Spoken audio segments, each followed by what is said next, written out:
Hello, hello, hello, and welcome to another session of Settlers 3.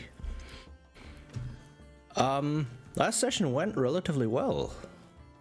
So, we finished 2 missions of the Asian campaign. We managed to finish the last 4 missions, I think, of the Roman campaign, finished 2 missions of the Asian campaign. Went pretty well. If things continue on pace, that's a big if, because the game is supposed to become more difficult as it goes on, we could potentially maybe finish the Asian campaign this session. Maybe. We'll have to see. Oh, I did not know this menu existed. This makes things old school. You cannot click on the bar itself to drag it. This makes it much easier to navigate. Wow, I was always afraid that I had to make safety saves to go to the next mission, but I can just select the next mission right here.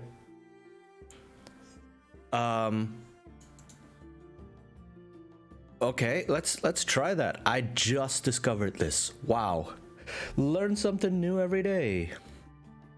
So we were in the Asian campaign. We finished mission 2. Let's go. Yeah, and I can see here there's 8 missions per. Right. And here, this is the what is this? Why is the numbering like that? This is the mission CD, I believe. So that's not a lot. Also, there's like 2 and 3 and 3 and another 2. This is odd. But this is the mission CD, so there's not 2, 3, 4, 5, 6, 7, 8, 9, 10, 10 in total. Okay, so it's not full campaign, so we can do those. And there's the Amazon campaign, and apparently even more stuff. So let's see when we get there. For now, Ramadamses is an intelligent man, but that will not save him. He sacrificed the pirates in order to negotiate with me, because he believes his superior administration is enough to secure victory. Perhaps, but I know I am the stronger, and his trade only strengthens me more. As soon as we can survive on our own, we will strike. Only the remoteness of the east will remain for the Egyptian, and then I care not if he builds pyramids to reach the gods. I will set off for the south, to the heart of this land, to the heart of power, whose path I must follow to again find the Yellow River, my freedom, my fortune. okay.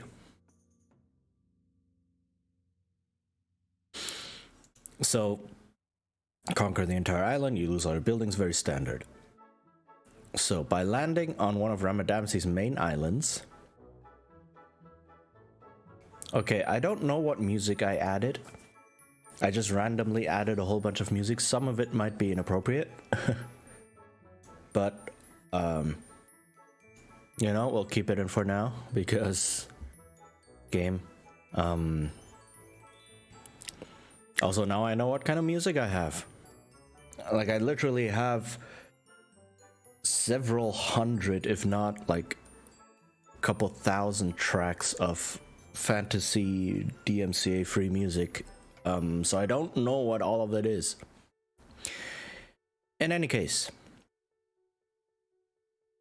with the north blocked off, you'll have to look to the east for resources and expansion possibilities, but don't miss any opportunities in the west. This is like wow, great. It's just like, do everything. Do all of the things. So what interests me is whether or not there is actually a land connection in between here. If yes, it becomes difficult, because I will have to fortify right away. If no, it becomes easy, because then Ramadamses is going to spread out to here, I can spread out to here, and eventually we'll meet somewhere in here after I have already built up an economy. So again, the maps are kind of sort of inaccurate for whatever reason. So I am interested in whether there is this land bridge. We'll find out. There is. Yikes, that is not ideal. That is extremely not ideal. Let's see. Yeah, sure, put it here.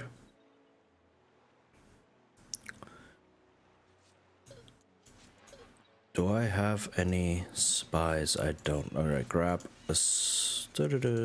Okay, what do I have? Don't have spies. I do have prospectors or geologists, though. Come on. Find me some stuff in this tiny little mountain. Alright, let me grab a swordsman. Explore here. Grab another swordsman. Explore here. Alright, this irks me. That there is actually a full land bridge. That does mean I need to grab it first. To secure this area. And this is something I cannot do with pioneers, because if Ramadamses then builds something on his border right here, which is already there, I lose all of that land. So I do need to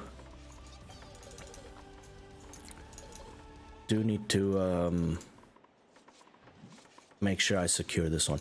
All right, so it's... Oh, don't miss opportunities to the west, because I get a whole bunch of weapons if I come here. Okay, I want to secure these right away and get a barracks up and running. And there is indeed something here. All right, are there any more? One of you guys come over here. All right, this is tiny. This is really tiny, this land. Huh. Build a tower, that's the fastest way to get there. I can destroy the tower afterwards because I'm in no danger of losing this amount of land. Right, Ramadamses can't claim it with a tower of his own. Farms, I need to get farms up and running, so... Sure, let's do this. Because I was thinking, like, this is desert right here. I cannot build on desert. Do I may have. I forgot which civ has the wonder to turn desert into grass. But they're talking about the weapon stash here. It's like oh so conveniently located right there. More swampland, good. I don't need that much swampland, but you know. And I want to get a farm up and running right away, so that I can, because it takes about 10 minutes for the first bit of grain to come out. So I do want to accelerate the whole process. Okay, so seeing as how this is desert, I think I will put my wood production over on this side, because there's just not a lot of space. I can plant trees here, no problem, but for everything else there's just not a lot of space, which sucks that I put the sawmill here, but you know, I'm gonna need two anyway at some point. And I am out of wood. I'm also out of stone. I am not out of stone yet. I have a bit of stone left. Okay, so there's everything here. I do need to expand upward because there's another mountain. There's just tiny bits of mountain here and there, which is not ideal.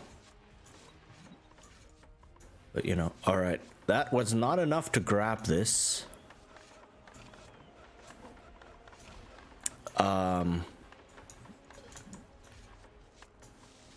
And I cannot build on the desert, right? So I cannot build anything here. The closest I can get to is here. You know what? I want the weapons. I want them now. And I will build a barracks. Where can I place one? Just right here, I guess. All right, you plant trees over here, please. I want to like get rid of all the trees in the central area as much as possible. Okay. Do I have another geologist? You. Search. So there's some gold here. That's good. A lot more trees ready to go.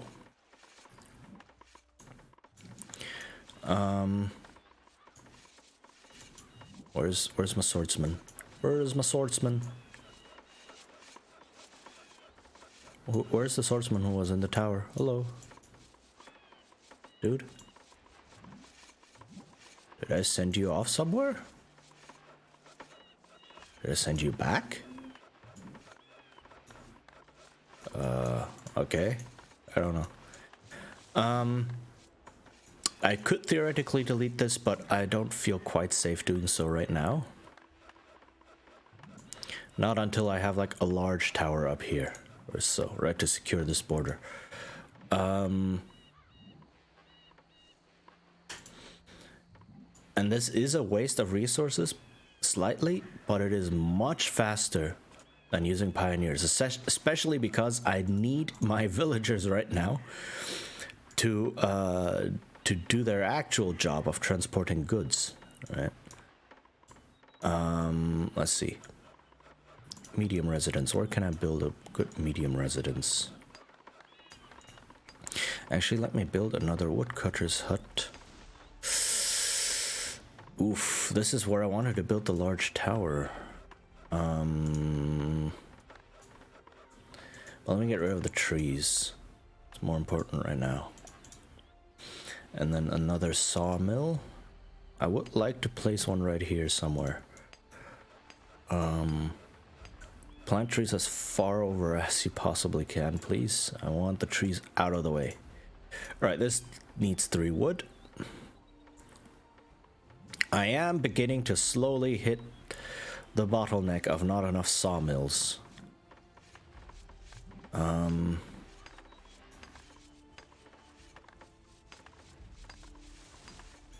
I do want to get rid of these trees here because I want the space. Swamp is nice. I need swamp for rice. But it also takes away a lot of space. Like, I don't need swamps this big, essentially. Oh. Okay. Oh, wait. He's already here? No. Where is his border? Where is his border? Right there. Oh, crap. There's a lot of gold in this one. There's mountain, there's iron and such. Okay, I need to expand east right now. That takes away good farmland. Okay, here. There are no free settlers to occupy. Yes, okay. So I need that residence. Sure. I don't have, like, that's the compromise you have to make when you have a very cramped starting position. So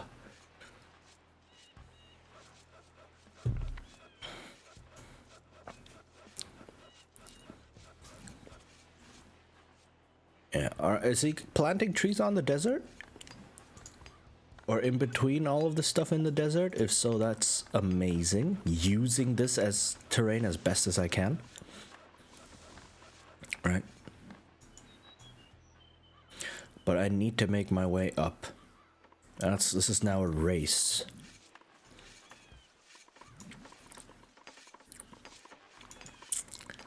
Once this tower is up, I think I can delete this one to generate a bit more space. And this is really just a lack of space. And this area looks like it can support another building or two. But the tower's in the way. Wait, no. Do not go in there.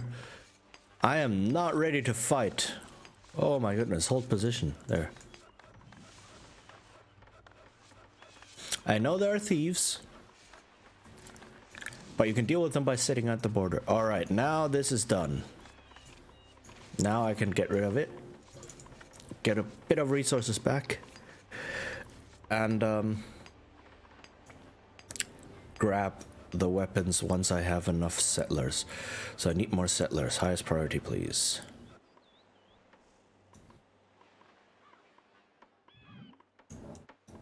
Please build the residence. And I should be able to build something else back here, maybe. Like a small residence is not worth it. It only gives you 10 settlers for a huge amount of resources. So very much not worth it. Medium residence, kind of worth it. Because it gives you... forgot how many exactly. I can check, I think. For adequate resources. The best resource to settler ratio, of course, is the large residence, because while it costs quite a bit, it does give you 100 settlers, which is very, very nice to have. All right. I do need a second sawmill at some point, but I don't have any settlers left to occupy said sawmill. So, yeah, please prioritize this thing. All the wood being produced, please go to the residence.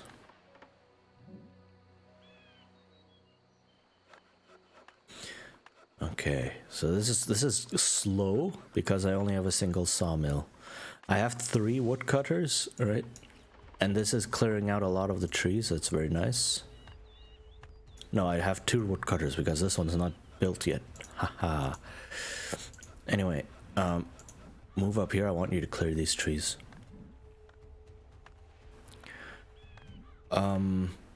Trees actually hide units in this view, but only from a human player. Yes, I know I need more settlers. I'm working on it, game. If you're a human player and you have very dense forest, you could move an army through there, and a human, because of this view, might not see it. But the computer just does whatever it does to detect things, right? So that is an interesting disparity. Right, this farm is coming along. That's good. This is coming along. Okay. All right, that's the last wood needed. Nice, nice. And then I will be ready. Is this done? Not quite. Once this is done, though, that's quite a bit of weapons. I think this looks like 8 each. So that's 24 new soldiers, which is nice. Okay, let's see. Okay, it gives you 30 people, which is not great.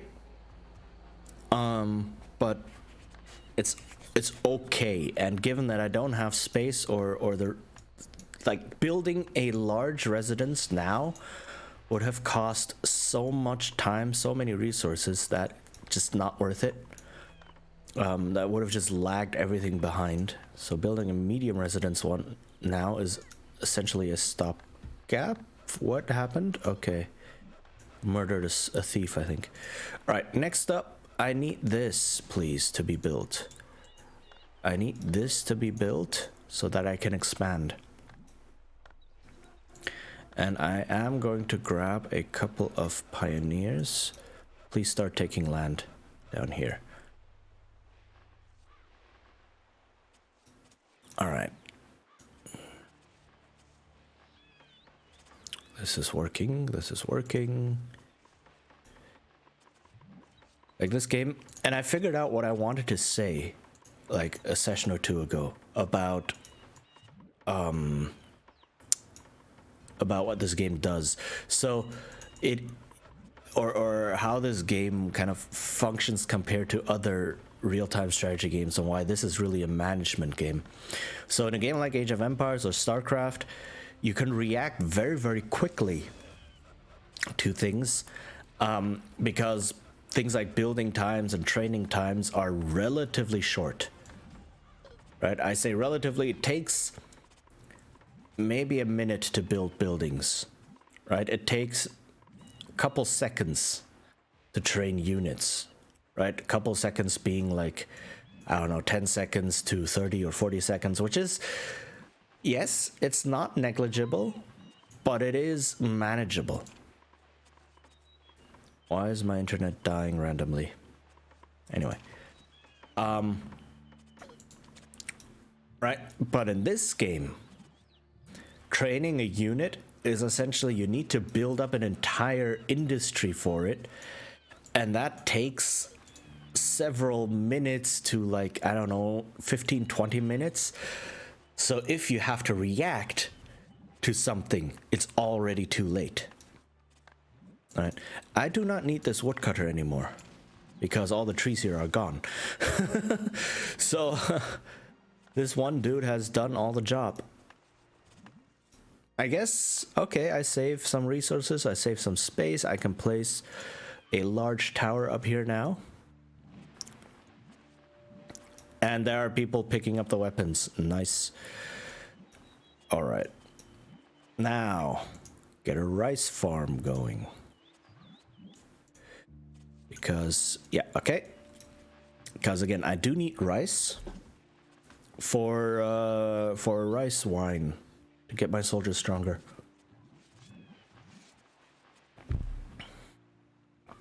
Okay. I am going to push forward with towers. I think. Can I build a large residence somewhere? Or is that still not a thing? Not yet. Not quite. In any case, can I build a second woodcutter? No. Can I build fishing huts anywhere? Not yet.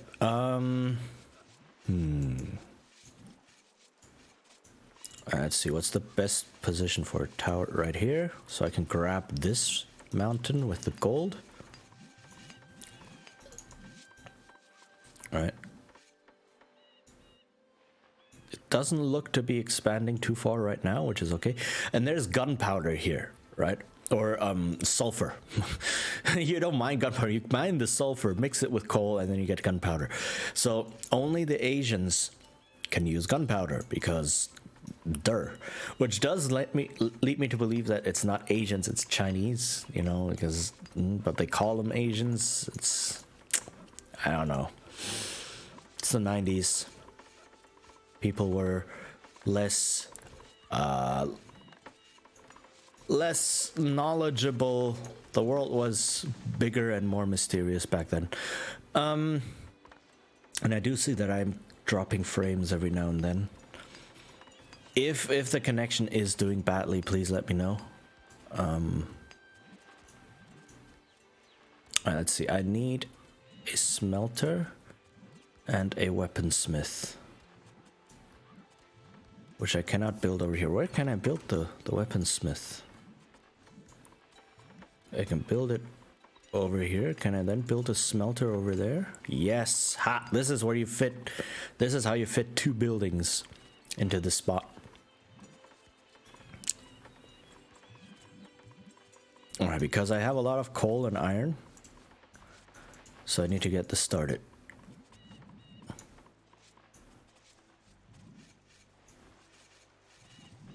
Alright, once this is, I will be able to grab this. Hello? That's not quite done yet. I do want this to be high priority. Aha, see? This border is now closed. It used to expand a little bit, but now it's closed. And this is probably a watchtower. It's probably a watchtower. Or a guard tower. Right. Okay, let's see.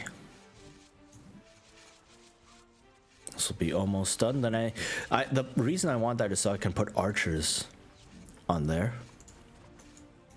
which is going to be important. And then I think I can place a large residence here once this is finished. Okay, that needs one more. can you please take out these things because they take up space and this is a good area to build. Oh, so he didn't nab some of this. Oh no, I have to build a tower here.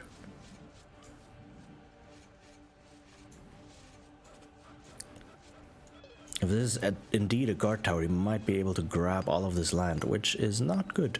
I did not realize that.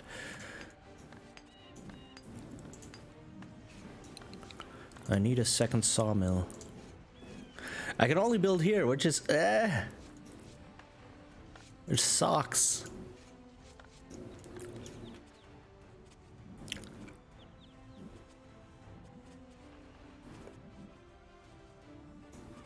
Is this done yet? This is done. All right. Is it? Needs no more materials. Why are the builders leaving?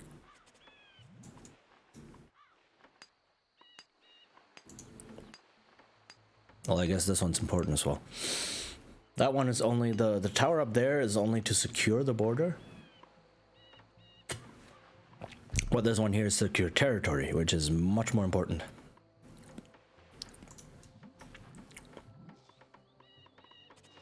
And I do want to build stuff so that the stone cutter actually has to work. Right, if the stone cutter, like if I don't build anything and use up stone, the stone cutter doesn't work and then this area doesn't become freed up.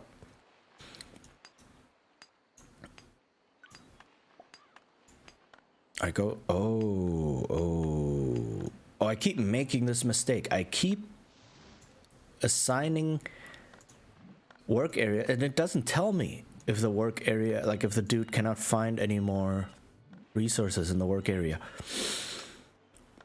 So I keep assigning the work area wrong. That's why I'm not getting any trees. Same with this dude. This dude has no more trees up here. So I had 0 logs. Nothing at all. Because okay, where can I place the bakery? I can place the bakery here, which is not ideal. Takes away a bit of the space, but there. What was I saying? Yeah, I keep placing the work area somewhere to get rid of trees. But then I forget to update it once the trees are gone from that area, and then these dudes no longer work at all. So I had 0 logs and couldn't turn any of them into planks. So the problem wasn't that I only had 1 sawmill. The problem was that I had 2 woodcutters who weren't doing anything. Right? So I had no resources coming in. That's why things weren't being built. And I keep forgetting that every single time.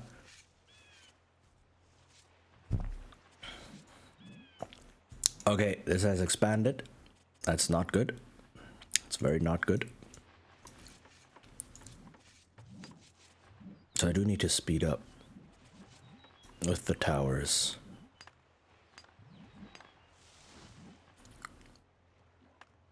So please finish this tower first.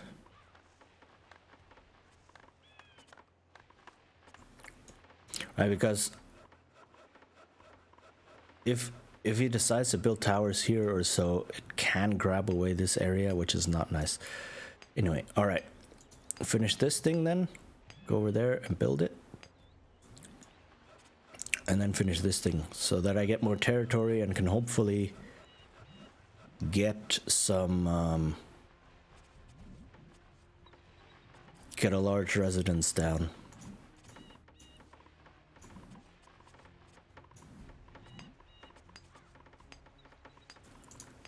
Oh, this is finished. Oh, okay. Good to know.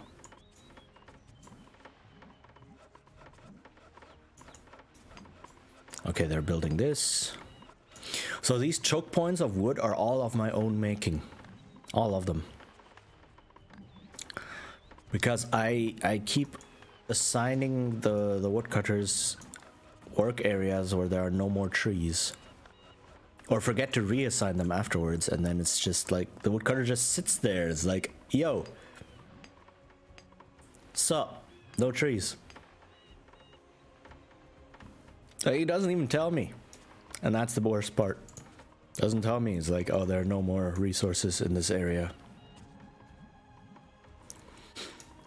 So the reason I'm using pioneers here is so that I can get a better spot to place a tower, because leapfrogging with towers, like if I can leapfrog a larger distance, that saves me a bit of tower. And like, while I can't build any towers, I might as well use this time to expand this area and get a better position further forward to build a tower. Right, so move over here.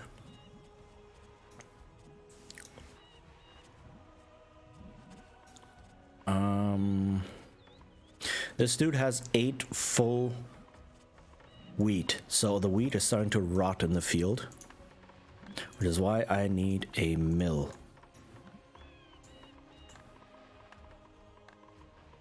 How many builders do I have? Not a lot. 12. That's okay. Anyway, this is also getting cleared out. I may need to put the distillery somewhere here. I don't want to put a large residence here. If that's possible, that would be awesome. And then another woodcutter somewhere to clear out these trees. Also, there's a lot of land here, which is nice for food production. I do need to place a waterworks and a bakery somewhere. But I cannot place anything down here. Why not? What's stopping this?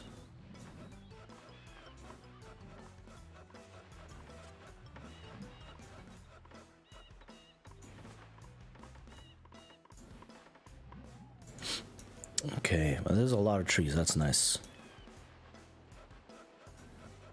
A high priority? No. Which one was...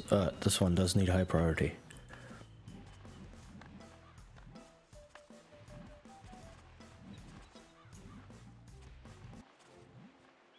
Okay, I do need...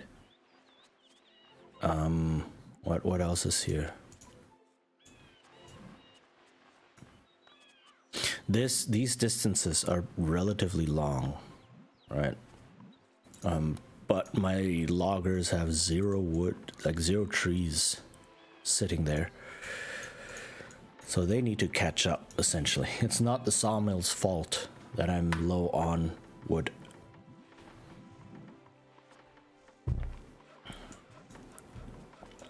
See, now I can build towers further up, like here, for instance.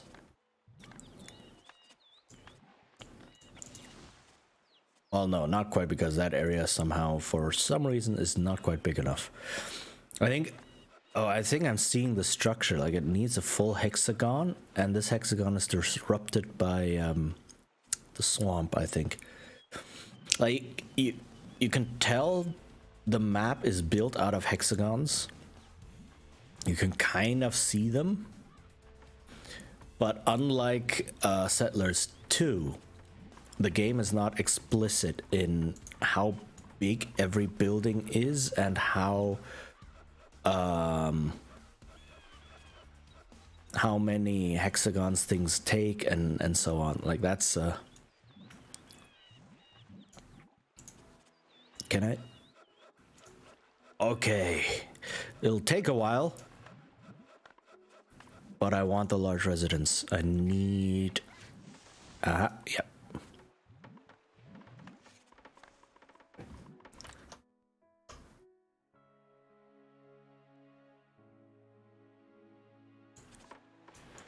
Okay. No free settlers. Yeah, that's why I need the large residence. Okay, something is being built here. What is this? Is it a tower? Please, no tower. Please just be like, I don't know, food or something. Okay, it's just food. It's just like, it's a bakery. All right. So let me see where I can get a tower down. Game has not been saved for 30 minutes. All right. I would like it if you instead told me that workers don't have any more resources in their work area, in their assigned working area. That would be swell.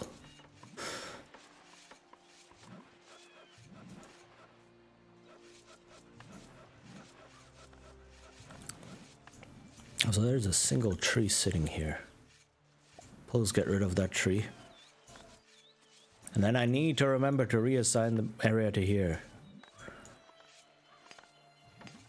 Right. But yes, okay. Oh, the leveling is going okay. So I think the 8-minute value for leveling a large residence spot when there's an exclamation mark for the terrain is with a single leveler. I think that's what it was, a single one. So in reality, when you have like 5 or 6 or so working on it, it's not 8 minutes because it does, like, I don't think it's linear. The way it gets reduced, the time gets reduced, but it's not going to be 8 minutes, which is ridiculous.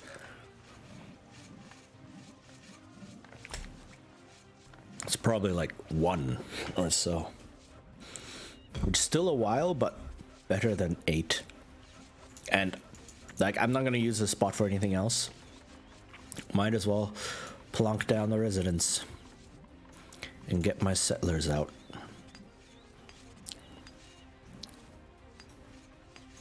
Right, I need the mill, please, to be built so that I can grab this stuff. Also, can I now build a bakery somewhere else?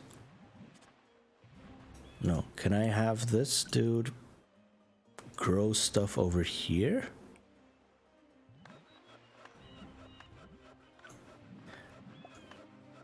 Like, you can't get anything by continuing to plant stuff here, so I might as well, I already have 8 grain, might as well start the field over here so that I can get my bakery down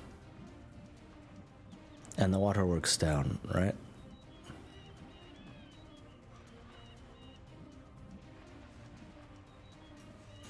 So not this right now, this, because I need the iron. So the waterworks needs to be next to the water, and then the bakery. Can the bakery still fit? It cannot. Why not? Why you gotta be like this? What if I put the waterworks up here? Can the bakery still fit? No, why not? Why not? This is now searching for where I can build my stuff. I place the bakery. No, no, no. But the bakery can fit here, which is not ideal. But, you know. Right, and in this case, I can put the work area of the farm over here to cover some of this again.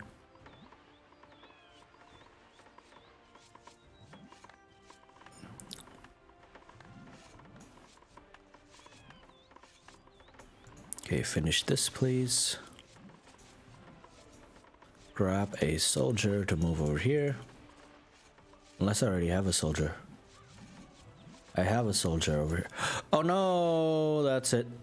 See, I slept on that.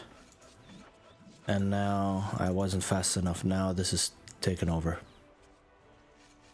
But I need to secure this now with a tower of my own.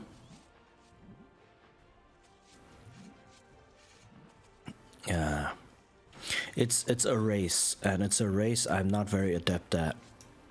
Right, I'm not great. I think I lost out on, I don't know, like 5 minutes of these dudes not doing anything, which is horrendous.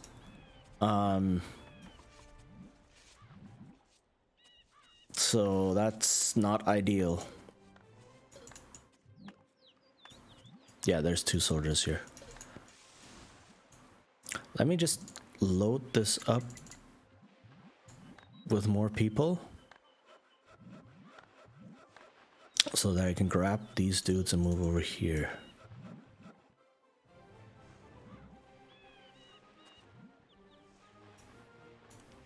This is done almost. Will be done soon though. And afterwards, please finish this thing. I need it. I need it.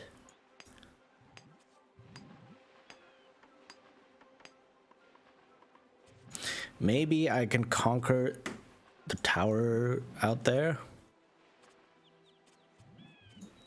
Alright, you guys, please grab the area back here. There's no point, while I'm building the tower, there's no point of going out further.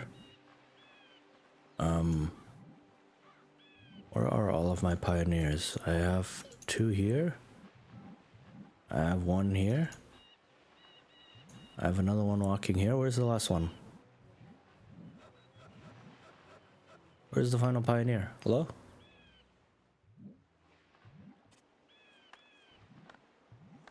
That's 3, 4. I had 5. Did one of them merc? What happened? I don't hear any of them working up here. Think it's only these 4 then? Is this a pioneer? No, it's a geologist. Is this a pioneer? No, it's also a geologist. Huh. Did I lose one? I don't know.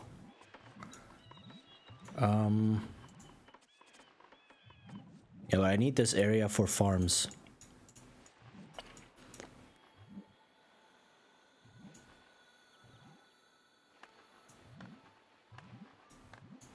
Okay, can I build a second woodcutter? Yes, I can. Ayo, the smith is starting to work. Nice, nice, nice. Now I am going to get,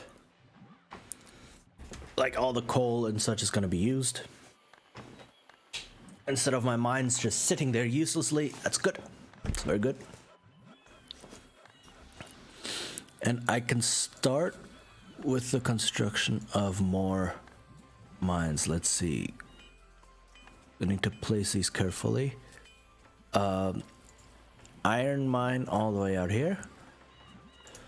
Gold mine all the way out of here. And then a coal mine over here. Right. So fit 3 mines on this little slip of a mountain. You two continue searching for stuff right here. Oh, there he is. I think.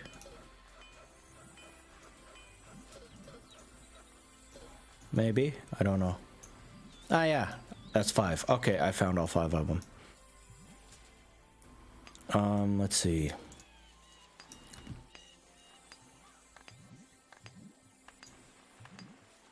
Right, nice. Clearing this out from stone is doing wonders.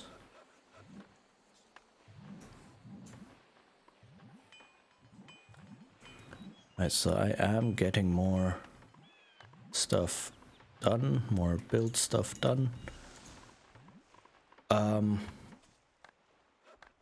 Put this on high priority as well.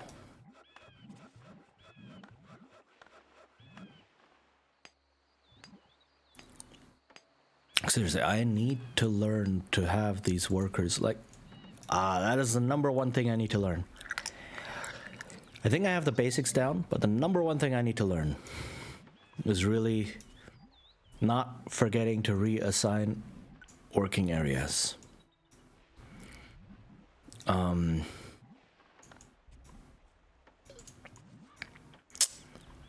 Which I often tend to do. I forget to assign them. All right, now that this is done, though, I can get rid of this tower. Free up some space, free up some resources.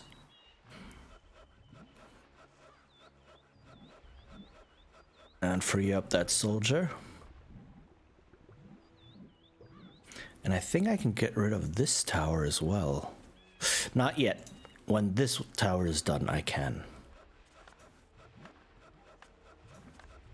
Oh, he's just pushing into me here. Look at that. That is rough. That is really rough. Oh, there's some gold over here. If I can nab this gold. This is a random pile of gold sitting here to make my soldiers slightly stronger. Okay, I do need a gold smelter at some point. Or can I build one? Over here, alright. Let me build a stone cutter. Over here. I can move this dude further in. Once some of the stone is cleared, I can move the dude in here. But I need the residents. Oh my god. This is a horrible start. I made so many mistakes. And it's really costing me. Like this is bad. Losing all of this territory here. This is not good. Very not good. This creature is demonic in nature. Very not good. But yeah, that's just how it goes, I guess. I can keep these dudes here just to spy. Like, I'm guessing there's a tower somewhere up here. And I just napped all of this land that I got with the pioneers. So I don't need these pioneers right now. So let me convert them back.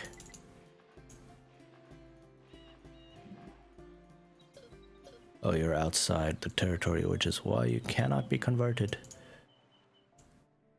There, alright. Wait, what? Why are you there? What is this?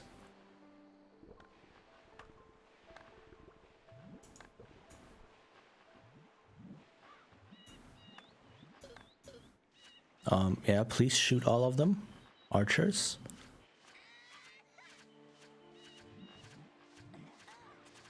Yeah, the AI does that for some reason. They just march deep into your territory to target a random tower somewhere instead of the ones that are up front. It's very strange.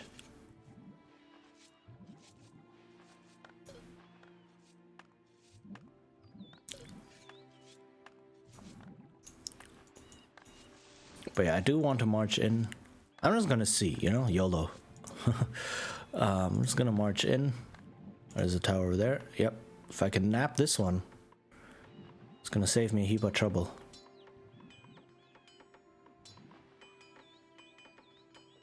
I don't know how strong Ramadamses is right now.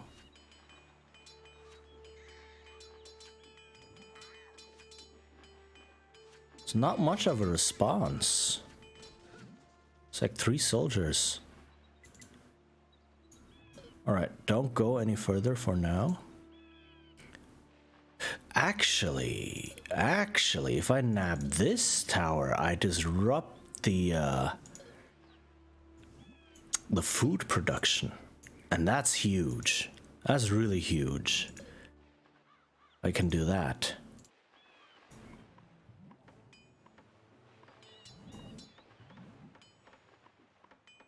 Because all of the food production buildings are here. Okay, I didn't quite disrupt it yet, but this is not a... There's no response. Why are there no soldiers? Can I just march through? Is that what this is?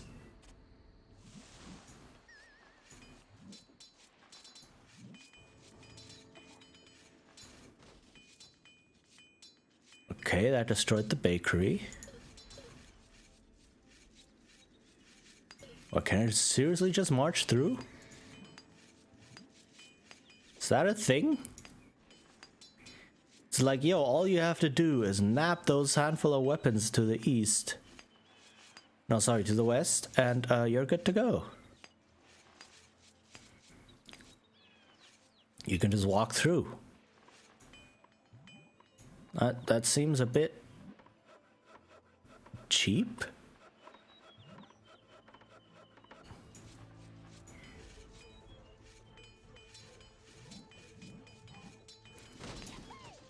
All right, disrupted this thing and split the lands in two, which means these dudes, this area is effectively powerless now. But with this, I get the whole mountain. But seriously, there's no military response. I genuinely don't understand how this scenario is set up. Is it seriously just supposed to be me walking through this thing? I don't get it.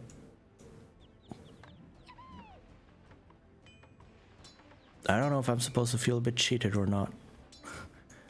I was expecting something much more challenging. So even with all the mistakes I made, I mean, I am playing on easy because I suck at this game. But even so, right? Look at this. I just disrupted the entire food production.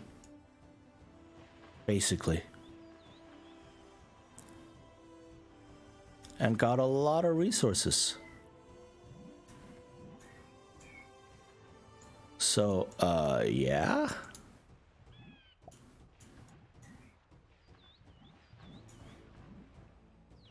These dudes are stuck.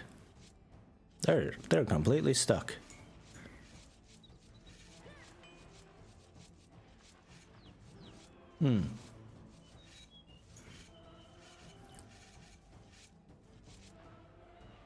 This is not bad. I can get rid of some of the towers here as well. Right? Towards the back, I can totally get rid of some of them. And I don't need you archers to sit here anymore.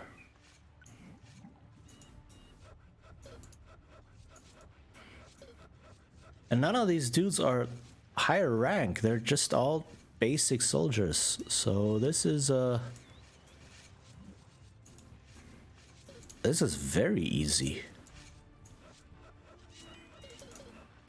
Considering how on standard difficulty in the Roman campaign on mission 3, I was basically steamrolled by the AI. This is a change of pace. What are you building here? An iron smelter. It's now mine. Well, the territory is now mine, so alright. Let's see what else you got. Let me take this tower, because if I take this tower, I can get rid of this tower. I can get rid of this tower, actually.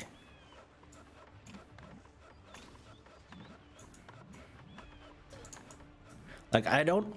And here's the thing. Like, this game is about... Or at least for me, right? The feeling of this game is building your production chains and production cycles and managing things. But then it's just like, you know what? Just steamroll through. It's just whatever, you know? It's all good. Is this thing finally done? Almost. A handful more hammer strokes.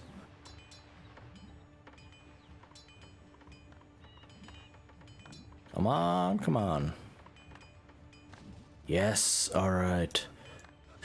Very nice. I now have all of these settlers coming out. Right, now I can get rid of this tower. Oop, move up here.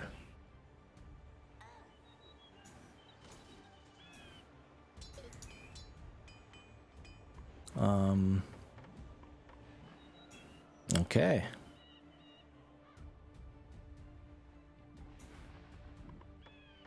Not bad. Yeah, it looks like I can just steamroll through. And I am getting more soldiers, right? Ah, okay. Well, there are not even any archers on this big tower.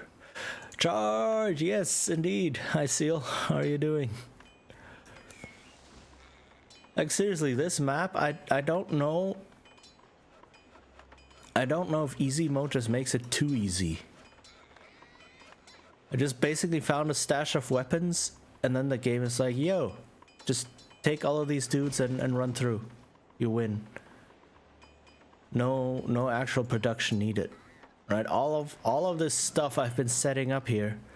Like my mill isn't even finished yet. And I'm about to win this game. Yeah, speedrunning it.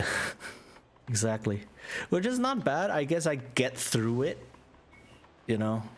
Not that there's much of a story. It's just about, you know, finishing a childhood game. But, Did I just win? I just won. Yay. Settlers to any percent. Yeah, that's gonna be like one of those, I don't know, 10-hour speed runs. Alright. To the east, our back is still not free, and Ramadamsis follows too closely on my heels. For that, we will now strike at the heart of his lands and repel him. He may then forge his futile plans of revenge in the distance. For my advance in the south, I will need more strength on my flanks, but even now Ramadamsis moves in that direction. I must cut him off and divert his strength. Perhaps a faint attack. 54 minutes for the whole Asian cat. Oh, that's the speedrun record? There's only one run? Dang.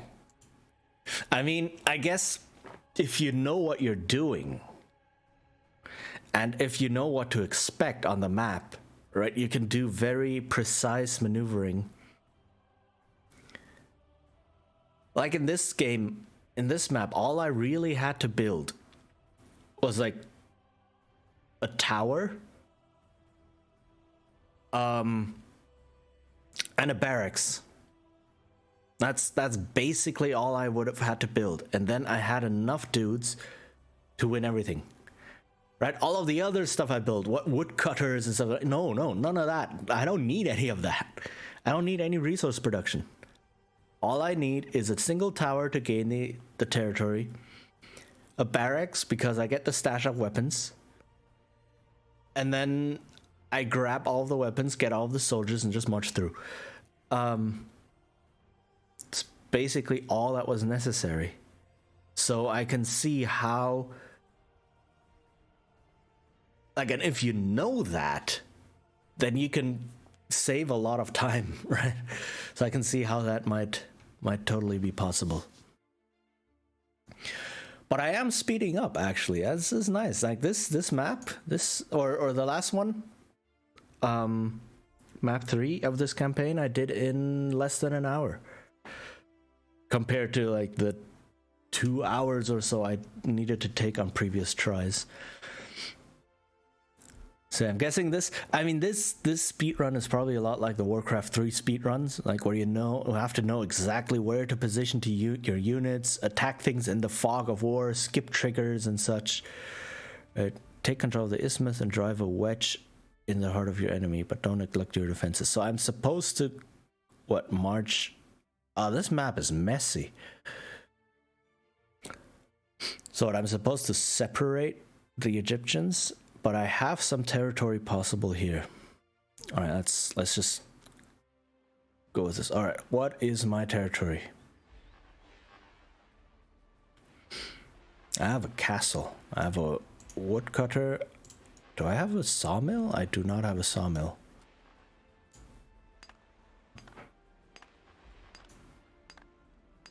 That needs to be changed right away.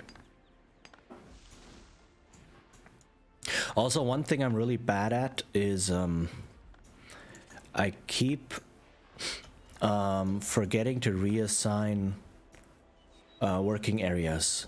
Right? You can assign where the dudes will work, and sometimes I assign woodcutters to certain parts to get rid of trees, and then they cut down all the trees in that area, and then I forget that I did that, and the game doesn't tell me that the woodcutter now cannot find any more resources, and I I just don't get any wood because the woodcutter just sits there. Seeing as how I have nothing on this end, I can get rid of these towers. Get a bunch of resources out, get these soldiers out. Alright.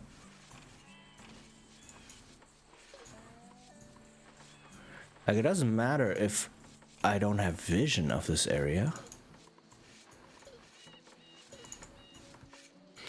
I do want to create one spy, though. Or one thief, there we go. To see what's further out here. Alright, let's see if I can actually speedrun this thing. Or speedrun it slightly more. Let's start off with a large residence. Because why not? I need the workers. Alright, let's go.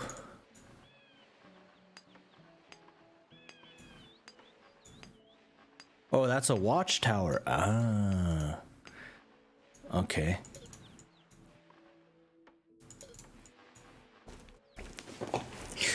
But that means if I take like 10 hours on the Asian campaign, I'll be in second place. Right.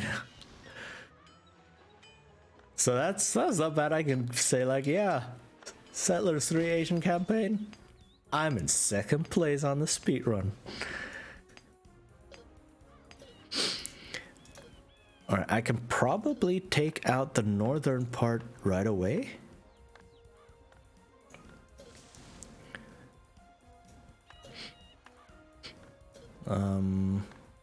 And just kind of completely demolish the economy. Yeah, there's a large tower, but no archers. So, okay. Yeah, I'm just gonna build this thing.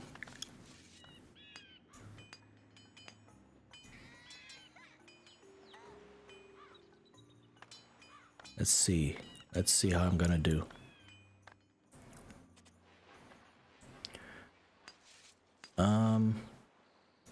Yeah, see, this territory still belongs to me. Is there anything else here? Is there another stash of weapons, maybe? And that would be cheating, basically, because every mission now, it has given me a stash of weapons somewhere just outside my territory. And all I had to do was grab that bit of land, and I immediately got a huge army and was able to win. So that's what I want to see, if they do that again or not. All right, that's the woodcutter.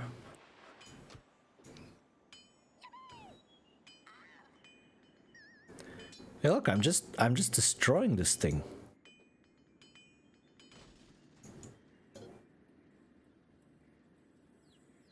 What? Okay. If I now take this tower, this entire mountain belongs to me. But there is no military response whatsoever.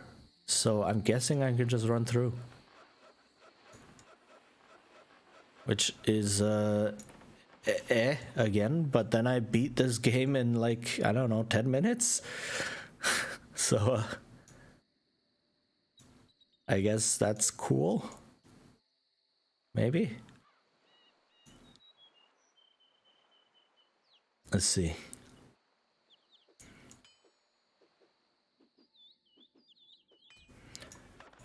Just in case, though, I am going to continue constructing things. I don't want to neglect my economy, just to bet on, like, the speedrunning working.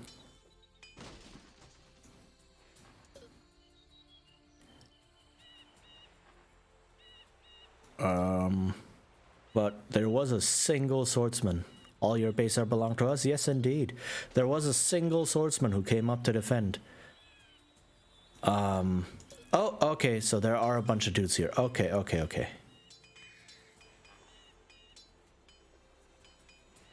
But they're running to the tower, which means I can just hack at them on the way.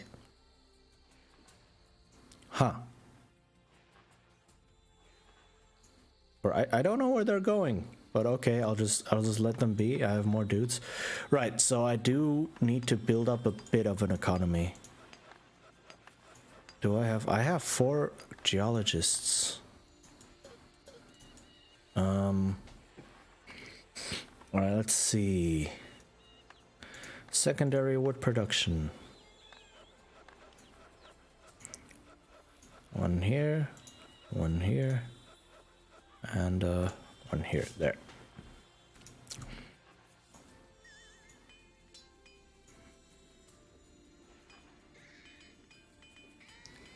Yeah, if that's all the defense they can muster, I can still just run through.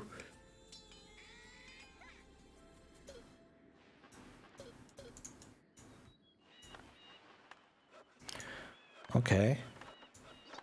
Alright, this is almost done. Nice. 1 more woodcutter up here just to get rid of this large forest, because this area is nice for food growth, if I do need food growth. Here's the thing, I don't know if the jump between easy difficulty and standard difficulty is gigantic. It feels like it is. Like, easy difficulty is just a pushover, but standard difficulty is like, oh my god, what am I doing? This is so difficult. But essentially, this has become a completely different game. This is no longer about building up resource production chains, etc., and planning your base and such. This has just become run through. Run through and just use what the game gives you. Okay, so there are a couple of soldiers here.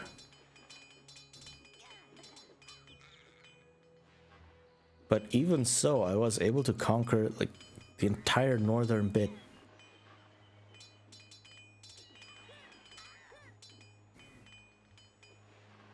Yeah.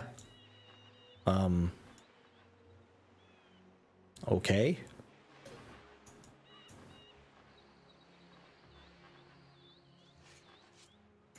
All right, now that I have dudes though, let me grab a bunch of pioneers and grab land so that I can connect these two. Right. Okay, what else is down here? Let's see.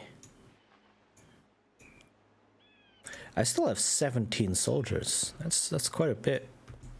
I can probably get rid of a couple of towers up here. To free up some resources and free up some soldiers, because I don't, again, like the northeast here is secure basically. All right, what's over here? Let's see.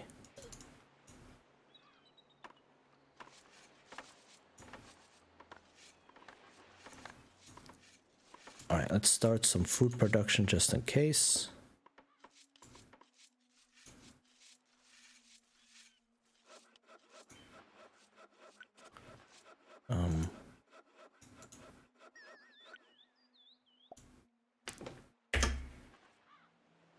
I am? Huh.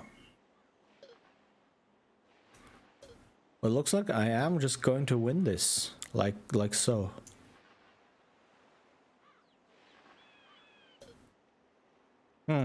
Okay.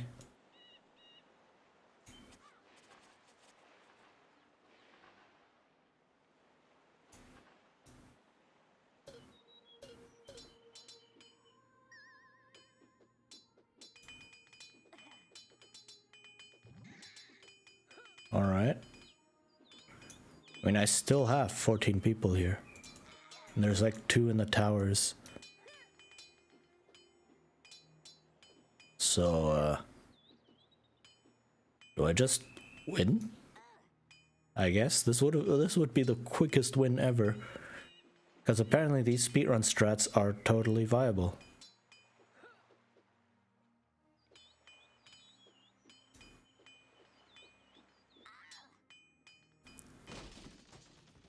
Huh.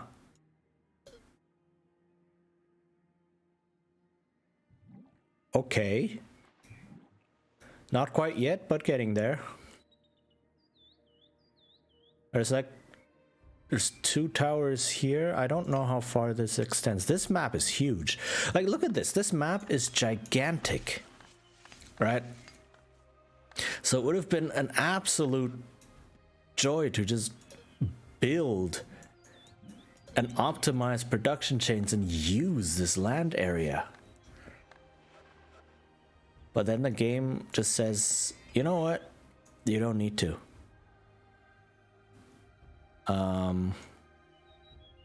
I don't know how to feel about that. On the one hand, I like not spending 2 hours on a single map because I am streaming this. But on the other hand, it's also like, I feel like I'm missing out. You know, like, why am I playing this? To build up all of these structures and production chains, and now I don't get to do that. And it does indeed feel like I'm missing out.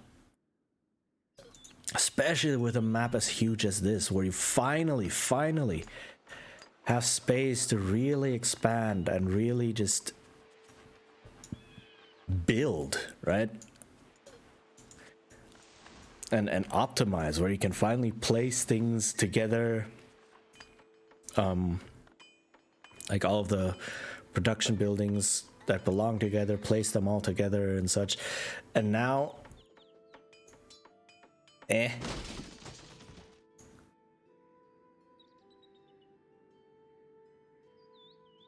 okay.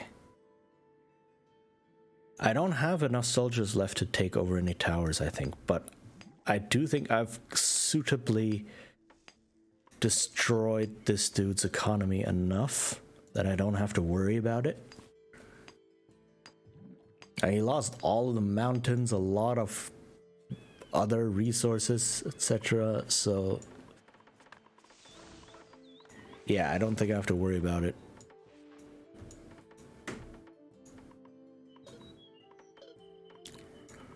And I gained all of this stuff. I gained a bunch of coal and wood and stone and such. So that's good.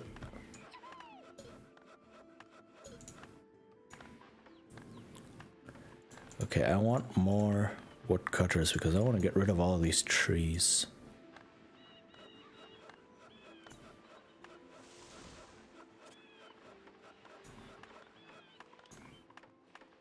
And I think I can get rid of this castle.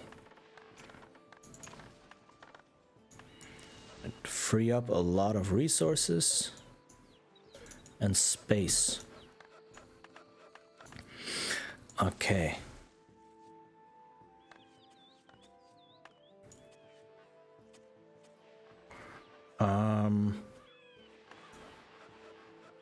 But now I don't know what to do with all of the space. That's a lot. It is quite a bit. So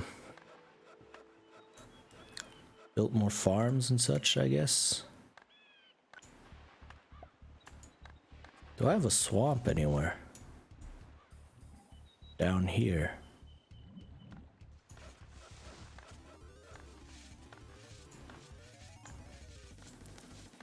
Where can I build another residence? Right here.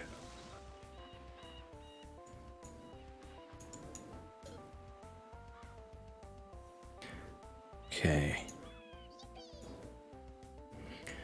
Yeah, nab all of these resources. Look at this, all of these people now sitting in here, having no jobs, because there's nothing more to do for them.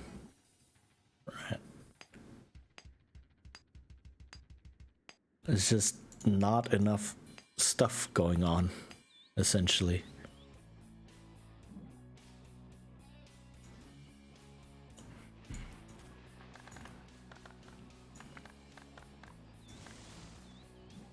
But I don't think I saw any weapon stash anywhere, which would have made this map even easier.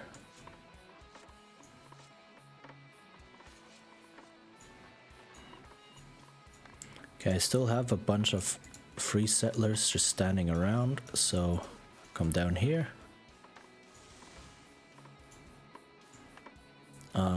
Iron mine.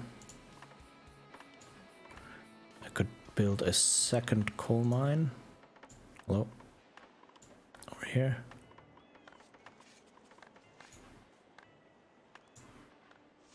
And I have 4 of these dudes. Where are they?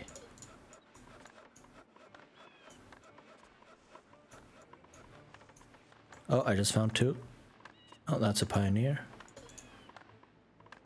There, 2. Oh, there they are. Come over here, please, and search for resources.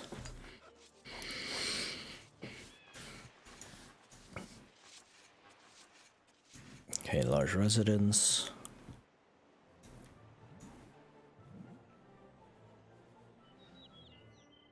I'll let this guy live because he's doing my job for me. He's searching for resources in my territory. Yeah, it's now my territory, so I don't know, I'll just it's free labor for me, you know, so I'll take it.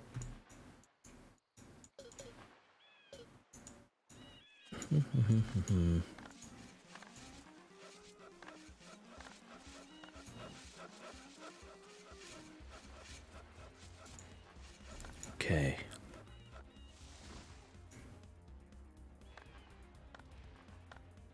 Guess it's just more iron up here.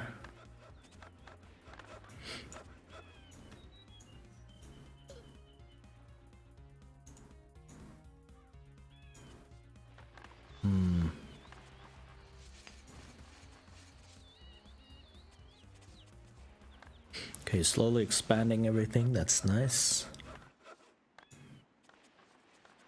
Alright, these farmers are now underway. One more woodcutter up here to get rid of these trees.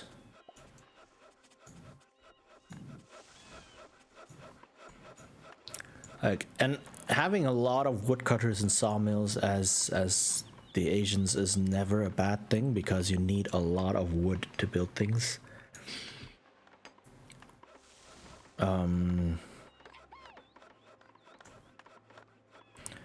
So you can afford to have all of them. And they're not just taking up space and taking up villagers or settlers to do the job. You actually need the wood at some point.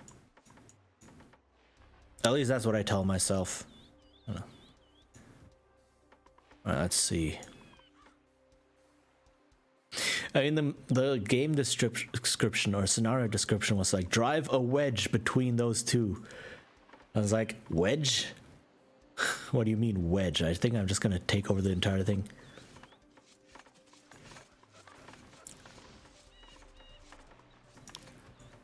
So, alright, is there anything else I can do or get? There's so many trees here, like so many forests. I don't really need this forester, I think. Well, to have a steady income, but like have more woodcutters. Just, I want to get rid of all these trees. They're just taking up space. Seriously. Like all of this could be farmland, for instance. This is nice and flat. So. Right, you focus on down here, and you focus on over here, and you focus on here.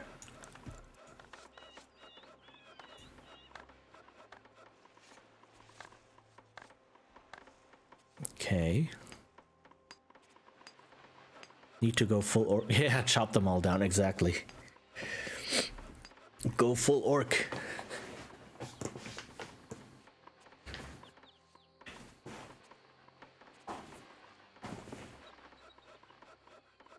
And then suddenly night elves come out. I was like, what are you doing to our trees? Or maybe wrong game, maybe Lord of the Rings, I don't know. Either one works. Orcs and trees are always like, eh. Not great friends. Man, now I'm imagining a game like this, right, with this basic system of management and such, but with fantasy races. And that could be really interesting because you could really differentiate them quite a bit more. I mean, these dudes are already pretty different. But yeah, just imagine you could have like fantasy civs with this kind of a setup instead of the high APM Warcraft 3 model or such. Have a slightly more management perspective on this. That would be really cool. Yeah.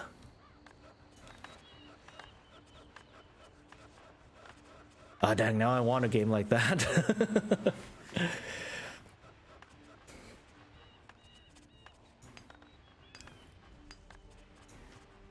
I don't think it's possible to mod this. Let's do it. All right, let's do this. Make a management strategy game with and I mean, it's possible. It's probably easier to base it on something like Settlers 2, which is more old school, but you know, it emphasizes the management aspect of things.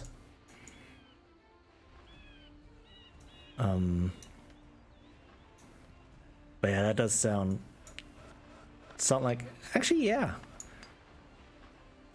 And I mean, Settlers 2 is a really old game, so I can imagine it being relatively simple, like in the back end, right? Being relatively simple. So that could totally work. Yeah, let's do this. It's totally.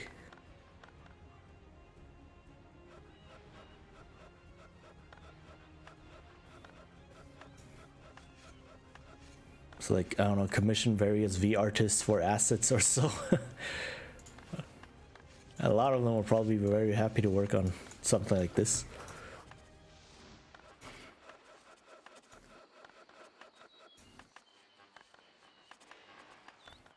But for now, I need to focus on this thing. All right, what's here? These are pioneers. Grab more land. Actually, that's just desert. I don't need that land. Grab more land up here.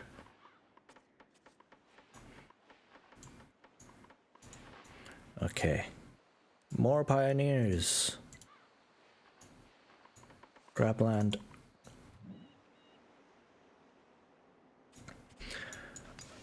Okay. Now that this is working, I can get the irons, the weaponsmith going.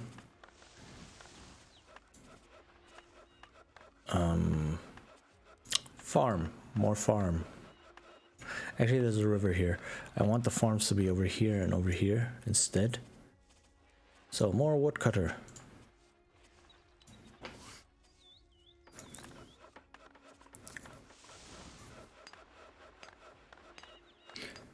I mean, to be fair, seeing as how popular those games have, so I mess around with, just don't have the time. Yeah, true. That is very true. Oh, am I being attacked? Huh. I mean, seeing as how popular this game still is to this day, and how this type of game basically doesn't exist, or there are no new games that have this type of gameplay.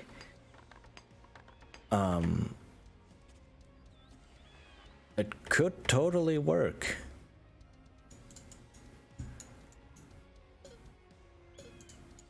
Right? It would be something new instead of all of the RTSs that you get out there, or the grand strategy games that you get out there. You get something in between.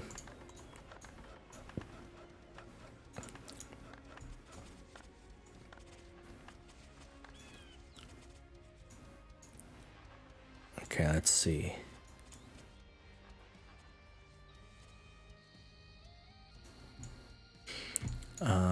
I am getting, yeah, all right, I am getting weapons being made. Nice. Let's go for, oh, this music is pretty cool. I like it. There's a lot of sulfur here. I don't need sulfur.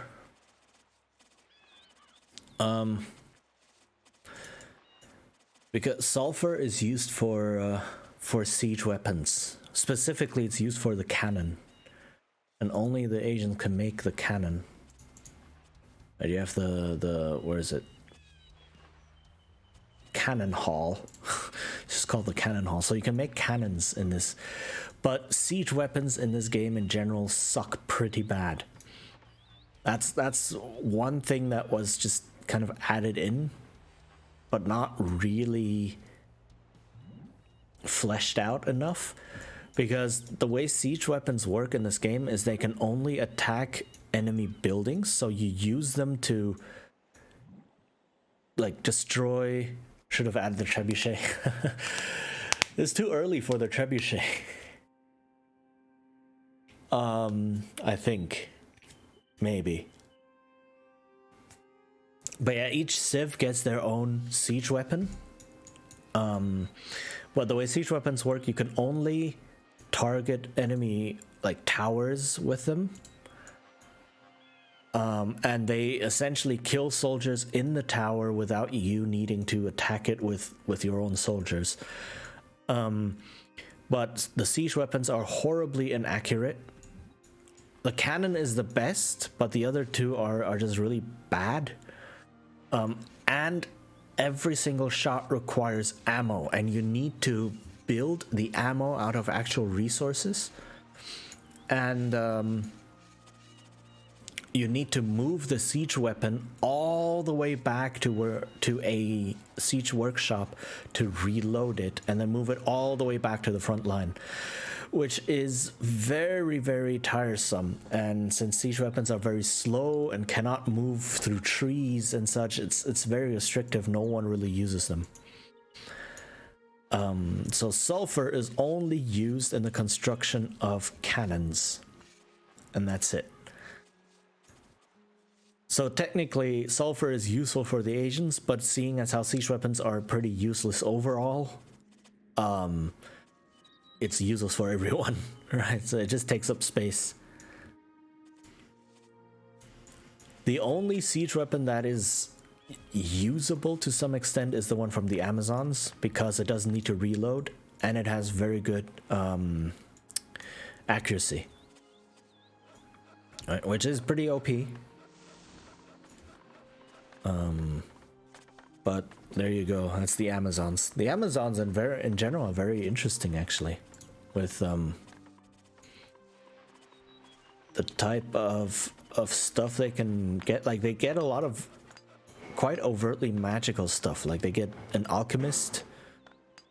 You cheese it if they are right in your face.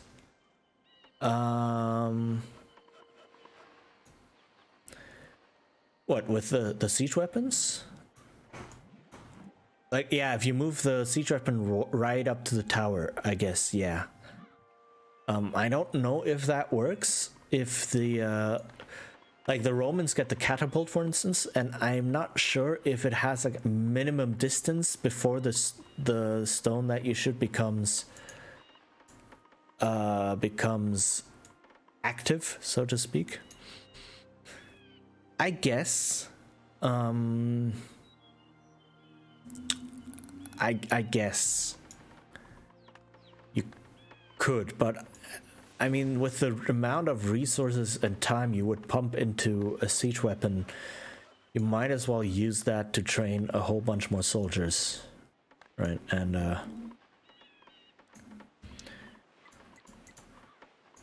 so I don't know.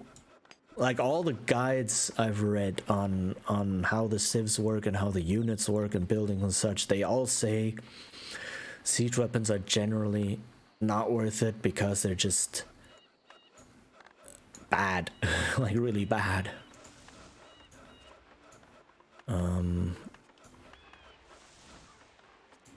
Like, very slow, very inaccurate, and just generally a waste of resources and a waste of time as well. And those things aren't cheap.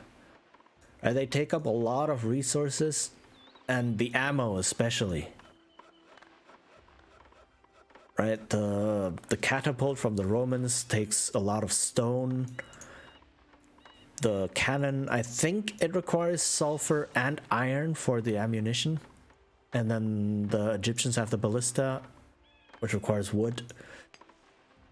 Which, I mean, the Egyptians don't need a lot of wood to begin with, but still, that means you need to build up a wood economy to put into ballista ammo. So that's... you might as well expand your heavy industry and get more soldiers. Why are you not searching for stuff anymore? Please search for stuff.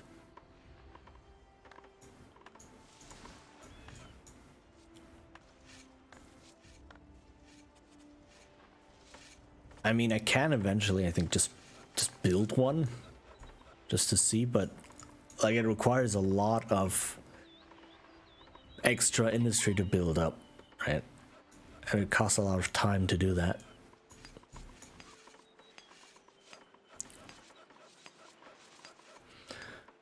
All right, is this the mill? This is the mill, yes. All right, gonna get the food production going. Okay, I have a bunch of weapons now, so I can build a barracks. Nice.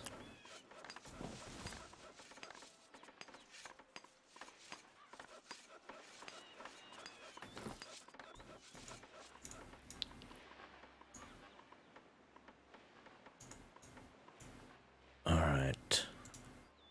And I love having the space and the resources to just build a whole bunch of large residences.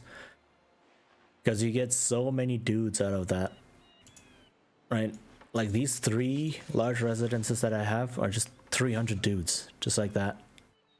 Which is awesome. I do need a toolsmith eventually. So let me...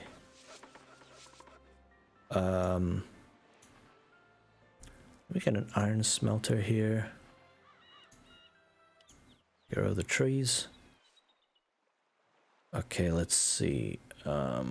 Another iron mine. Another coal mine.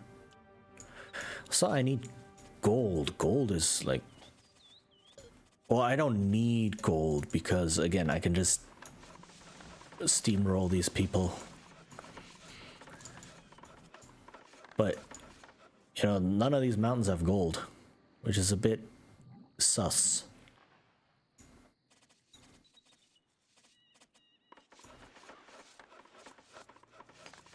Okay. That's... oh! I love just leaving pioneers to do their work, and then you check back a couple minutes later and suddenly you've like gained all of this territory.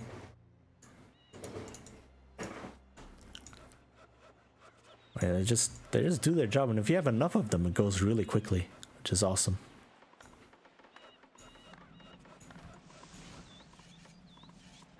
I do want a 3rd grain farm.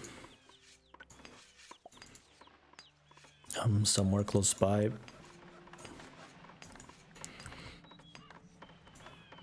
Because a mill can get food or can get grain from 3 farms.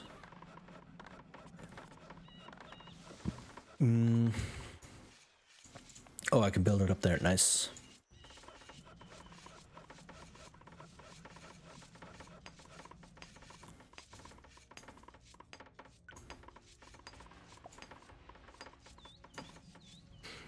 Okay.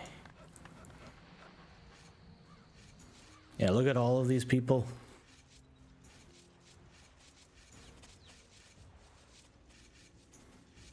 Alright, come up here.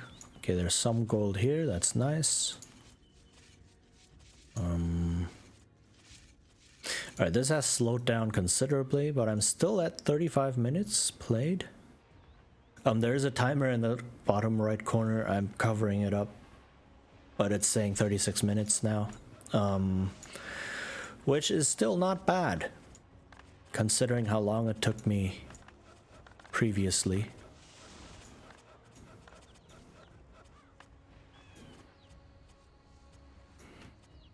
Like all of the other missions and such. Alright, let's see. Let me get a second stone cutter just to have my stone production not lag behind.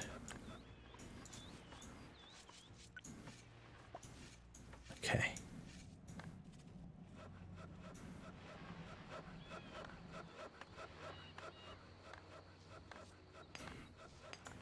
And another sawmill, because why not? All right. Aha, now they're grabbing all the other stuff that's been around. That's good. Like the flour and the water. That's nice. It's nice to see.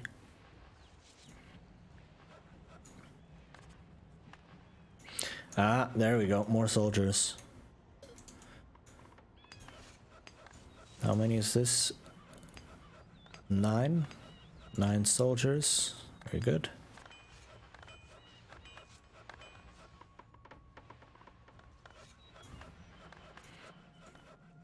Alright. Oh, there's a pioneer out of work.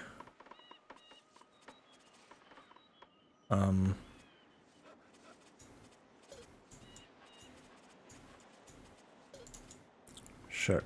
Let's do this.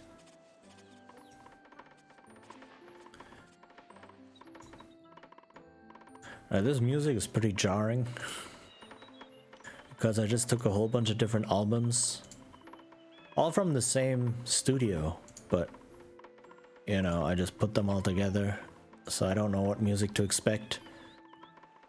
I guess this is like music lottery a little bit.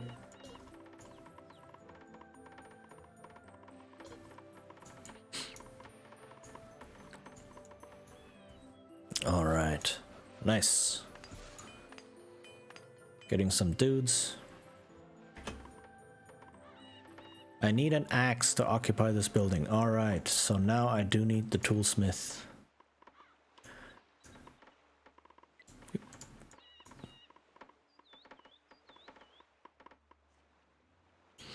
How many resources do I actually, or stuff do I have? I still have 5 pickaxes, very nice.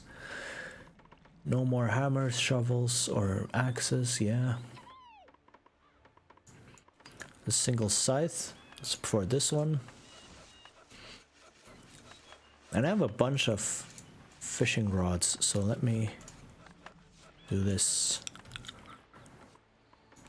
And, can't build one down here.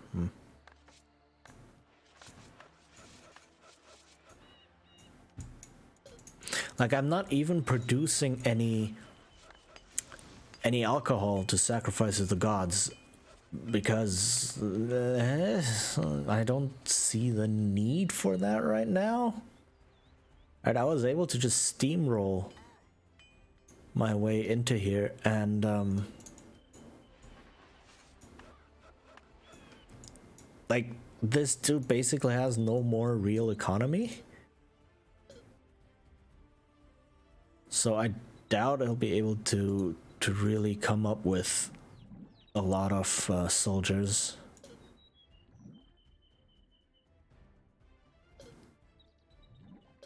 So I'm gonna I build a couple of soldiers now so I can move in.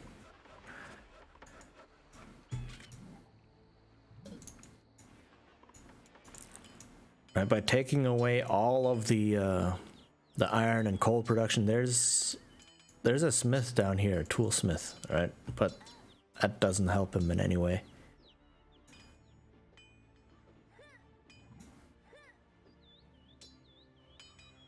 Right, let's see.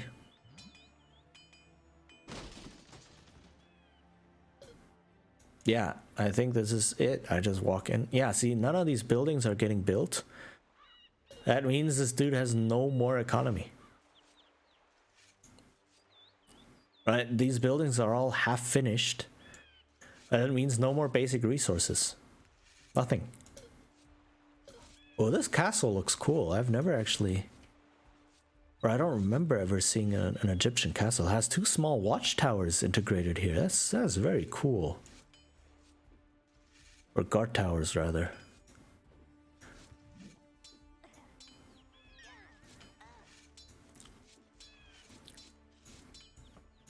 Alright. Soldiers.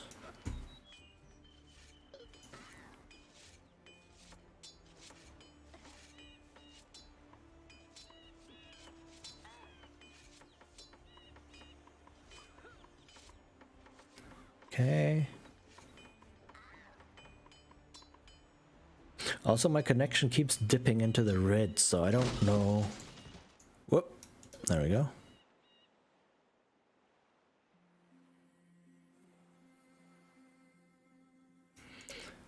Yeah, again, I think I just walk in and win.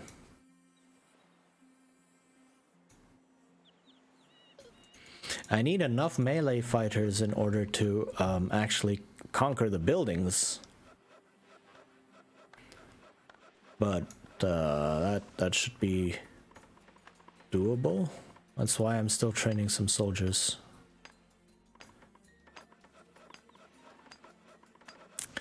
Right, so let me see. Bread gives some to the iron ore mine, fish gives some to the iron ore mine, and I need to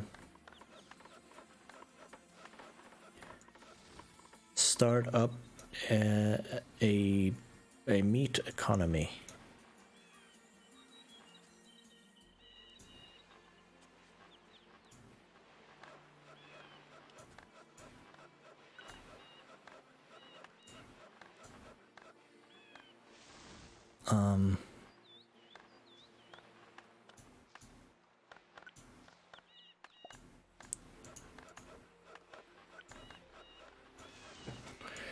Okay.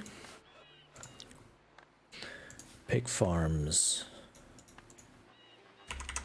Actually, let me put the pig farms over here. 1, 2, 3. I need a well over here. A slaughterhouse somewhere close by, and then a 3rd grain farm.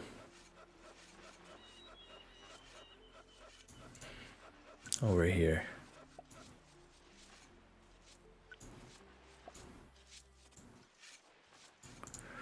Alright, so that's gonna be meat production happening.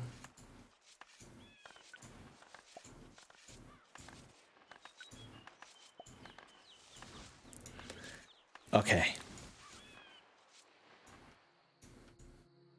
But again, I don't think any of that will come to fruition because I'm just gonna conquer this stuff.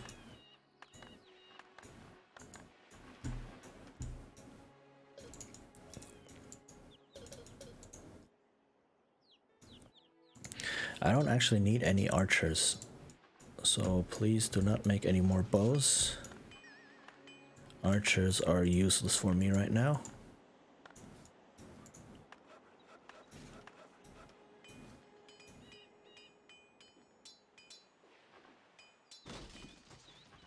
Okay.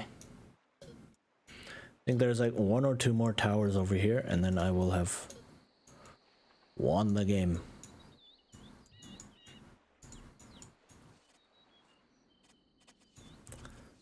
So yeah. Just to grab more soldiers.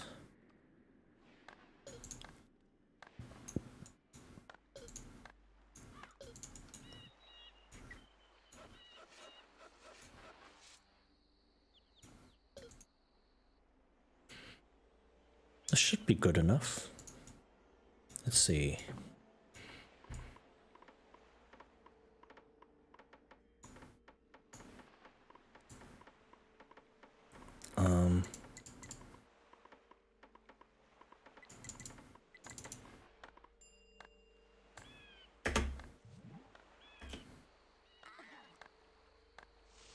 Need a pickaxe. Okay.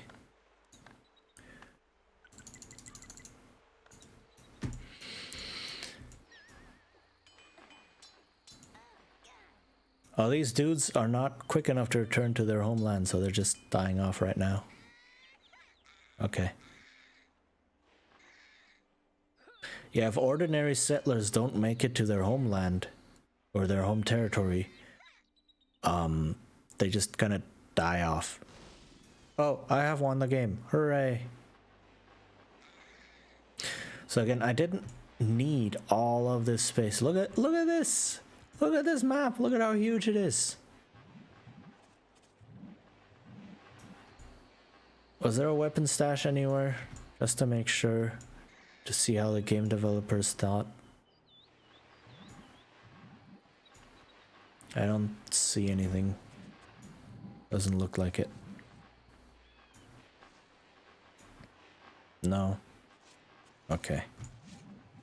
But yeah, look at this. This would have been like, you could potentially spend, I don't know, 5 or 6 hours on this, just slowly building up all of these production chains and such, and just really savoring the management aspect of this game.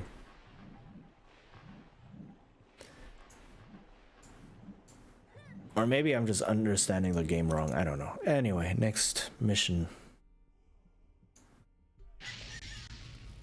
Oh, okay, it's a cutscene that we can't see. Another civil war threatens me, and I can do nothing to stop it. The last remnants of the Chinese pirates, who have plagued us for so long, saw their advantage in our struggle with Ramadamsis and laid waste to our islands in the southwest. They had no interest in settling in the land. Their only aim was destruction, and their might was not of this world. As if that were not enough, another foe has appeared. The Romans under Septimus Marius are settling in the south and supporting the pirates against us. I must disrupt them, or I will lose my dream of freedom. Free, free to be poor, to cultivate my land and to listen to the songs of Shimai. Free of the need to wage war. Yeesh, okay. Prepare a strong defense south and move cautiously westward. Good use of ships might prove the deciding factor. So, once again, the AI does not know how to use ships. So you can use that to your advantage. Right, so there's this part here. There's the Romans here.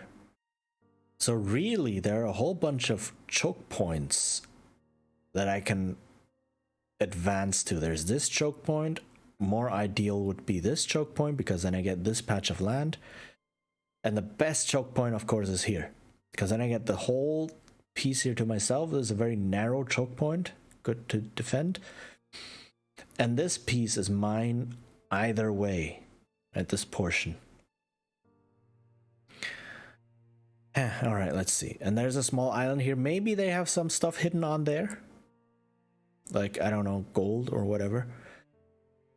Before I start this though, I do need to take a quick break, grab some more water, etc., get a stretch. I suggest you do the same, and I will be back in a little bit. See ya then.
All right, I am back and ready to start the next mission. This is going relatively smoothly, relatively well.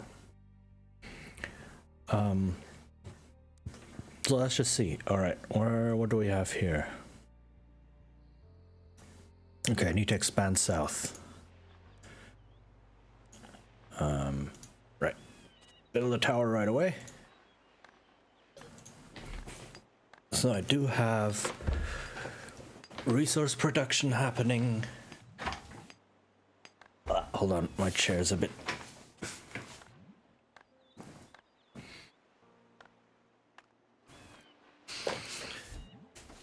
And I do see that I am dropping frames every now and then, which sucks. Don't know what's up. If it's just my internet being uncooperative or what's going on.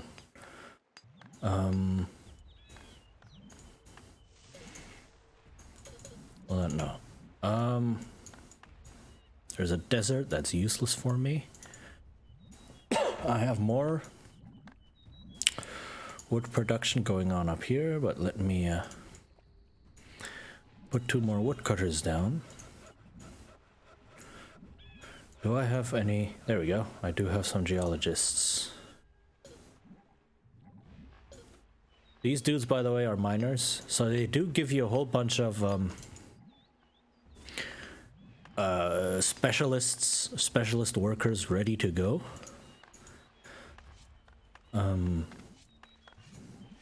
Right, instead of giving you the tools, which means they're locked in. Right, these dudes are miners. They already have their pickaxe ready. Can't really see it, but they do. So instead of giving you a couple more pickaxes and a couple more generic settlers, right, they give you specialized settlers. So if you build 5 mines, you use them optimally right here. If you build any less, then you have just dudes standing around uselessly. Alright, so let's see. There's more swamps over here and such. This area is very swampy, so there's not a big priority of clearing this out. Let's see.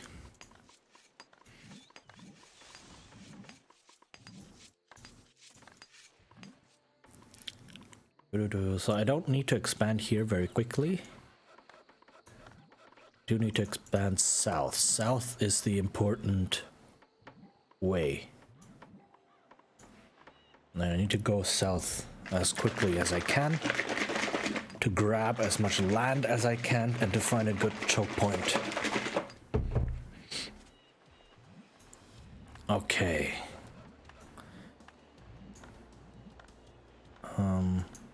One more tower, one more swords person. And I can get rid of this tower.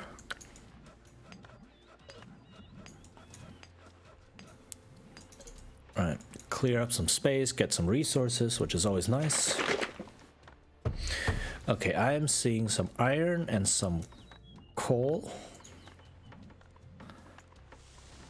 So, iron mine here. Coal mine here. Another coal mine up here.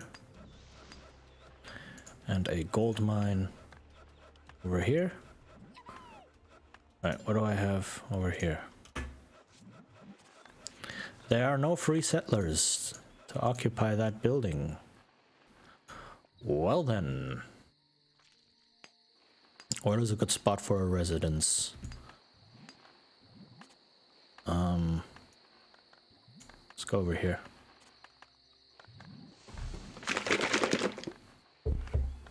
Is this a rice farm? This is a rice farm. But I need to shift the work area up to the swamp so that I actually get this dude to work.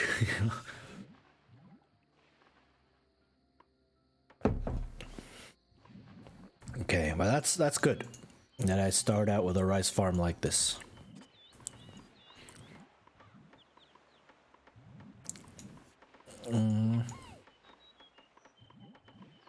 Sulfur. I'm not interested in that.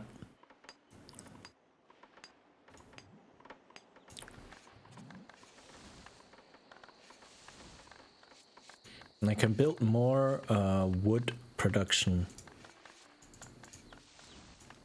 over here. I do want this to be high priority because I want I need the settlers, I need the actual people. Okay, once again, this map is ginormous. Like, wow, this is huge.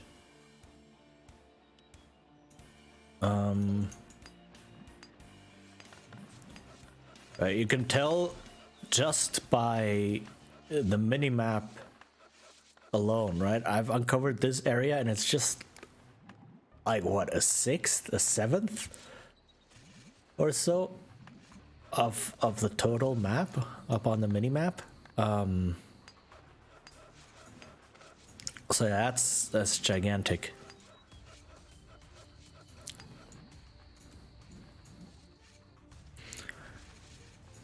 All right, let's see.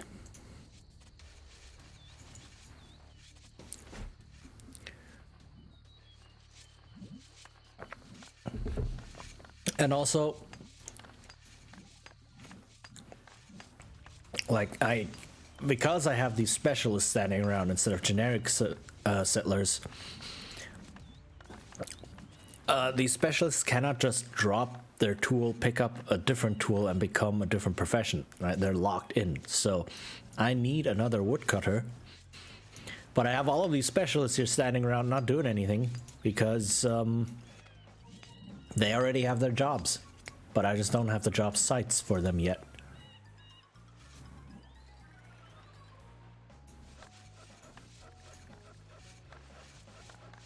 All right.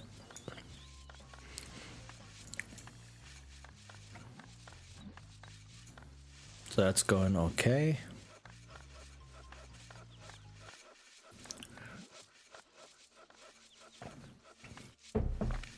And I do like that while this building site is being leveled, all the resources, not all of them, but like 8 of each resource is being brought here, which is the maximum that can be here. Right. Which is a good start. It's better than having to wait for each step to completely finish before before the next one can be started. Right, instead of first waiting for the entire leveling to be done and then all the resources to be brought and then the construction to begin, right? Things can happen simultaneously, which is nice, which is really nice.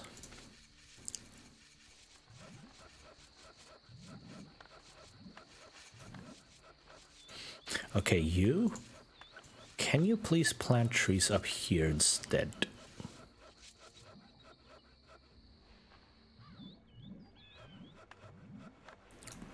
Okay, this area seems to be just coal and nothing else.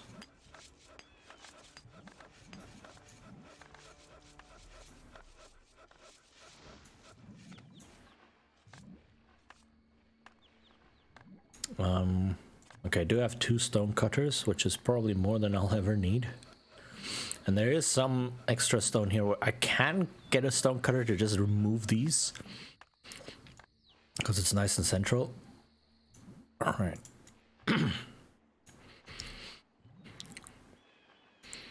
Okay, yeah, but you can tell I am in dire need of more settlers because the bottleneck right now is goods being transported.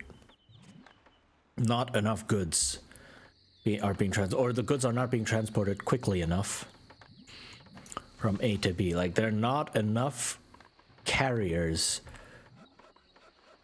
to bring resources down here or to bring resources across buildings. Like this is still missing resources, this is still missing resources, and so on. So that's the big hurdle, or the big bottleneck. Doesn't make sense because if a bottleneck is big, that means a lot can flow through it, but you know what I mean. And that's where everything is being slowed down right now. Like I have plenty of resources just lying around, but not enough people to carry them to where they need to be, which is the main issue right now. Well, once I get this building done, it should immediately alleviate all of those troubles, because then I get 100 dudes.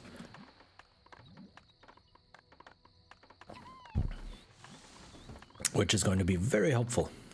Okay, so I'm guessing... Is there any geologist over here? You know what, can you search over here instead?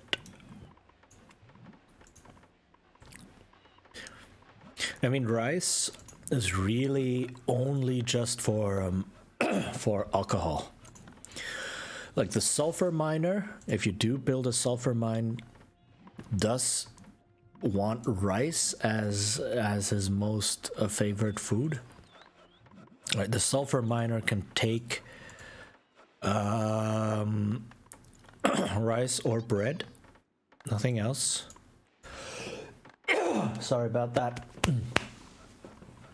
So rice is ideal for the sulfur mine, which is another bit of like, all right, I need to build more rice farms to feed the sulfur miner. And the sulfur is only used for one thing, which isn't even used, right? The cannon. The Amazons solve it much better. The Amazons actually use everything. They also use gems and sulfur. But they use them in an interesting way. So what they give them to the alchemist, and what the alchemist does is it takes one gem and one sulfur and turns it into either a gold bar or an iron bar. Right, it's random, I think, which is a clever way of doing it. All right, it supplements your gold and iron production with resources that you otherwise don't really need, or otherwise don't have a use for. They're just sitting there. So something like that, right? Instead of having specialized resource just for one branch of a very niche unit, right? Even if siege weapons weren't that horrible, they would still be very niche.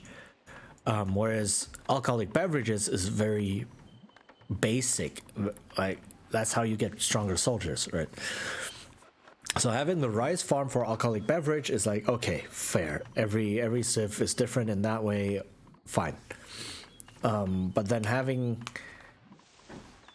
sulfur for something as niche as a siege weapon, that's just not ideal, right? It's a niche of a niche, and that just makes the whole thing extremely situational. That you don't really need to bother with it, or it's not worth bothering with it. All right, you can see all of these dudes coming out, immediately heading out to a job, picking up stuff and carrying it around. So that was really necessary. Let me build a second one right now. Just to get it underway and to have more dudes. Because more dudes is more better.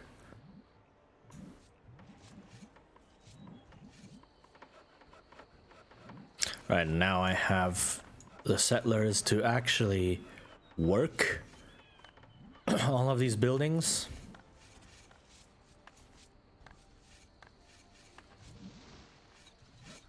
And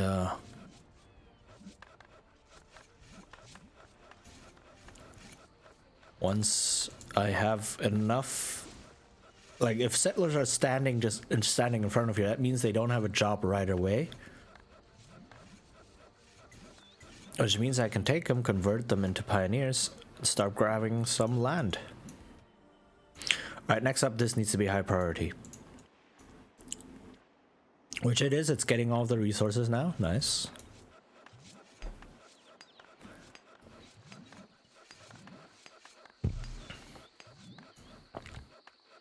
Okay, same over here. Grab land. Right, there are these small pockets of land that I can grab that's not worth building a tower for, I think. Because I don't need them right away. But it's nice to have them eventually because I can build more mines or get these trees and such. And have more space for fruit production, etc. That it's not bad. All right.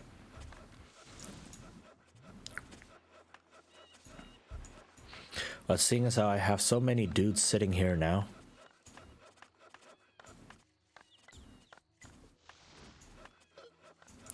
I'm gonna just grab these. All right.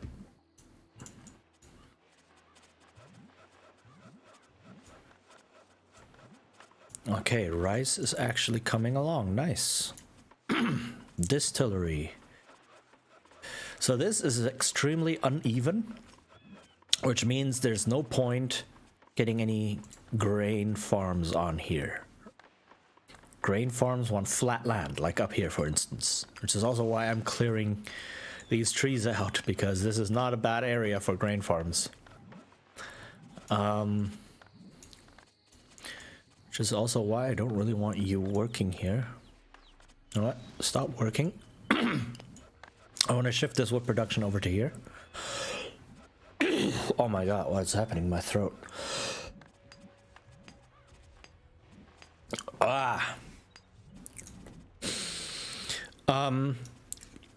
Because this whole area is not bad for food production. There is a river over here, there's a river over there, it's nice. So I want this area instead to be used for wood.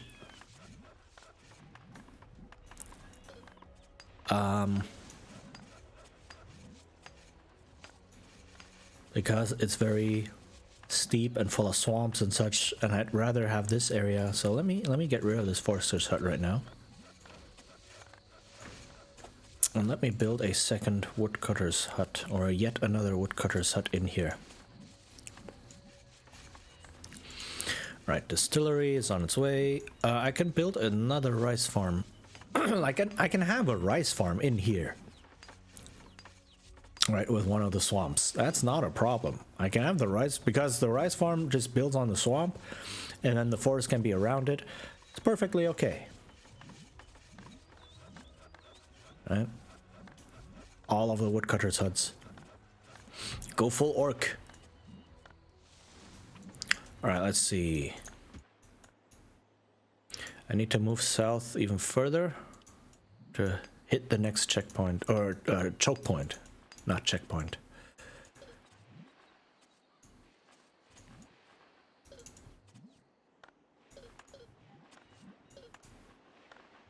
Alright.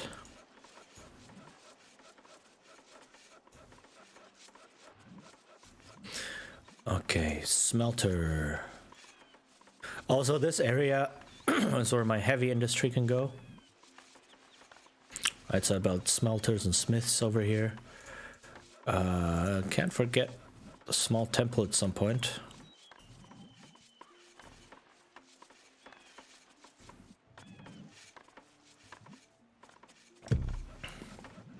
Also, I believe since the rice farmer can only build it along the coast or the edge of the swamp, the more edge there is, the more rice he can farm or plant.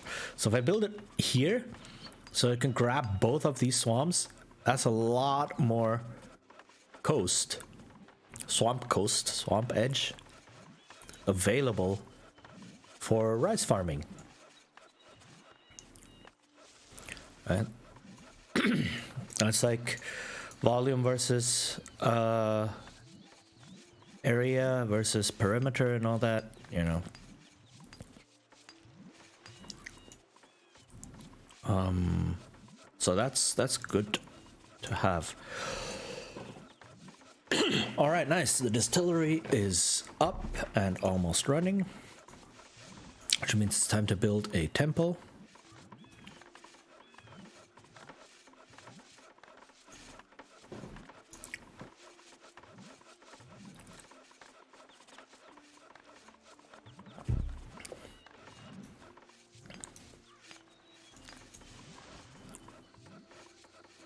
Okay, see, there are no more dudes just standing around in front of here. They're all at work now, which is nice. A lot of them also become new levelers and builders because there were a bunch of shovels and hammers lying around which are now gone. And that means they've picked them up and become levelers and shovelers and builders, levelers and build. Oh my god. Anyway. Those things, yes. This tower, please, higher priority. And this thing is almost done. Very nice. There's much more land over here and more land over up here. Aha! There's more weapons. How many weapons? 4, 5, 7, 12, 20. 20 weapons. Not bad. Not bad. Alright, you come down over here. Okay, see, there's already 2 barrels of rice wine. Which is why I want the temple to be built so I can start sacrificing it.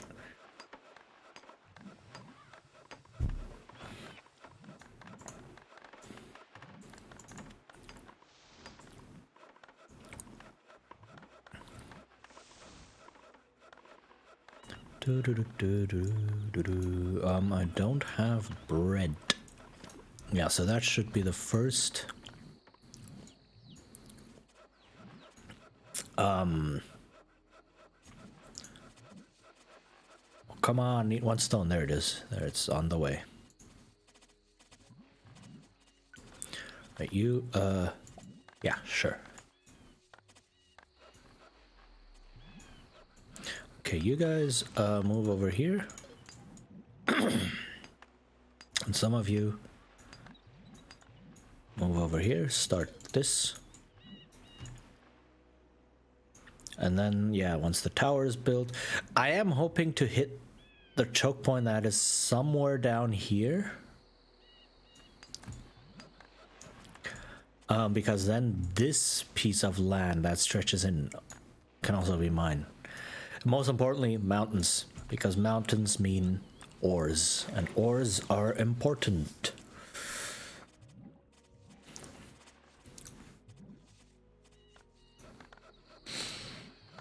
Okay, this is now done. So, weaponsmith.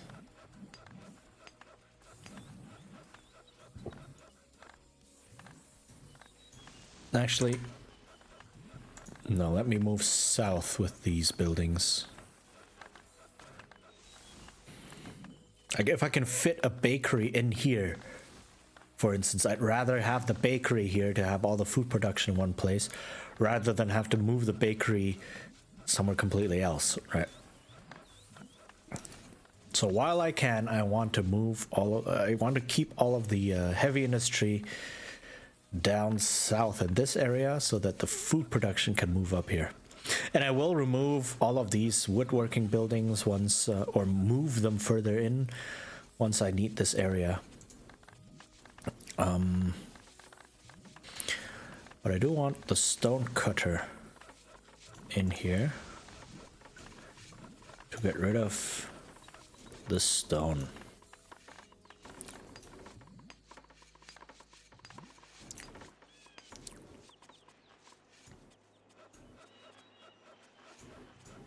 All right. All you woodcutters, please work on these things. And you woodcutter. Yeah, that's good. There's another woodcutter here. Perfect. All right. This is done. Let's move even further south.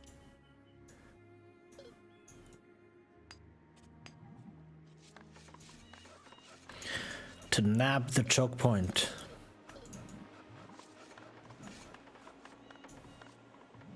This map is ginormous. I've said that before, but I'm just amazed every time. And I think this time I actually get to work on some more production chains and such as I wanted. Okay, is the choke point down here? It looks like it's over here to the left. And that this is just a bit of extra land. This is now done. Awesome.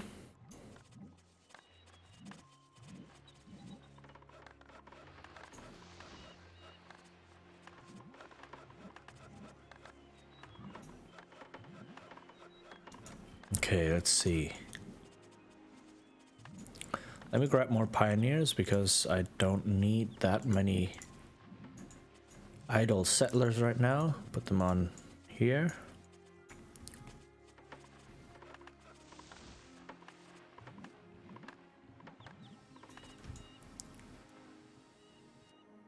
Okay, let's see. Alright, that's the materials coming in. Please high priority this thing. Okay. Yeah, move over here. Right, I want all of this stuff to be gone. And I want you to start hacking down these stones instead of these stones.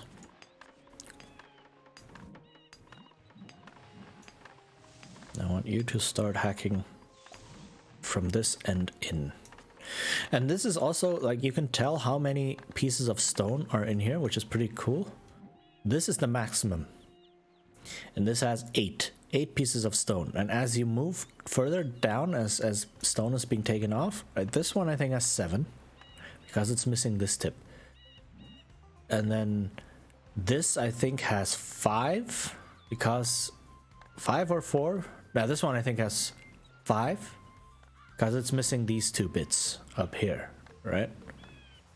And then this one has 4, 3, 2, I think.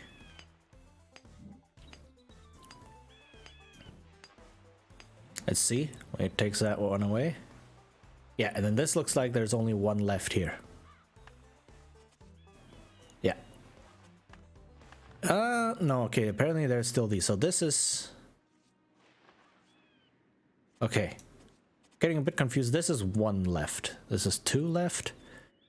This might be 3 left. Right? 2, 3, 4. In any case, if you know how the models look, you can count them. I don't really know how the models look, but I think 8 is the maximum. I'm not sure. It might be that the maximum is more. But you can see how much is left by how the model looks. Right? Is my point. Which is a nice detail.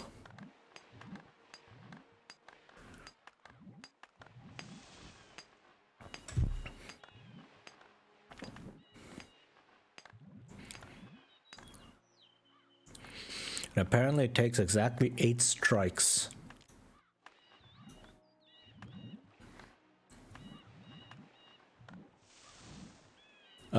To grab one of these, which is always like, it's nice when things just sync up like that. Now everything in this game is just 8, 8, 8, 8, everything. This dude is not on here, okay. Right, so let's see. Let's move on one further.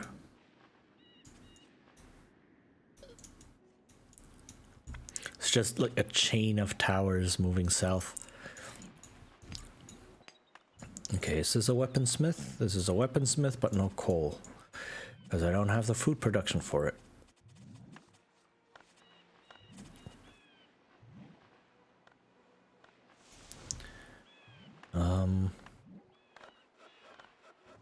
The thing is, with so many trees around, I don't think I really need foresters' huts, so I can get rid of these trees as well without needing to replace them. So actually, let me stop this dude for now. Now let me get rid of a bunch of trees. I have more than enough trees for now that I can afford to stop the forester, and I have so much wood just lying around now. I don't know if I'm just committing a grave mistake. Maybe. Like I said, I'm not good at this game.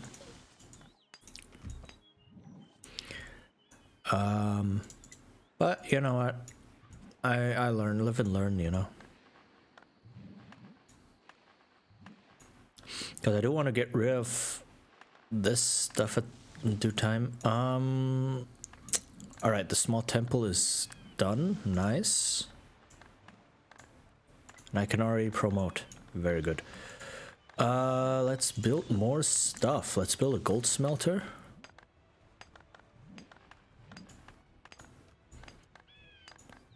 And what else needs building? All the trees up here are now gone. Nice. So you I can get rid of. You start cutting trees here. Alright, once this dude brings the log back, I think. Yes, no? Okay, the trees up here are all gone. Which means I can tear down this building and start building some farms. Okay.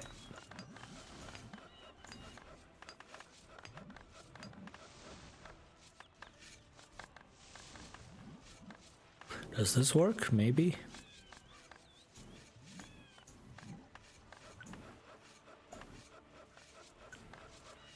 This music is pretty epic. I'm surprised what kind of music I have here.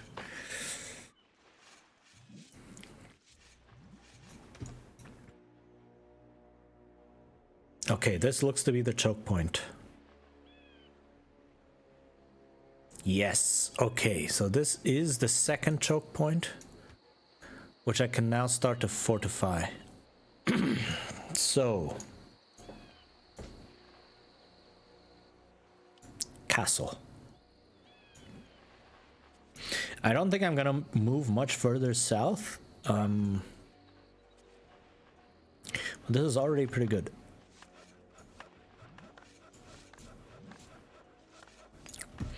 Alright, you dudes need some work, so move over here.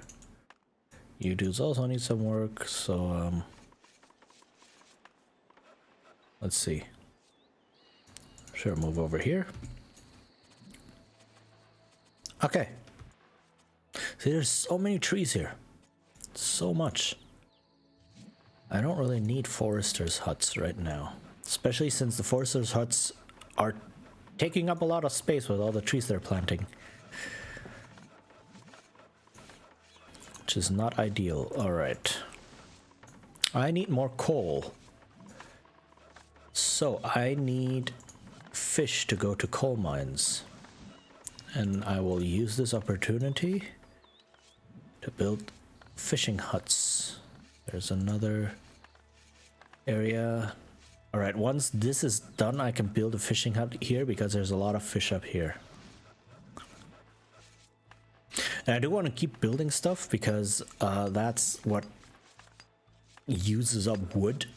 And using up wood is the only way to free up space in the production buildings to have the woodcutters actually fell trees and all that. So that's it's a cycle of if I want space, I need to use the resources.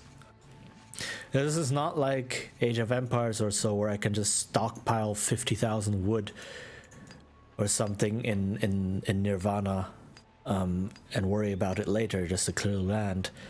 Here I actually need to clear out the storage of each production building to to get the people to work, because they won't work if their storage is full. So let me see if I can place another sawmill with all of the woodcutters that I have.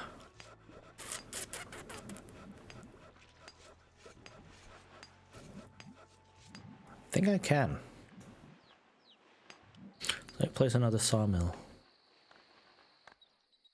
And again, just to use up some resources, let me build another large residence. This area is also nice for food. It's nice and flat and big and open. But yeah, I need to use the resources. So let me get rid of this tower. I don't need this tower.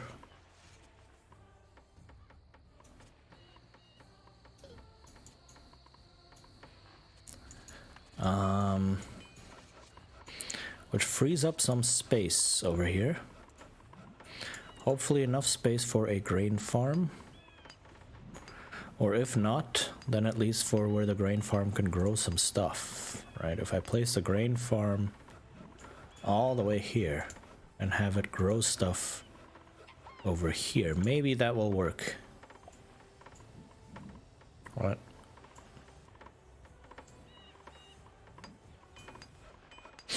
Okay.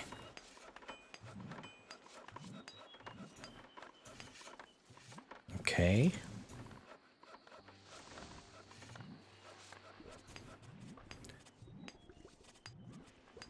Do I think it does work? Having the grain farm over here? Do you mean? And hello.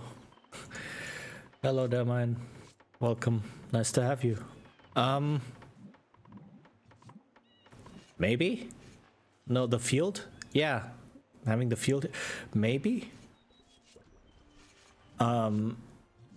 It might not be super efficient. But, I think it's flat enough that some things can grow here.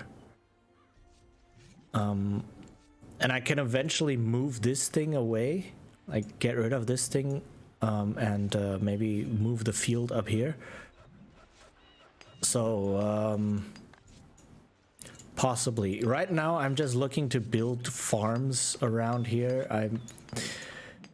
I don't care too much about the efficiency. If it doesn't work at all, okay, then that sucks. But if I can have at least some production, that's better. Set the true. Actually, I think I can move it like this.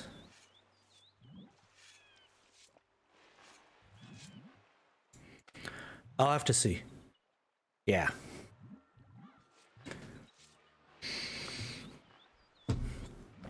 All right.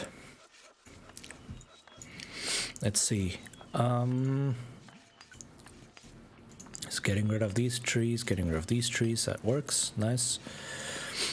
And I will build a second grain farm here once the trees are gone and once I've moved away these buildings, because I started with these buildings, but they're not in a good position. So I want to move them away so that I have this spot for food production.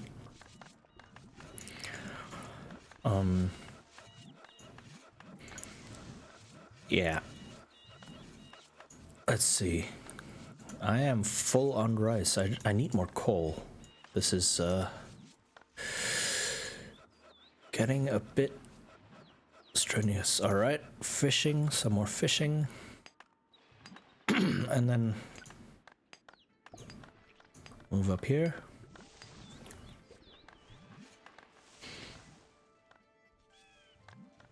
It's really that the starting scenario, or the start of the scenario, gave me a bunch of wood production in places that are actually great for food, because my borders were tiny back then, and now I have to move things around. Oh, there's someone searching stuff for me. Okay. Sure. Alright, everyone move down. And I could use a bunch more geologists. There. So you guys all come down here. Actually, one of you Move up here. Move up here. Okay, this, I don't need any more people searching stuff here. I know what's here, and this is full. So come over here.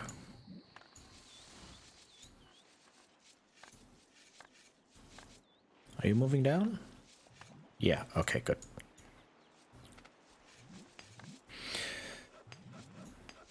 Okay, let's see. I am in desperate need of coal.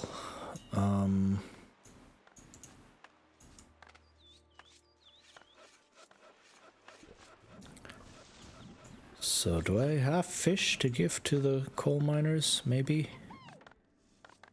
Let's see. Stones at the gold smelter are just for the look. The farmer should use the whole land. Ah! That's very good to know. Yeah, I was worried that these stones might interfere with the farming, but it's good to know that they are just visual detail. Yeah, very good.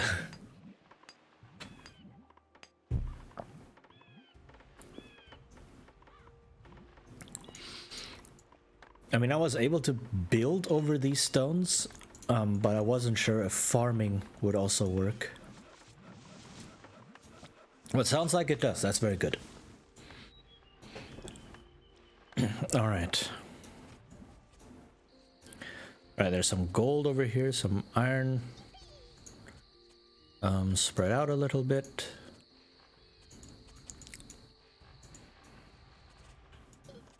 Search here, search here.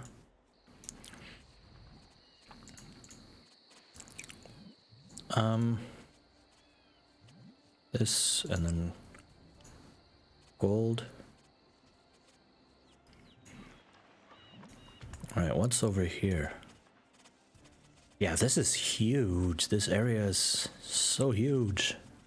I think it stretches across most of the top edge, which is like, I have so much land here. This is crazy.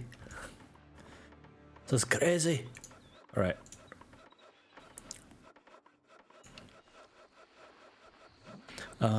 I can shift these dudes. Actually, yeah, there are no more trees here, so I can start getting rid of these dudes and start moving them over to here.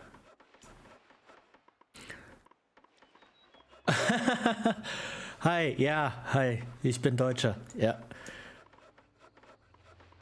Ich meine, ich halte normalerweise Zeug auf Englisch, damit mehr Leute es verstehen können. Aber du kannst gerne auf Deutsch schreiben, wenn du willst.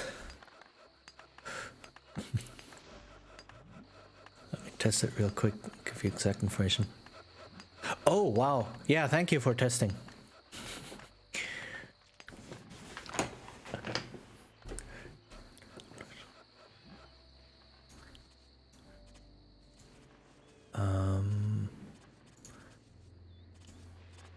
Alright, more coal. Need more coal.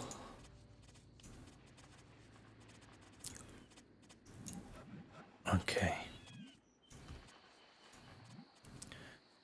Alright, I think this is as far as I will push it for now.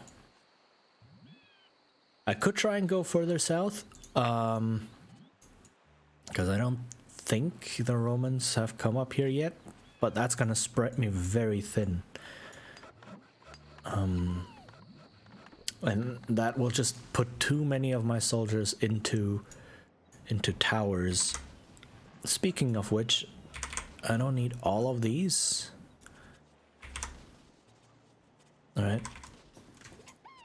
I have this down here. That's good enough.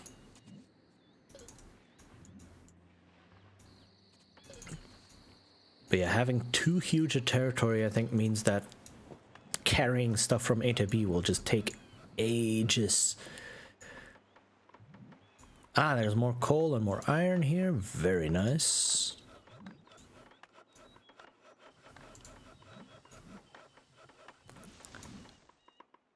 Okay, this is almost done. This is the woodcutter. There's the woodcutter.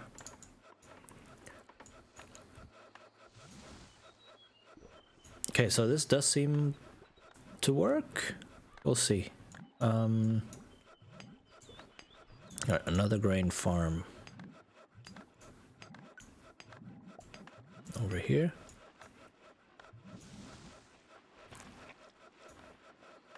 And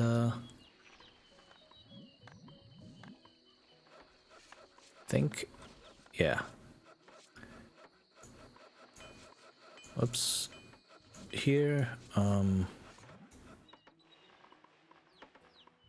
let's place the dude down here and place a sawmill over here.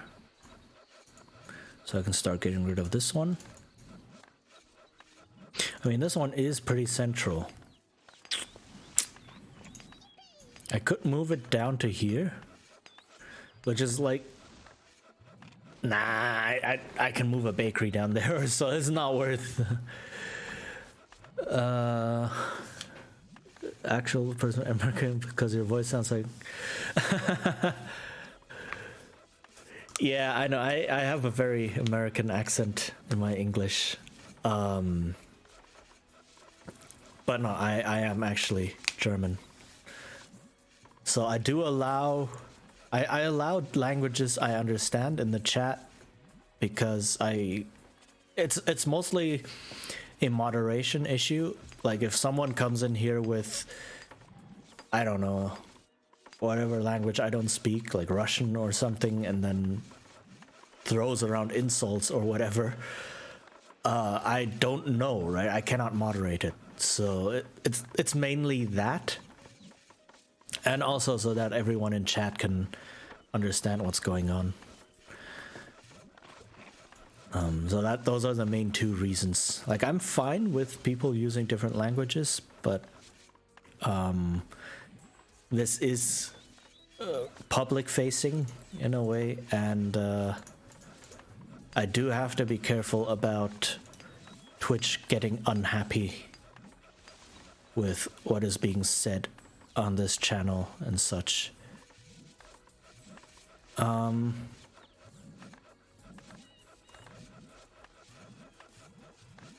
So that is the main what river? Oh, sorry. Yeah, the main issue basically.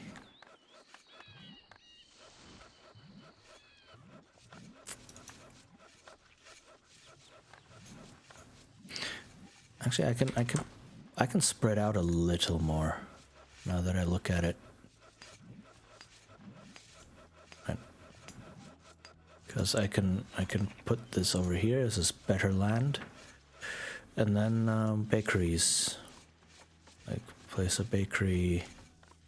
I can place the bakeries down here. Sorry about the stones. Does interfere with the field? Oh, they do interfere. Okay, so let me move this back up. That's okay. That's not a problem. I mean, this farm was never going to be super efficient, but it's better to have a farm there than not have a farm, I guess. And then a well. Can I build the well? I'd rather build it on this side, but you know, I don't need it right this moment. Okay, get rid of this dude.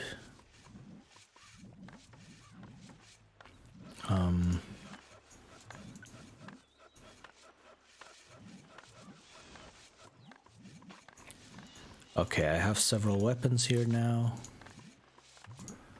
Barracks. Let me place the barracks down here so that my soldiers don't have too far to walk. Alright, but it looks like this area works. So that's okay.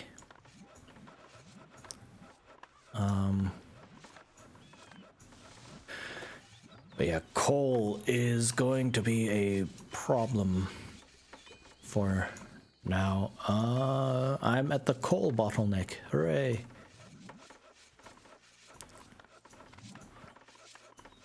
Bakery, bakery, bakery. Yes.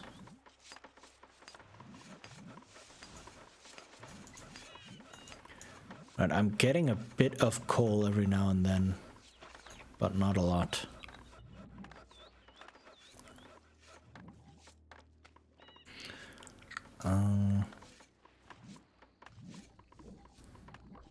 Okay. Now, where can I place more farms? I don't want them too far away. Do you have an interest to play together? Settlers United and Settlers on Ubisoft. I have Settlers United and Settlers on Great Old Games.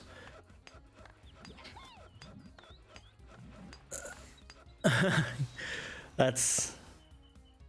I mean, when we're playing together, like against each other, or what? Because I am in no way good enough to play against other players.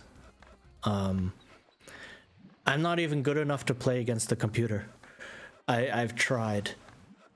I played some of the standard games, or not standard, just standard maps.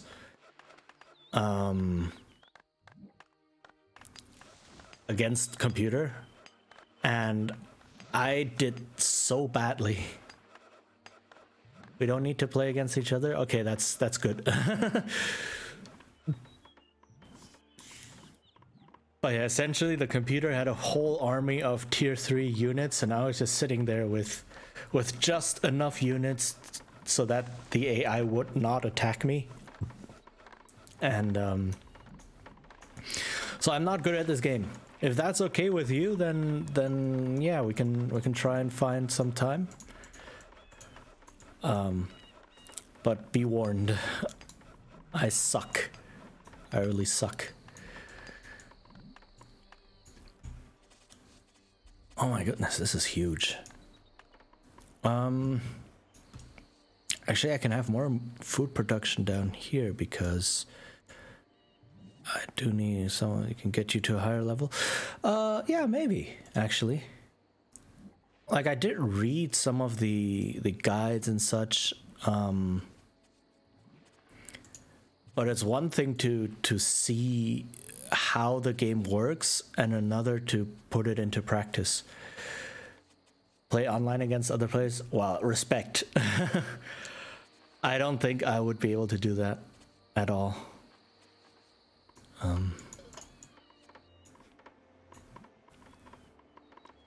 Like I mean, I see how quick the AI is in building up a huge army. So I would not be able to keep up with human players.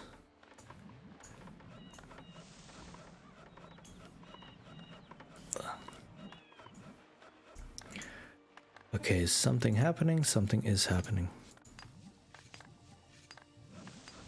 And also I just make very, very simple mistakes. Right, like forgetting to properly set working areas, like right here. And then having the buildings just not work because they can't find anything anymore. They can't find any resources in their work area, so they just sit there, don't do anything. I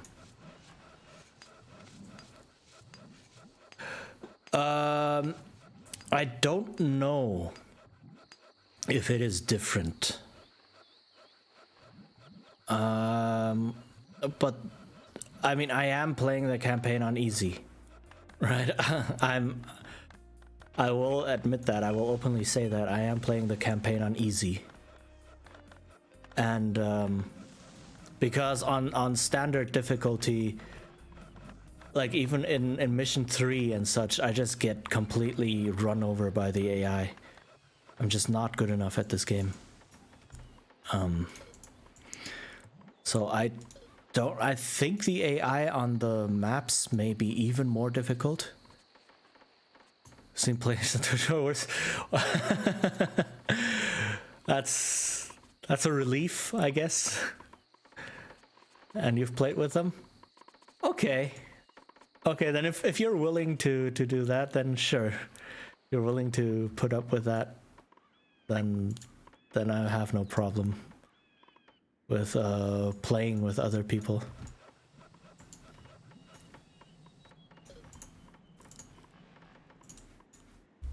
What is it warning me about? I need a pickaxe, which means I need a toolsmith.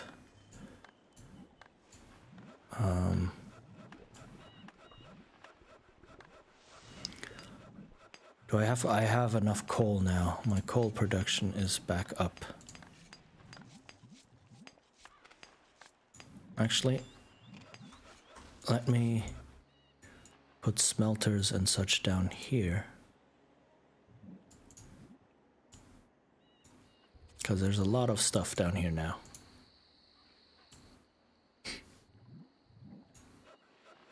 Alright. What is this telling me? I need a pickaxe. Yeah, okay. I'm building a toolsmith. Relax.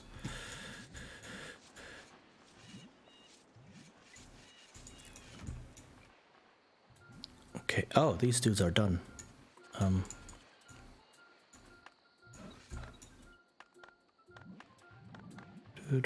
Anyone else? Oh, wow. Oh, okay. So there's 4 stacks of gold over here. That's... sure. Like, I don't know if there are different AIs in this game now that I think about it. If there is like a difficult AI and an easy AI, or if it's the same AI but they just start differently, right? They don't have as many soldiers or as many resources or something. Like if they actually change the map to make the game more difficult for the AI and then in return more easy for the player. I don't know if they actually have different levels of AI in this game. That would be pretty advanced.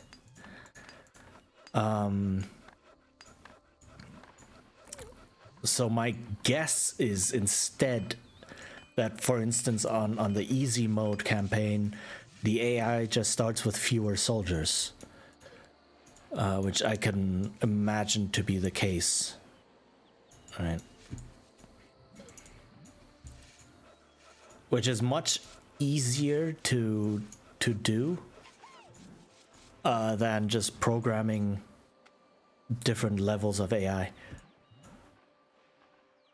Okay, this is very spread out, but okay. Let me build another farm just to make up for that. Or can I build... Can I not build one here? I am sad.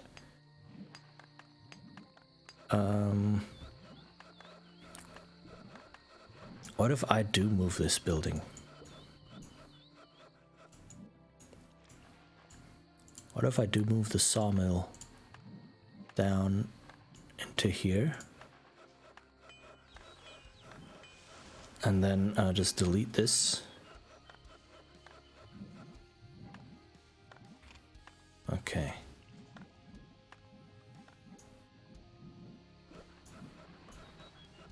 And then can I build a grain? Yes, I can.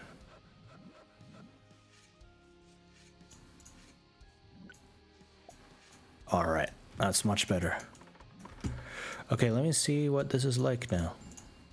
What's my strength? 61. Need a pickaxe, yeah, okay. Oh, my toolsmith is done. Nice, so...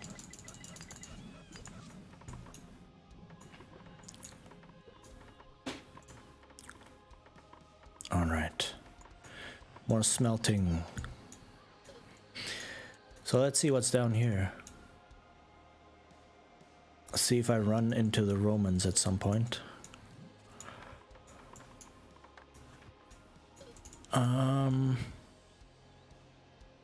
This looks to be the other choke point, maybe?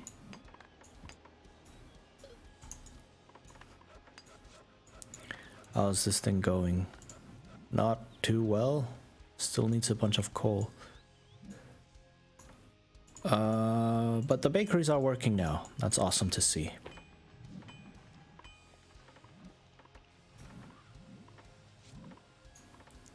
water, no water, some water. Let me just build a second well, just to speed things up. Okay.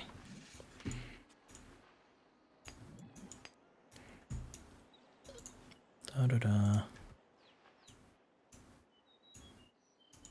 All right, let's see. What if I move?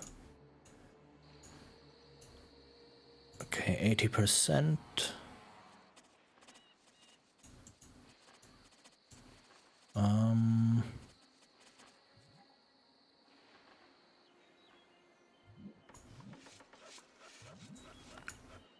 Okay.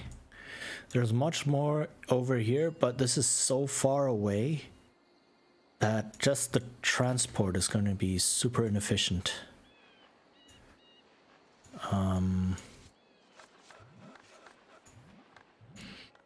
I will, however, start up on a second weaponsmith down here.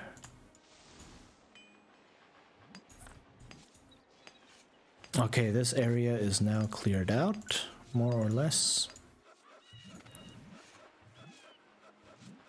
Okay, you know what? Now I will build a forester's hut, because I don't need this spot so much for anything else.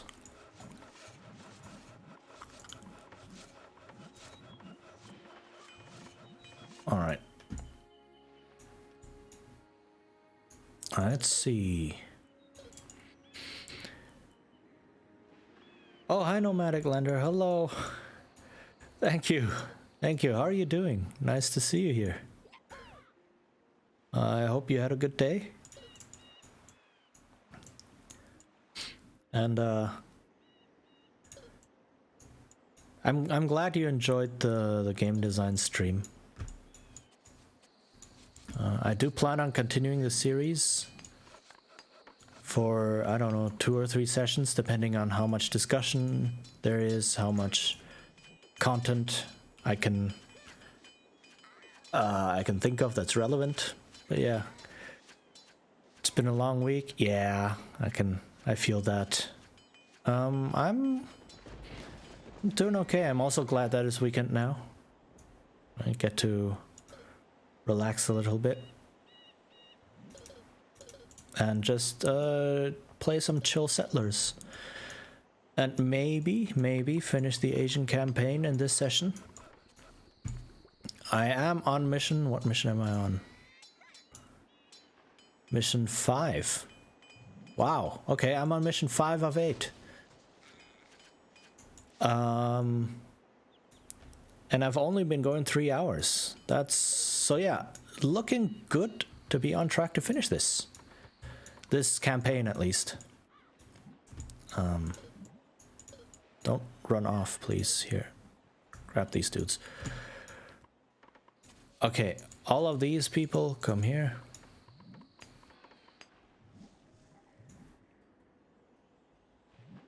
All right. I don't need this guy anymore. I am just learning more and more of this game as I continue, which is cool, but it does show that I do know very little. But at least I'm making headway. Like, as a kid, when I played this, I was so bad at this game. So I never really touched it. I did not understand anything. I had no idea what was really going on. Are you... Ah, that's what's happening. Okay. So let me actually place woodcutters down here. And a sawmill.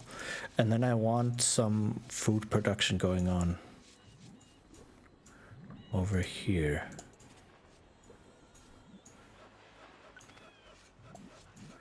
Yeah, see, this is what I was talking about. Sit down, write down my favorite games and what I like about them. Ooh, that's interesting. Yeah, that's always a I guess something people don't think about a lot, right? They just say, "Oh, I like this game," but then it's hard to articulate why.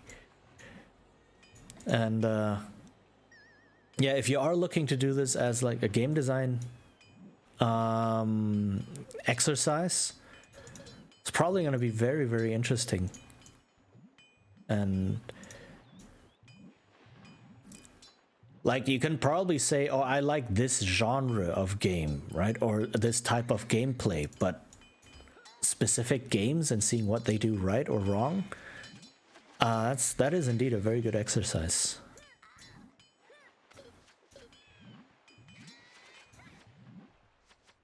All right, so there are some high-ranked people in here, but I hope I can conquer this nonetheless. And I needn't have worried. Oh, look at this. So many pioneers. Not just the sounds.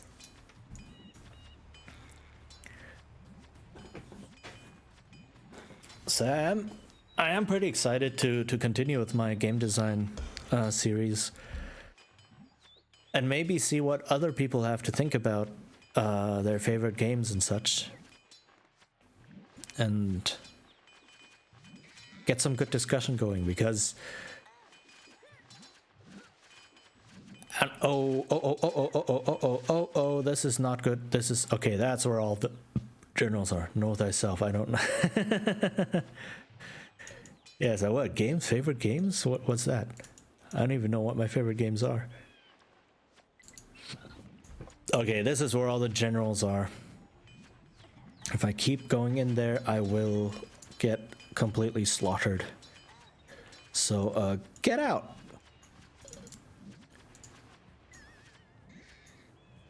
Right. Man all the towers.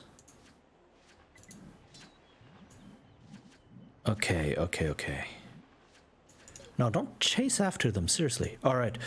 Whew, that was rough, right? I don't actually need the castle here. I don't need all these people here. Come down and grab this land instead.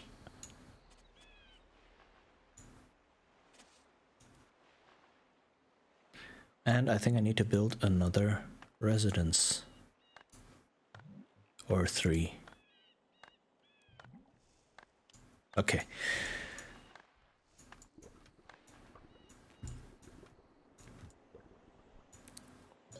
Oh yeah, if you've seen the stream, you know I talked about that, right? A lot of people are just like, I don't like this one aspect, or I like this aspect of the game, or I want to fix this one aspect, but then they don't have a vision, a unified vision, which is a bit sad. Because I do think that people have good ideas, and everyone has a unique take on different games and what they enjoy and how to combine things, how to combine experiences or mechanics. But a lot of that gets lost or gets bogged down in a lack of vocabulary, to put it that way. It's kind of like if you want to cook food and you only know 3 ingredients, you can be an amazing chef. You could have the potential to be an amazing chef, but if you only know of these 3 ingredients, then the food you make will eventually just be the same. Or it will be very, very limited in what you can do. But if you know 100 ingredients, right, then the amount of food you can make with your ability as a chef is so much more varied, and you can make so many more good dishes and such. And it's the same with any form of creative endeavor, right? You can be super creative, you can have great ideas, you can have a great vision even, but if you don't know all the pieces you can work with, Yeah, then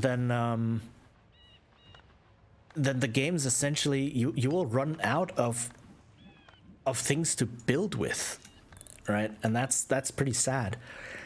I've never really thought about what makes the game fun. I just know when it is. Yeah, it's interesting. Those children, it's always easier. You can turn any task into a game. Yeah. Yes, and that is...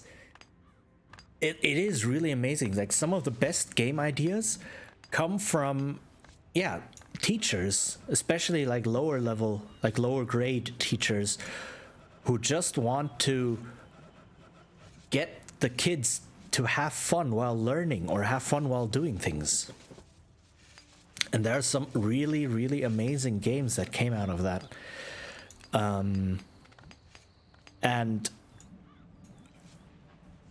like a really good game actually that I discovered, and I probably will mention this on Tuesday as well because it is such a good example, is how it is used to teach intercultural competence and intercultural communication.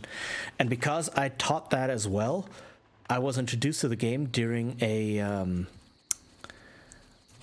like when I was doing training for that. And it's essentially a game that emulates what it is like to enter a new culture and not knowing the unspoken rules and such. That dude's gonna steal something. Don't steal.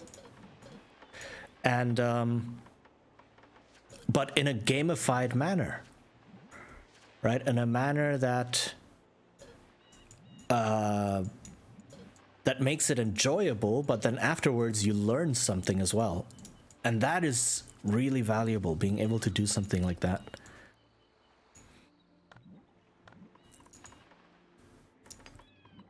Okay, let's see. Farms, more farms. All of the farms. Hey. Oh no, why are you going in there? Stop going in there. I did get a second tower, I guess. So that's something. Children are in existence every day, born to a culture they have to... Yes, yes, definitely. What is it? Children are humans with very little life experience. Right? They're not dumb. Children aren't dumb or so.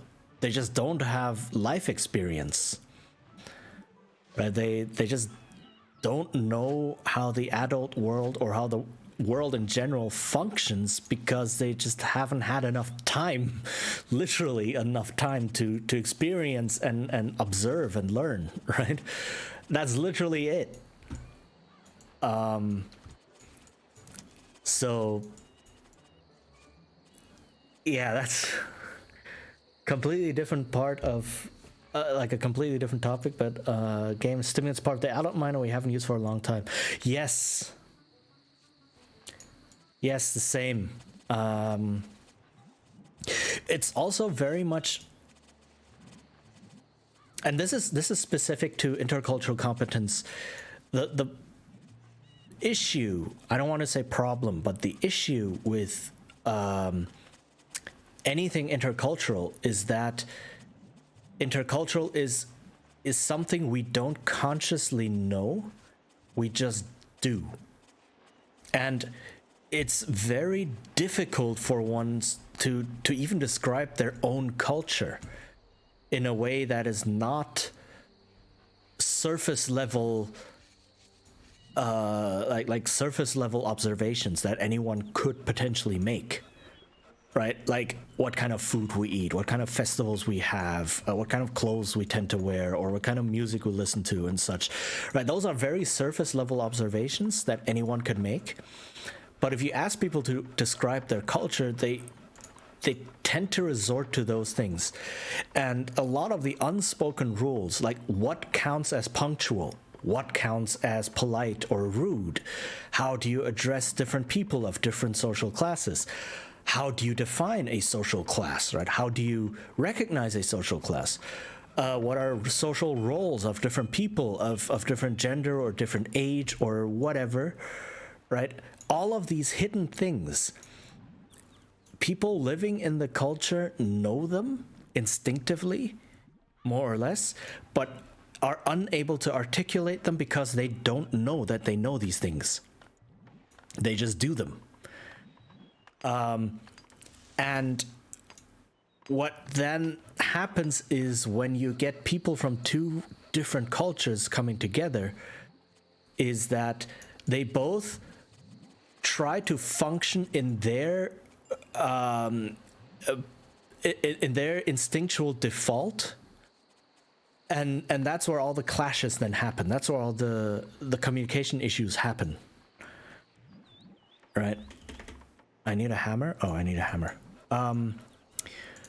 Because they don't think they're doing something wrong. They just see that something's not working, and they don't know what's going on.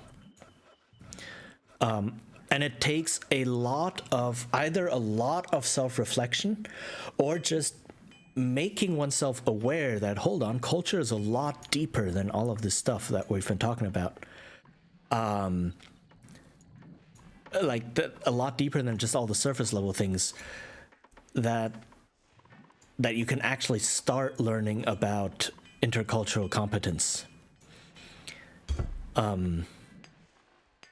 And just telling people that usually doesn't do it, right? You need to really guide them through it and have them experience it. And a game like that is one very good tool to do that. I need a scythe. Okay, fine. Mainly because it lets them experience, oh, hey, I'm now in a different culture. There are unspoken rules that I don't know, and I have to adapt, and the other people in the group also have to adapt. And it's very interesting seeing how different groups, because the whole game is actually split up into smaller groups. How every small group then works with it, right? Sometimes they find some sort of compromise. Sometimes the newcomer has to forcefully adapt to the new culture. Sometimes, I don't know, they just invent something completely new or so. It's very, very interesting. But these are all things that actually happen, right? When people from different cultures come together. And it's all of these unspoken, unknown rules and attitudes and views, really, that make it so difficult. And there are a lot of incidences, especially where businesses completely fail to get it right, and then just throw away business opportunities because they didn't communicate correctly in a cultural fashion. Right? What is it? The German Siemens, was it? I don't want to name names because I don't know for sure. But some company in Germany that does a lot in like train building and subway building and such, threw away a huge contract in, I want to say like Saudi Arabia or Qatar or somewhere around there, because they didn't understand how the culture there works and how people there communicate and what their views are, right? It's not saying one of them is better or worse, it's just different, but the people in Germany didn't understand them. So what happened was, and I might be making mistakes here, but the general idea is, instead of sending the big boss over to negotiate the deal, they sent some minor boss over, and then that was taken as an insult because apparently the deal is not important enough for the big boss to come over and negotiate. And so they just didn't do it. They just said, nah, this appears to be not important enough for you. We're not going to go with you. We're going to go with someone else. And then they just lost a huge $1 million contract that way. Because, you know, they just did things their way and didn't take into account that other cultures do things another way. And these stories are, like, I don't know how true they are, but I can imagine that or something similar may have happened because of cultural differences, which are totally a thing. So the same with like soldiers in Afghanistan, right? When and I think this was again like the German soldiers when they were talking to village elders and such, right? They would leave their weapons at the door. They would put down their weapons, go into the house, and then talk to the village elders. But apparently, and again, I don't know enough to say if this is true or not, but apparently that was also considered very strange because men of high status are supposed to be armed in some way. So all of these soldiers leaving their weapons outside and coming in unarmed to talk with the village elders is like, okay, what are you doing? Are you saying you're not actually like worthy of talking to the elders and such? So that, you know, I don't know if that's true, but I can imagine that is likely based on something true, right? Because I can totally imagine that, yeah, okay, a high status means you carry around a weapon to show your high status, which is a thing in many different cultures, including like European ones until relatively recently, right? So then all the soldiers like, and they couldn't understand why they had such trouble negotiating with or just talking with the people living there because of this, right? And so that's a big thing with dealing with people from different cultures. It's like you have to understand that it's these attitudes and views that no one tells you about, that no one can tell you about because they're all just instinctive. Like those are what make or break intercultural communication. And that's, I mean, it's really, really fascinating. And it's also fascinating to see when I train people on that, how they then react, how it suddenly goes like click in their head and they're like, oh my goodness, right? They just suddenly realize that humans are really complex, right? Oops, I just misclicked. So that was pretty interesting to see.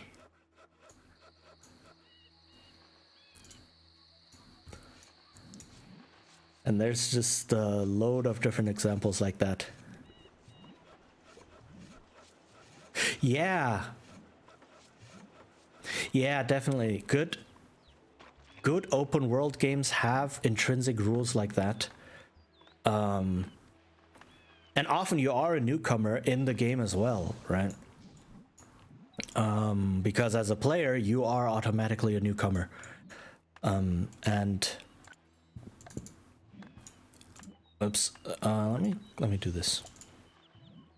And so learning the rules by messing them up and being told, no, we don't do this here, or this is not how we operate, is pretty authentic, all things said. Right. And again, a couple of things are relatively easy. Like, how do you greet people? Do you shake hands? Do you bow? Do you nod to each other? Is there some other gesture? Or what do you say? Right? Those things, again, are relatively surface level. But then there are a lot of other hidden things in there that you don't really get, and that if you do them wrong, people might notice something's off, but they can't say what is off. If you don't speak their language, that's on top of everything, right? On top of not speaking the language, right? You also get, oops, that's not what I wanted to build. All right. It's also like you don't speak their cultural language. You don't have their cultural mindset and their cultural views. Right. So it's more than just the actual language itself, which doesn't make things easier, right?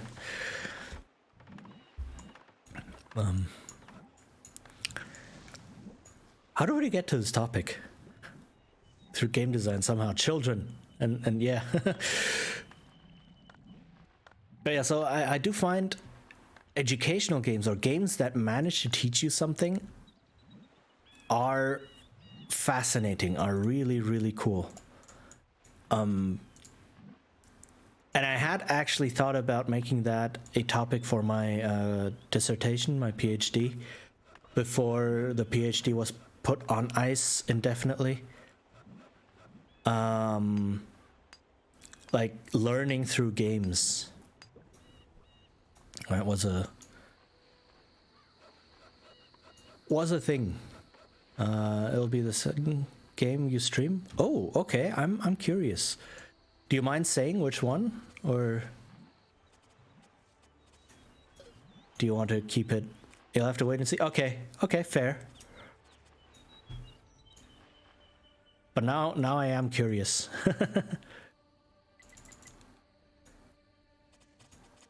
So I'll look forward to that, definitely. Right, I don't need these people here. All right. Does it have to do with like educational stuff though?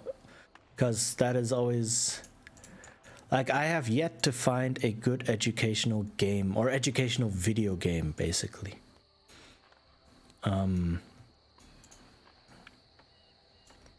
Which is good, but I think the experience is most important, so I will not attempt to verbalize it. Okay, that's fair. Educational game? Okay. Now I'm interested. So I will look forward to that, definitely. But yeah, I do feel that I have yet to find a good educational game, because people trying to make educational games have one of two expertises. Either they're game designers or they are educators. Never both together. And so maybe they know the subject matter they want to teach, but they have no idea, again, missing vocabulary, they have no idea how to put that into a game, because they don't know how games can function, right? Or they are game designers who might or might not know. Not all game designers are actually like good game designers. There's a lot of them. But they might know how games function, but then they have no idea about the thing they actually want to teach, and they choose horrible teaching methods. Right? So essentially, a lot of language learning games, for instance, are just very fancy flashcard programs. Just flashcard programs with pretty pictures, or a 3D world you can walk through and such. I mean, that's nice, but at the end of the day, it's just a flashcard program. And you can do so much more with games, right? You can really use them like there's so much potential in them, and then you do something like that. Duolingo. I will never stop talking about how Duolingo is bad. Gonna love it. I think moving to the first. Damn. Okay. Now I am. Okay. Now I'm really looking forward to that. I mean, it's up to you. If you want to play that first or second, you know, like whatever you enjoy more. It's probably gonna be fun either way. So, but yeah, that's okay. Then I am indeed now curious and looking forward to it. But yeah, Duolingo, bad game. Bad language learning program, just bad overall. I mean, yeah, some people have definitely had success with it. That's great. I mean, it's not impossible to learn a language with Duolingo. It's just highly inefficient and very confusing, and you have to slog through a lot of unnecessary stuff. To clarify, Duolingo is bad, but you like the concept, and did they fall short? No. I do not like the concept of Duolingo. Like, okay, depending on what level of concept we're talking about, I love language learning games. I would love the fact if there was a good language learning game out there. That would be absolutely amazing. And I mean, yes, a lot of language learning comes down to repetition. Well, I wouldn't even say repetition, because repetition is to put it very bluntly, is boring. And something that's boring, we don't really learn it that well, right? Our brain is just not engaged with something boring. It's work, and that hinders our learning, our ability to learn things, right? If something is boring, language is repeated use. Not just plain repetition, but repeated use.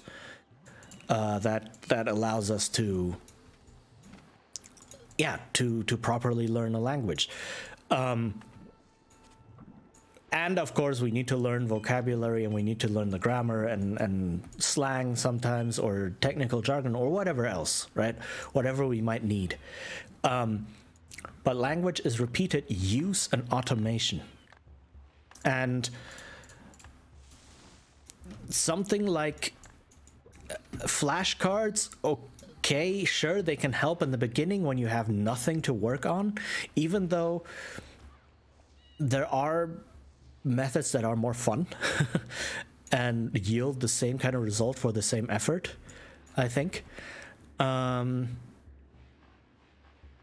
Yes, exactly. And really, the whole point of using a language at some point is you want to be able to speak that and understand that. So you need to hear a lot of varied input to see, oh, okay, sentences can be constructed in all of these different manners. Oh, these two things actually mean the same basic thing, because it's just two ways to express the same thing. Or like, oh, okay, there's a nuance between these two expressions here.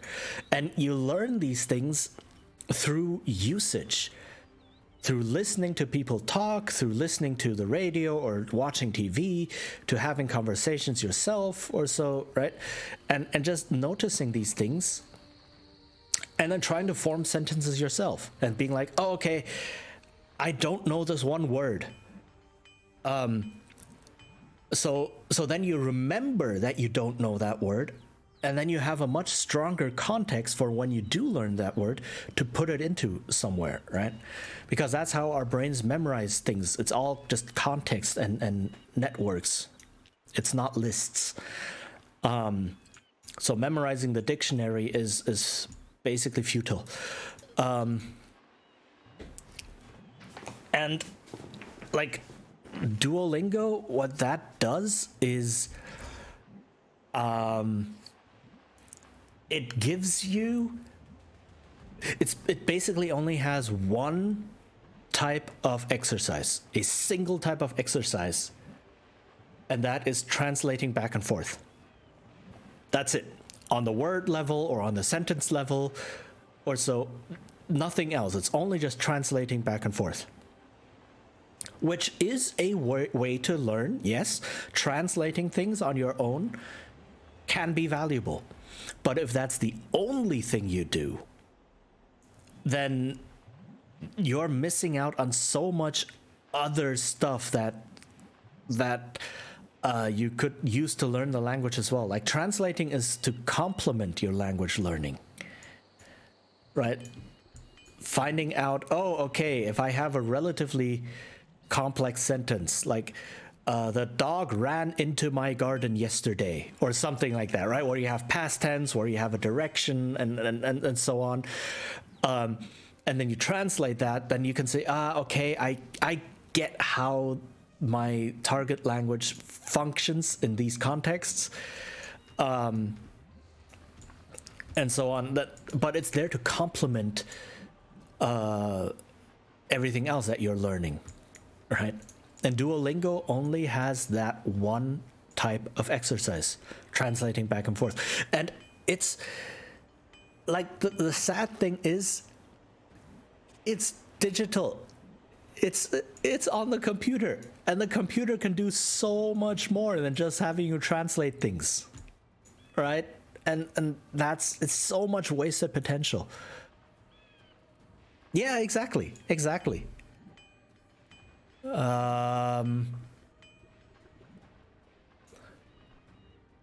Yeah, or like the dog into the garden ran or so, right? And so you get to see, okay, sentences are structured in this fashion, and to have this type of past tense, I use this form, etc. So that you can learn a lot, but it's not the only thing to do.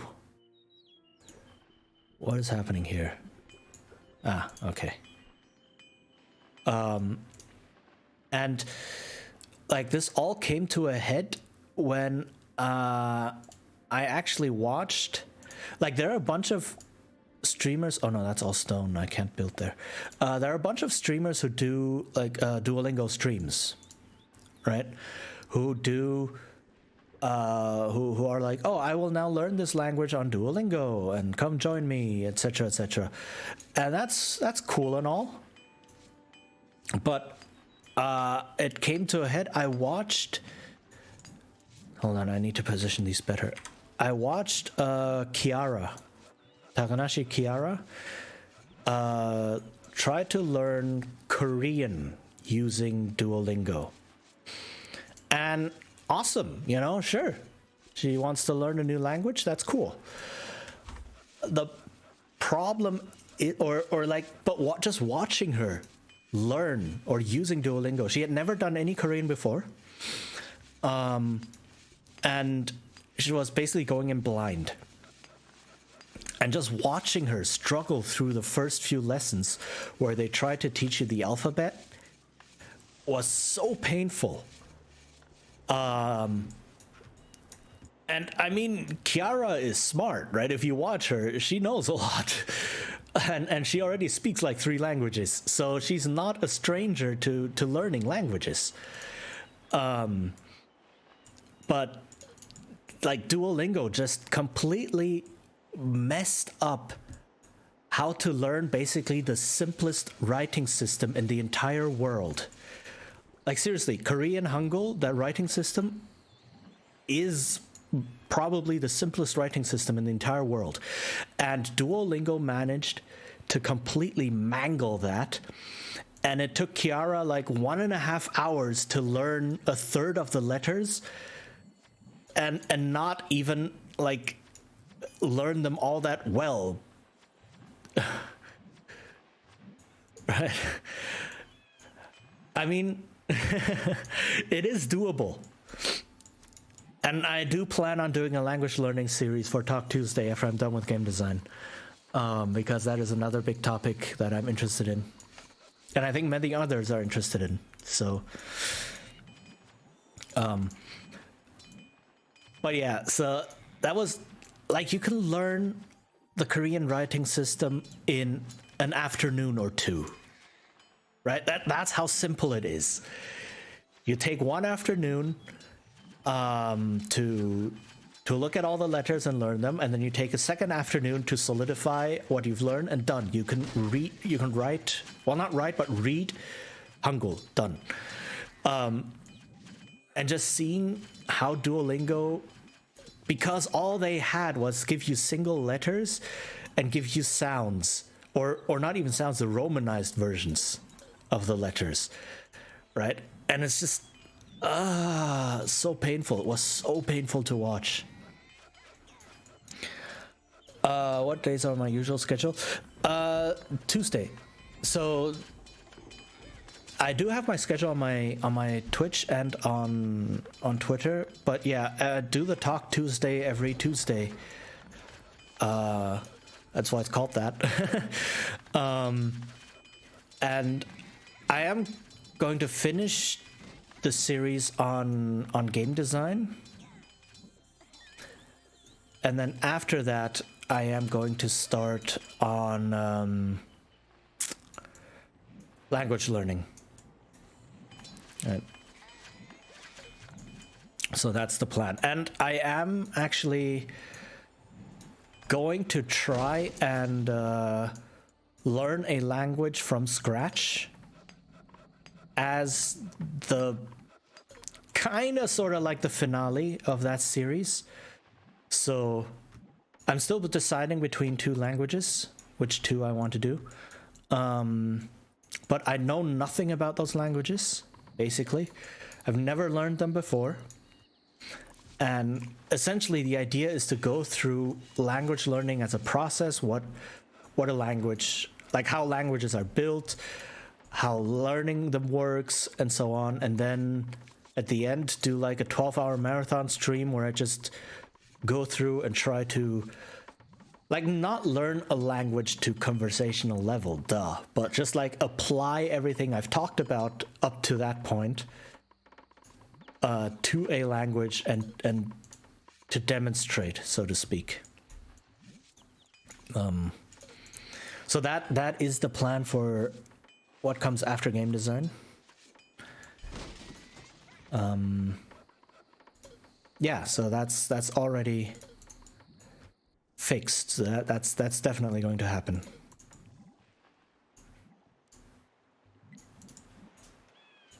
And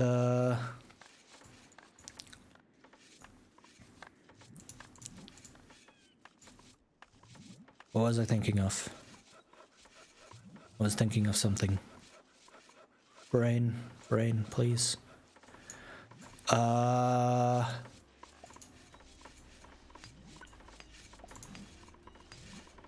No, it's gone.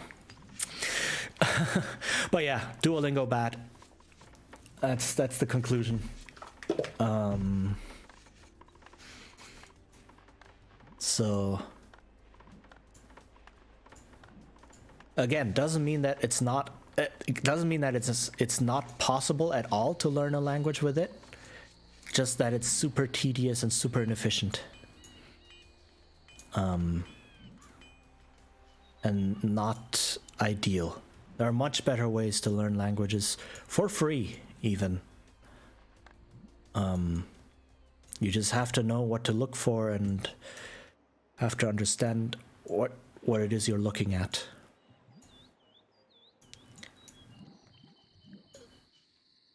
Monday, Tuesday, Thursday, Saturday. Oh yeah, those 4. So I actually themed all of my days with alliteration, because I like alliteration. Right, so Mondays, Momentum Monday, I have like more action-themed games. Tuesday, I have Talk Tuesday. Thursday, I have Thespian Thursday, which is story games and such, role-playing games. And then Strategy Saturday, which is this, basically, right? Strategy and management games and such.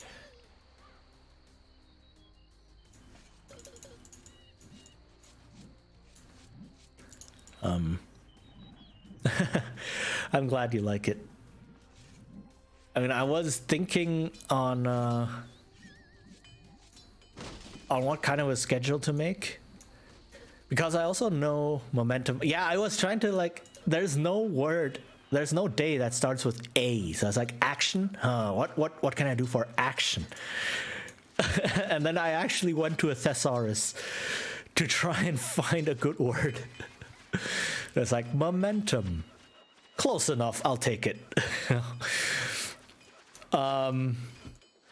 So that's how that came about. But yeah, I wanted to have theme days because that was easier for me to keep in mind. I know some people just play a single game every single stream, and then just move from game to game like that. So this might be like 1 week they play this game, then they're finished, and then the next week they play another game, and so on. But for me, it just helps having the theme days. And I think I haven't asked anyone this. Yeah, I can imagine that you just sit through a game for an entire week while streaming it or so. I did that before, and I did kind of. That's why I had a big break in between, because it was just too much in one go. And I believe, I haven't asked anyone yet, but I believe it might also help anyone who wants to watch this, being like, oh, okay, I like this type of games, so I'll just tune in every Saturday, or I'll tune in every Monday, because the other types of games might not interest me that much. It's like, okay, then you can schedule that, you know.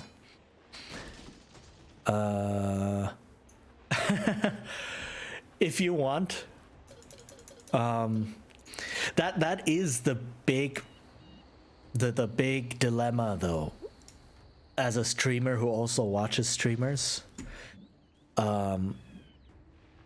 Like, when do I stream so that I can watch as many of the people I like stream as well? that is definitely. Yeah. That's. I mean, okay. But in the end, it's really like, what schedule works for you, and what days can you reliably commit yourself to streaming without feeling pressured or feeling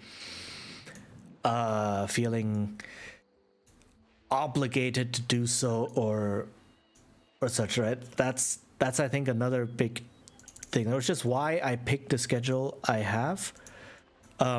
Not so much because of other streamers, because there are a bunch of streamers I like who stream on the days I stream, but mainly because I wanted the 2 breaks in between, and Wednesday and Friday just worked for me in that way. Right, shops are open on those days, so I can do like real life things if I need to, etc. So that was a big part of my reasoning. I'm got some ST3K. Oh, nice. That's always some fun content. But no, I'm not doing my PhD. I am definitely not doing that. I was thinking of doing it, and then I experienced massive burnout, and now it's just on hiatus. Yet. Yeah, maybe. If I find a nice topic that interests me, and if I find a good spot in a university that wants me to research that topic, I'll see. But yeah, because after I finished my master's degree, I basically immediately got a job at the university, because for some reason my professor, like everyone who does a PhD with her, has to work on some project at the university. And like the first project I got put on was miserable, was so very miserable. It was, and I will say this openly, it was a government project, and government projects are notorious for being horribly organized. It was bad, like really bad. And I won't say too much about the content, because you know, I don't know what the state of that project is, and I don't want to like what is it, to call out names, etc. But essentially it was a government organized or government funded, government organized project that was really badly organized. I was basically put into a supervisor role, something that I had never done before in my entire life. I was completely underprepared for it. Everyone else in that project from other universities, because it was a cooperative project, was like at least had their PhD or so, or had been working with those people for a while. I was fresh out of my master's degree. I had staff under me, which I had to manage. It's like, what am I doing here? I don't know what I'm doing. And then the professor didn't really guide me in any way. Just let me sit there. And so that was one of the worst years of my life. I had to be rescued out of that project by a good friend who was also at the university, and that was where my depression deepened really badly, where I went on antidepressants and such, because that was not good. So that just sapped all of my energy to do any more research and any more PhD related things. I'm much better now. I got a much better job afterwards, a job that I really loved and did for several years. I got to teach German to refugees for a couple of years, and that job was fun and felt valuable, and was like, I learned a lot, and it was something I wanted to do. So that job was amazing afterwards. Right, so that was really, really good. But now I'm out of a contract. I don't have a job right now because my contract ended, and again, mental health reasons, I just said I can't really continue working right now.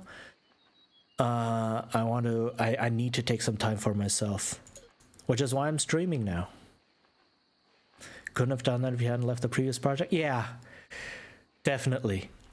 Well, I didn't so much leave the previous project as it was kind of discovered that I was drowning. Right, so essentially at the end of the year, we had to create material, learning material and such for that project. And at the end of the year, I basically pulled an all-nighter, wrote up like 30 pages of material, of whatever stuff I could think of, sent it to my professor. And that was like the very first time she ever asked for material for me for an entire year. And after she received that packet of like 30 pages of poorly written stuff, it's like, what is going on? You've been working on this for a whole year. Like, she didn't contact me directly, which probably saved me. She contacted my friend, who is also pretty high up, and he contacted me. He called me and said what happened. But luckily, he didn't blame me and didn't say, "Yo, you messed up. What are you doing? Why are you not working?" Instead, he found out and said, "Come to my place right now. We'll talk and see if you need help." Right? And like that saved my life, probably.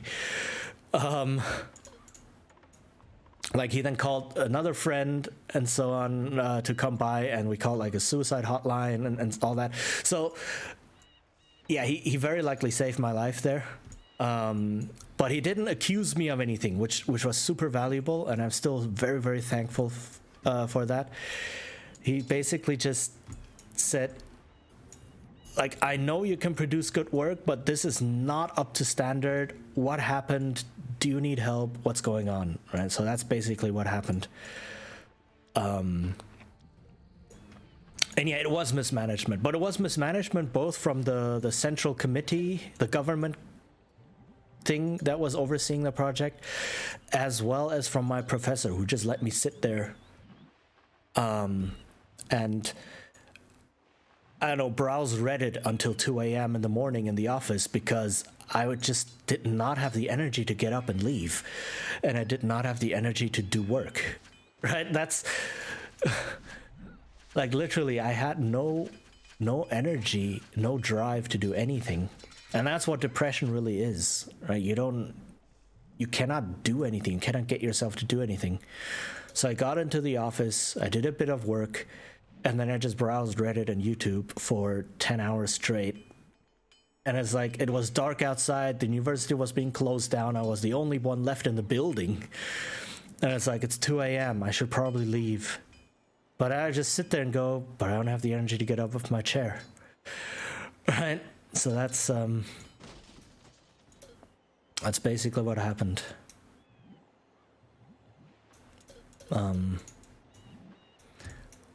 But then, yeah, they found this other project for me, the German classes, and that was amazing. That was a lot of fun. I had great colleagues, and I learned a lot.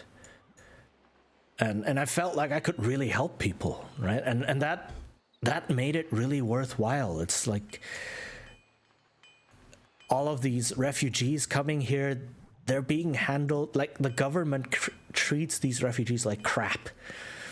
They're just numbers to be shuffled through the system, and they come here and they may need to build a new life for a couple of years at least, right? A lot of them have kids and such, like entire families being there, and it's just like, you know what? If I can just help them out a little bit, help them learn the language, help them understand German culture a bit, then I feel like I've done something, right? And that was really valuable. Spent 7.5 years in college, bouncing majors and being depressed. Oh yeah, I feel that, like not knowing what to do, but also not being able to figure out what you want to do.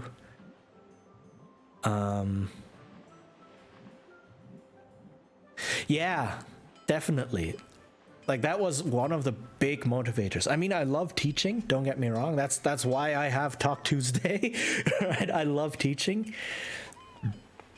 But seeing these people in class, and I mean, I followed them for at least half a year, right? Before I switched to a different grade or so. So seeing these people come into class, and someone just followed. I'm a jackal. Welcome. Thanks for following. Welcome to the guild. Hope you'll join us for many adventures. Yeah, nice to have you here. Hello. That's a cute waving emote. I like that one.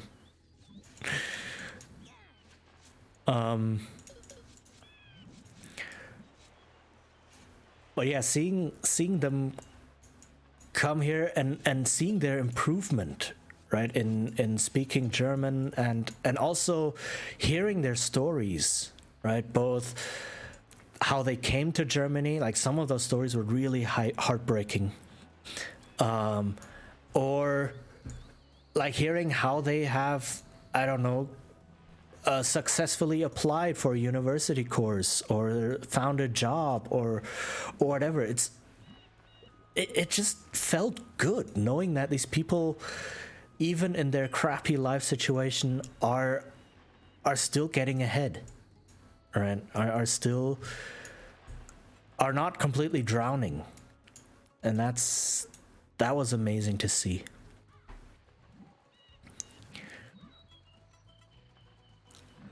Right. So yeah, that was definitely the perfect job.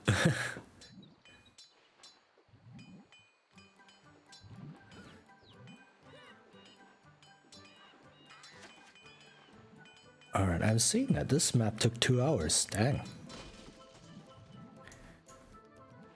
That's a long while.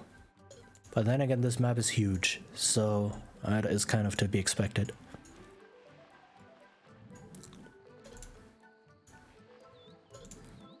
Were they in any way comfortable with German, or were you just starting from scratch? So yeah, the course was from B1 upward, right? If that says anything to you. Is there a war going on there? You mean in the game? Because yes, in the game, this game is about conquering territory. So yes, there is fighting going on in this game. But yeah, if the levels tell you anything, like the language CFR levels, like yeah, that is the point. You have to build up an industry to train soldiers and then to invade people. So that is usually the end goal of every scenario. Roman resistance has become Okay, hold on. The traitorous Chinese barbarians have completely ravaged and abandoned their main island. We must at least make farming possible there again. And we must continue to engage Septimus Marius in battle. He is treating Ramadamses like a family pet, perhaps to learn from the Egyptians how to grow crops in the desert. The allegiance won't help Ramadamses. He is already too weak, but it strengthens the Romans by the hour. Yeah, Stratsat. I like that. This game is about crushing our enemies, seeing them. Joke's on you, there are no women in this game. Well, there are Amazons, but you know, none of the units are female, which was actually addressed in Settlers 2. The campaign in Settlers 2 is basically suddenly all the women disappear, and then the men are just like, let's set out on a voyage to discover where they may have gone, and that's the campaign. that's basically it. So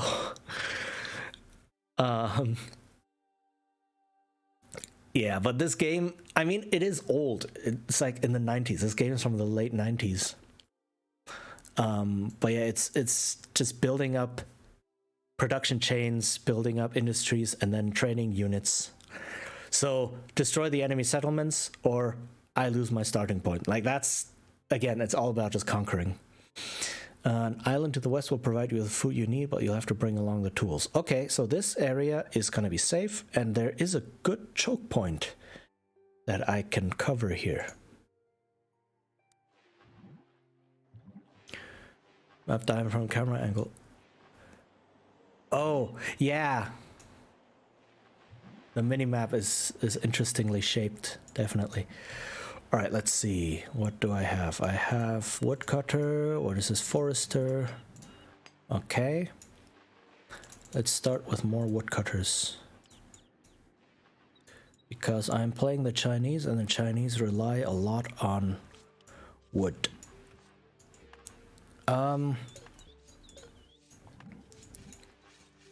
Yeah, it is. Which I think is very interesting because the map is also shaped like this. Like if you can actually go to the edge, it is diagonal. I have these soldiers here that I don't need. Okay, so how many dudes do I have? Let me build. Can I build a large settlement? I can. Somewhere.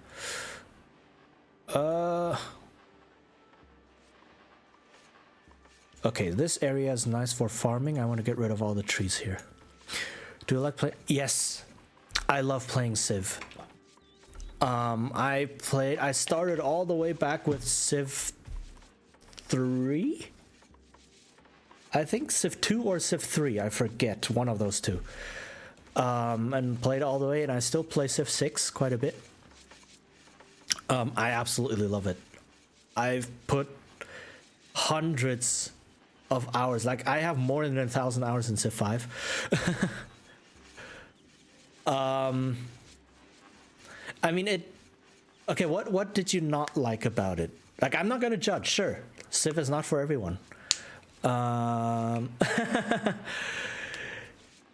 Yeah, Civ 5, I mean, Civ 5 did ruffle a lot of feathers.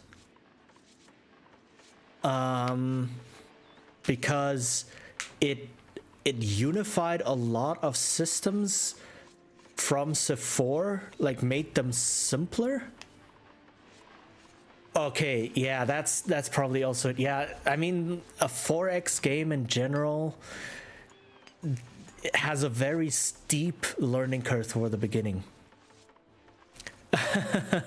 Okay, yeah, then I could imagine that you're pretty lost and that the game is not a lot of fun. Yeah, I can totally see that. But yeah, I love big strategy games like that. I also love other grand strategy games, Stellaris, for instance. Got bored and confused when I figured out a bunch of... Yeah, I feel that. Yeah, I mean, I'm playing this campaign on easy. I'm not good at this game. I'm really not. But I played this game as a kid, and so this is just nostalgia. I just want to play it as nostalgia, and I want to share this game with others, you know? So there's no shame in not being good at a game. As long as you enjoy it, everything is good. Right?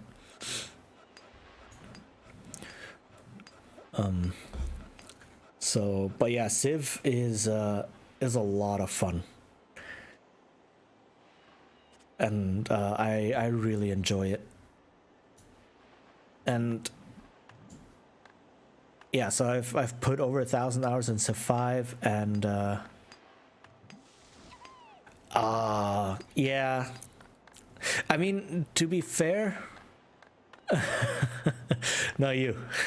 Thank you for being here. That's what makes you awesome. But yeah, Stellaris is also a lot of, like, it takes a lot to buy into it. Because it's a grand strategy game. I think it's even more complex than a game like Civ. Because there's so much more management involved. But Stellaris is a lot of fun, mainly because they embrace the whole space is weird trope, right? You find, like, what you do is you start with one planet in one star system, and then you go out and explore other star systems and colonize other planets, etc. And they fully embrace space as weird. So you find all sorts of really weird things happening, and only some of them could potentially be explained by our scientific understanding today. And you get all sorts of weird shenanigans happening. And it's cool, like seeing those small stories unfold throughout the game is exciting. And there's so much customizability. I think I said that right, in Stellaris. But ideally, you do want specific DLCs for it. Like, base game Stellaris is... oh, Mass of Orion. Dang, yeah, that's another old one. I mean, if you've played Master of Orion, then you should feel kind of at home in Stellaris. Yeah, so definitely. But again, I think you do need specific Star Control. I've never actually heard of Star Control. Like, I know Master of Orion, but I don't know Star Control, which is sad. Like, I want to know all the games. Non-flight sim games. Okay, so were you a big flight sim player then? I take you were.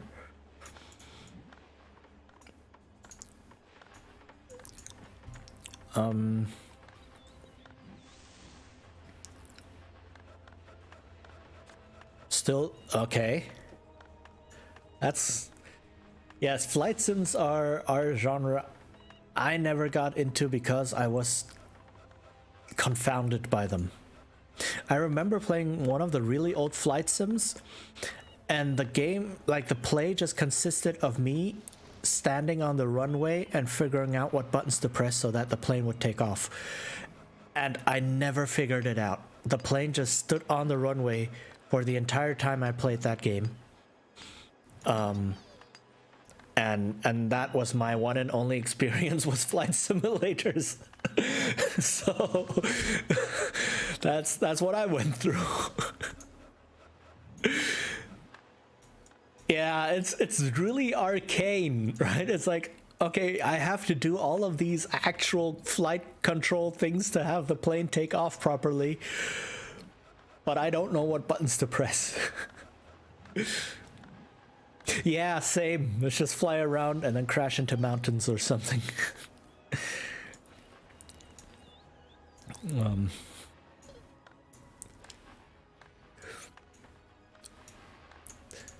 Oh, nice, this is done. Okay.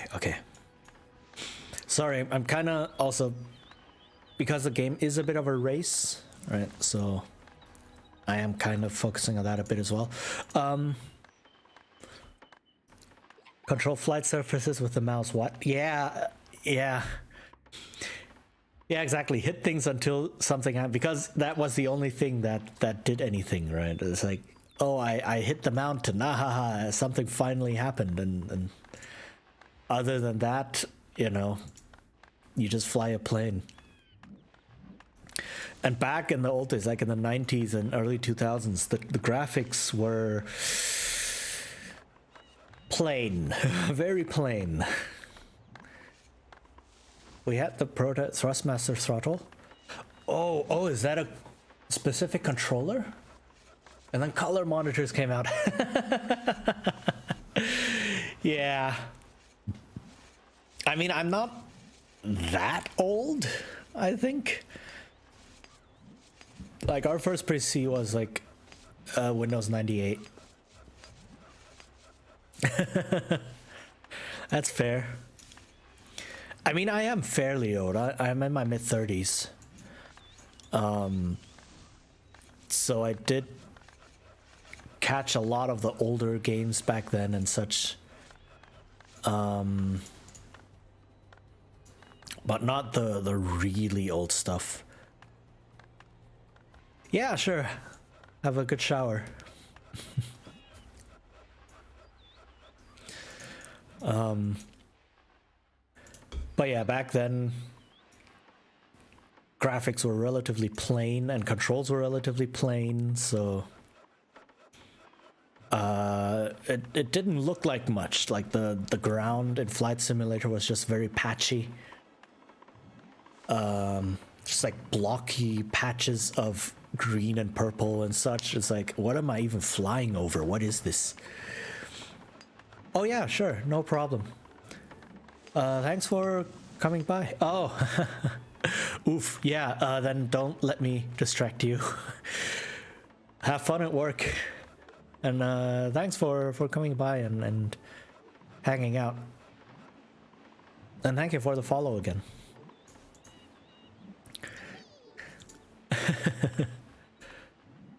Well, that's good. I'm glad I could give you a bit of a distraction.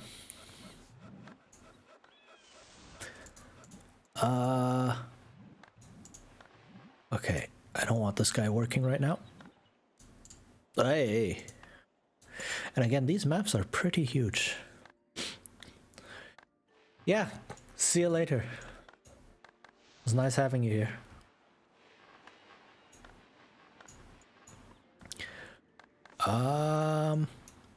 Okay, let's see. Where can I build stuff? There, fishing. I want to clear a bit of area here so that I can build a shipyard. Right here. Ah, perfect.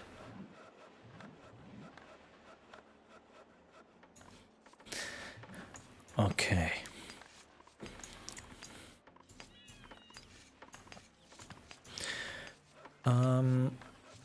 This is too many trees here. I would ideally like to clear out this area so I can build some heavy industry.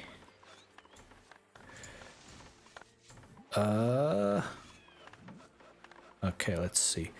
Also, I need ships to get like stuff moving between these islands. Like for instance, if I could have wood production all outsourced to this island, for instance, I wouldn't have to worry about trees over here at all. And just ship wood back and forth. Dude, I showered today for the first time in I don't even know how long, so we all go through that.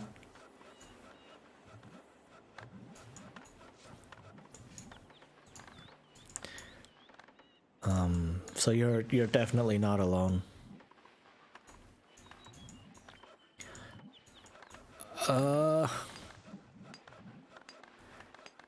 Yes, indeed. The only companion.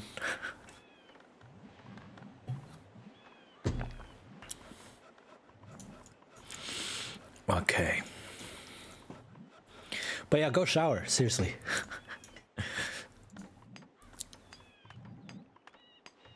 Oh, okay.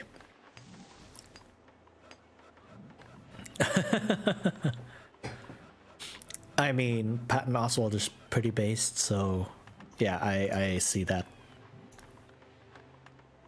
Ah.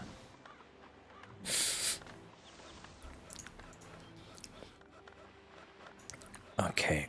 Alright, there's a lot of trees here that I don't want or don't need. Where can I build good farms? So this is another woodcutter's hut? Yeah.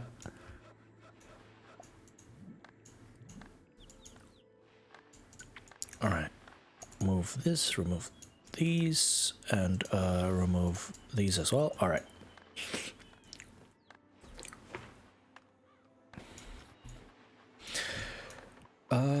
So yeah.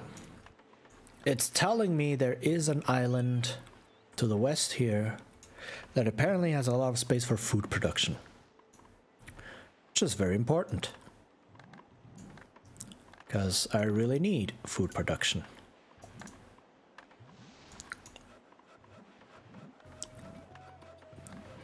Is there another wood space for woodcutter? No? Okay.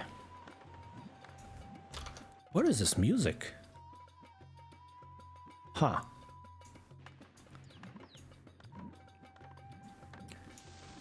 Oh, dang. Yeah, Stronghold was also a good one, a really good one. Oh, yeah, I remember that. It was really difficult, though. Well, at least the campaign, right? The first few missions were pretty okay, and then suddenly it ramped up the difficulty. Your granaries are empty. Half rations, my lord. Oh, you know about the Easter egg in Stronghold?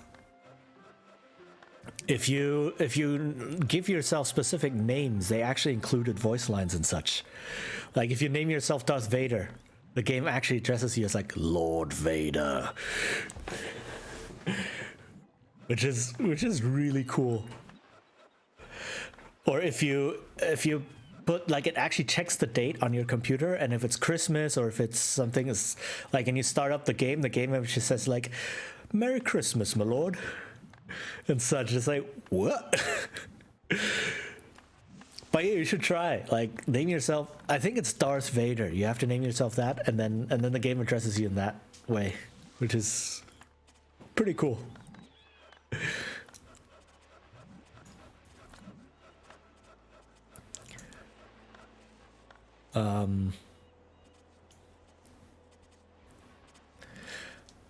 But what I also found is interesting is the localization. Because I played Stronghold both in English and German, and when you play it in English, the campaign map I think is England, and if you play it in German, the campaign map is Germany. The campaign remains unchanged, but it's really strange that they had that in there. So mingle with the commoners. Okay. That's fair.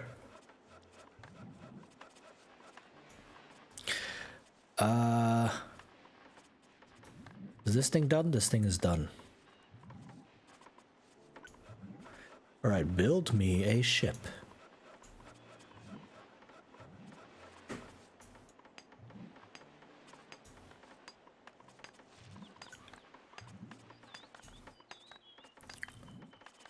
All right.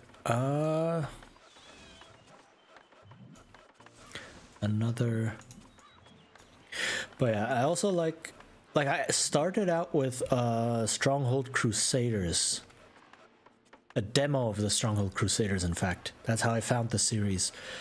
And in Stronghold Crusaders, arable land is really difficult to find. Unlike in normal Stronghold, where you can build farms basically anywhere. So that means that Stronghold Crusaders is quite a bit more difficult than the normal Stronghold, and I had no clue what I was doing in that game. It's like, what is happening? And it wasn't until I found the actual Stronghold, yeah, probably years later, that I realized, oh, okay, this is how you built your base. This is how you built your castle. I had no clue what was happening. Also, this ship is floating. Huh. Okay.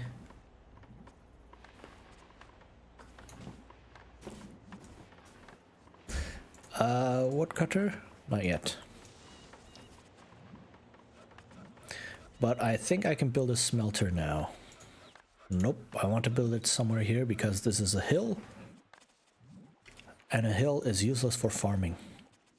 You started with Stronghold 1? Okay. Yeah, I didn't have...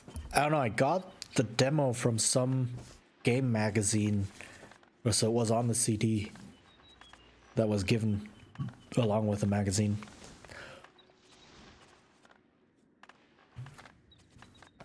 And back then buying games was relatively difficult because you had to go into a store that actually sold that game and then convince your parents to pay for it. And then your parents were like, no, you have enough games, no computer games in this house. So yeah, that's kind of how it went.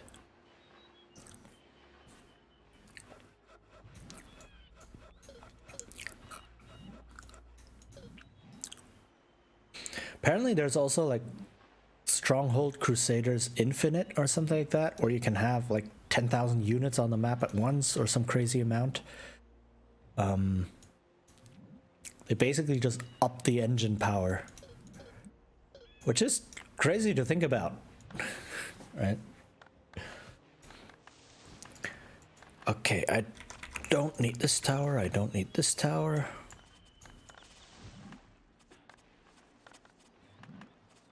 And I have this tower, right? I'm keeping this tower. Right.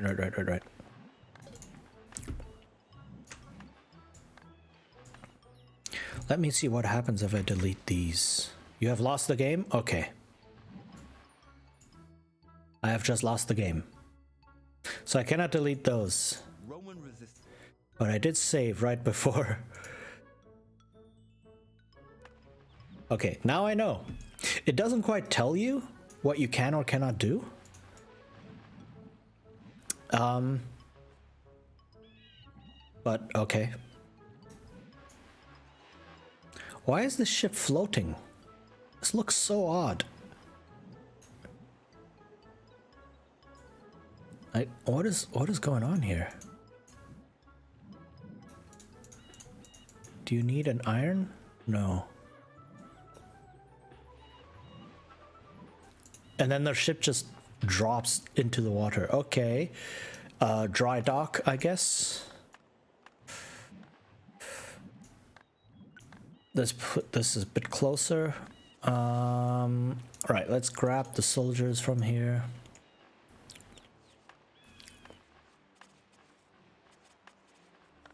This is the choke point, right. So...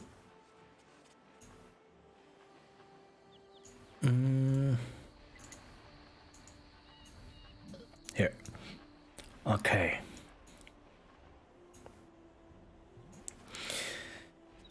Do I still need this dude over here? I don't think so.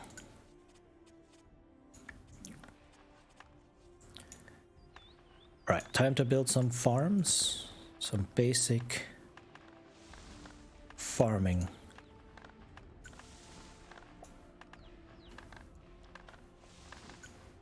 And I have so many strategy games that I might want to play on stream, like including Stronghold. Like I could imagine playing Stronghold on stream. I'm just like not sure how long that would take or how far I would get because I'm not that great at the game. But I have so many. There's also a lot of old, like Caesar 3, for instance, which is another really old game that I played as a kid.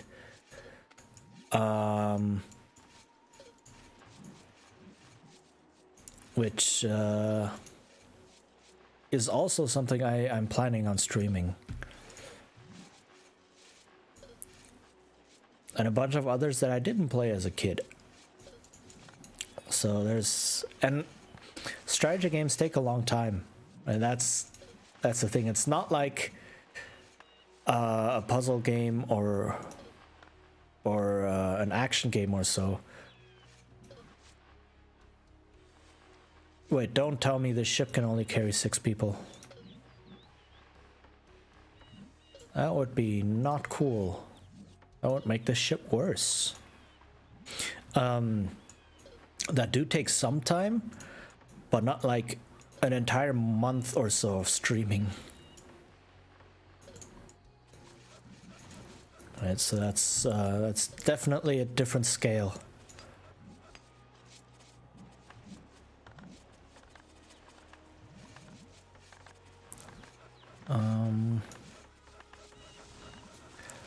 Okay, let's see. Actually, maybe I can build a very simple tower.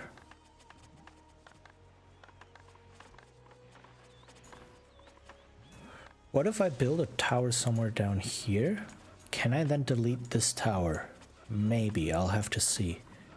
Because this tower does take up a lot of space and it has a lot of resources just bound in it. Okay, trade ship. I do need a trade ship at some point.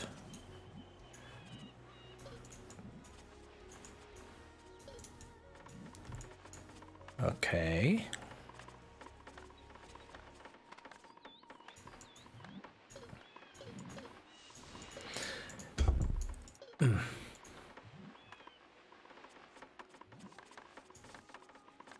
Grain farm, okay. They're being built, very nice.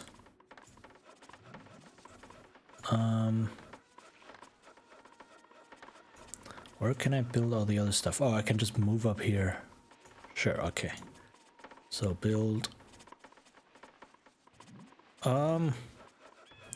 I don't like that there's so much desert here. Desert is useless for me. Like, I cannot build on it, I cannot do anything with it. It's just wasted land.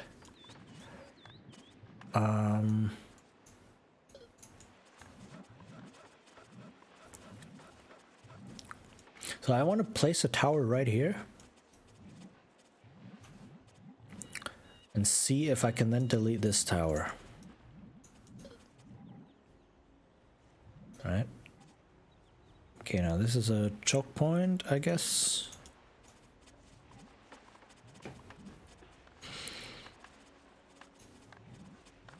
Alright, so I need these dudes to work a bit faster.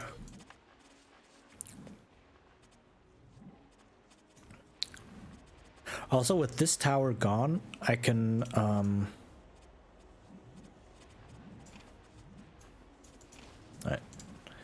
I can place something like a landing site, landing dock, what is it called? Landing dock right here to ship goods back and forth.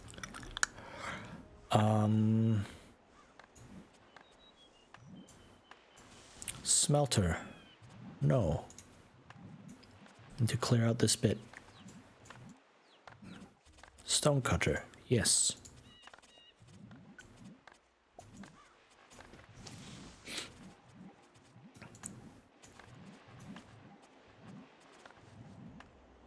Right, the reason I don't want to build it here is because I want to build a rice farm over here.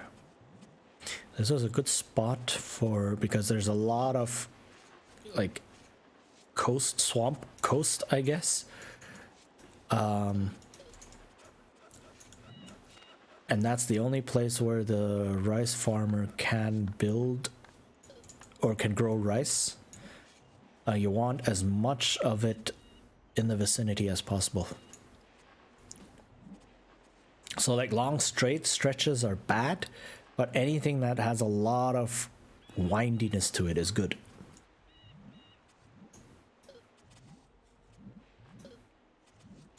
Okay, can I make a single thief to explore a bit? Ooh.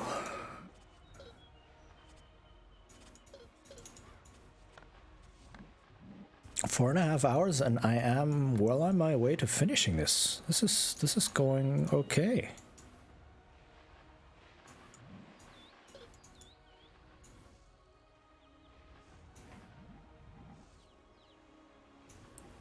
All right, are you? Yes, you're done. Very nice.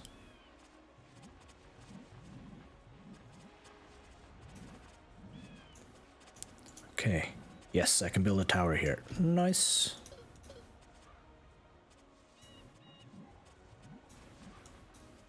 Come over here, and I want one of you dudes to move here. All right.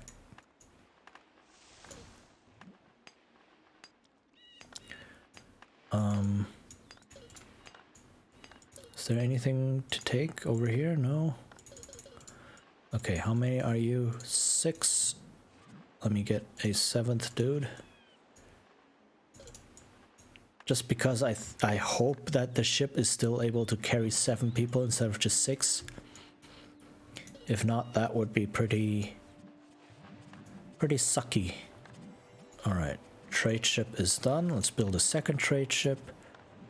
And the reason I'm just spamming ships right now is because they cost wood.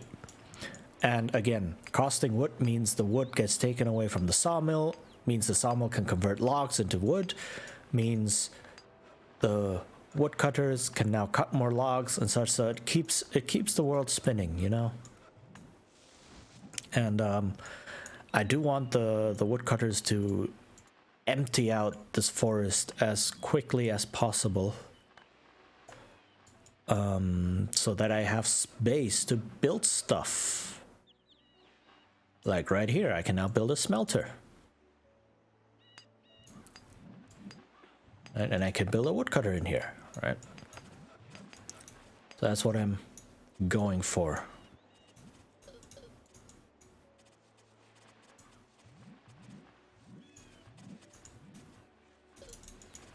Okay.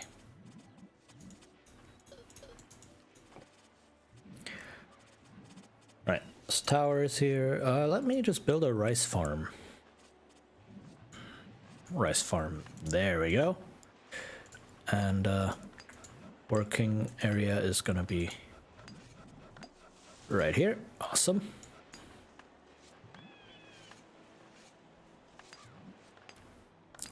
Okay. Right, these grain farms are not the most efficient, but they'll do. Right, they'll do for now.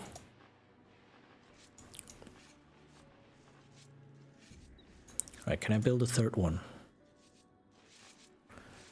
I can indeed build a third grain farm. And then build a mill. Okay, hold on. I can only build bakeries here and here. Where can I place a mill? There, and then a waterworks. Yeesh.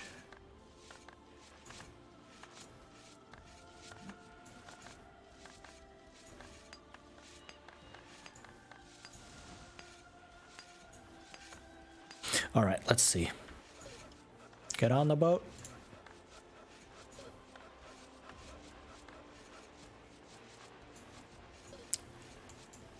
Get on the boat.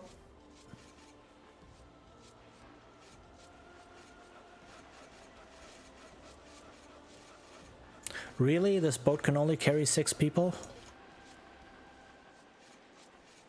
You've got to be kidding me.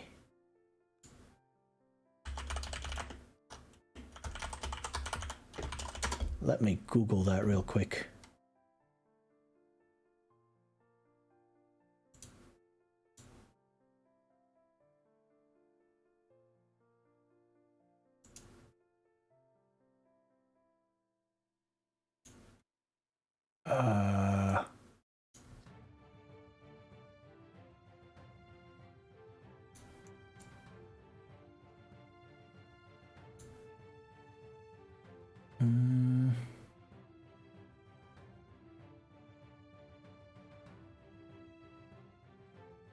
Alright, takes a bit to load.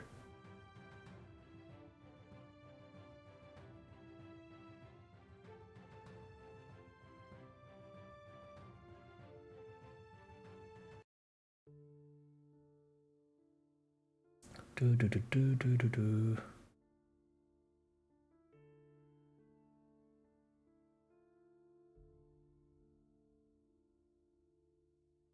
Oh.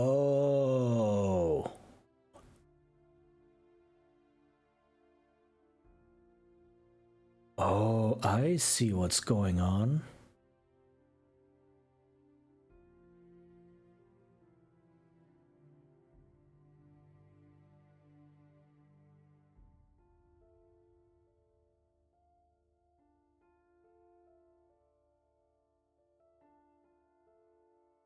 Oh, wow. So the ships are different from civ to civ. So, like, okay, so Roman ships all require iron, Asian ships don't, but for that, they cannot carry as much.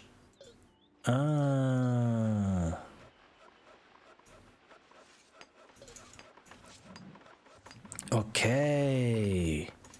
So they are indeed different, all different. All right, then let me build another trade ship.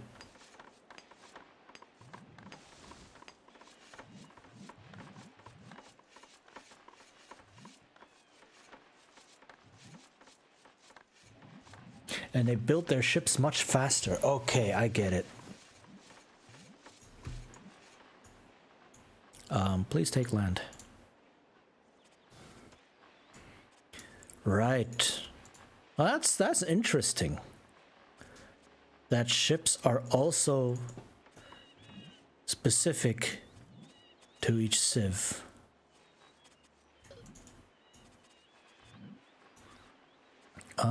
Right, from here on, actually, let me continue this way. All right, I'm gonna save, and then see if I can delete this tower, because I do have a tower here now. I can. Aha, nice. So I just need a tower.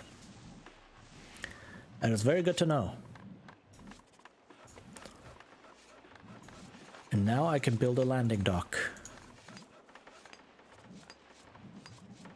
Can I not build it here? Oh well.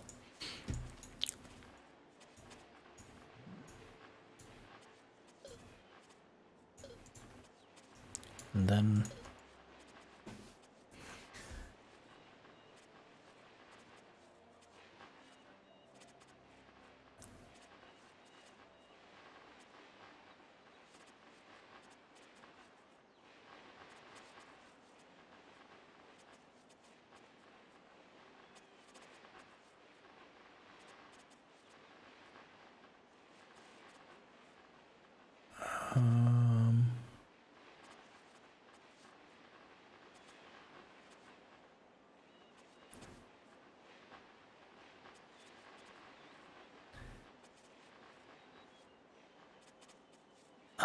okay.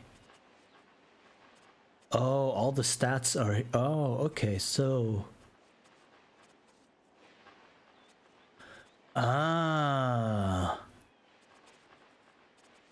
Wow, okay, so I need a lot more trade ships, because the trade ships here, they also vary in how much they can carry. So a Roman trade ship can carry up to 3 stacks of items. Same with an Amazonian trade ship. An Egyptian can carry 4. Whereas an Asian trade ship can only carry 2 loads. Two stacks.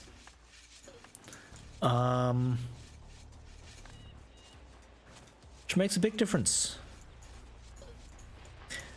I mean, okay, so the Asians can build very cheap ships, very quickly build them, for the cost of needing more or not being able to carry as much. And same with the ferries. So the ferries, Romans can carry 7, Egyptians 9, Asians 6, Amazons 8. Wow, this is... Okay, that's all different.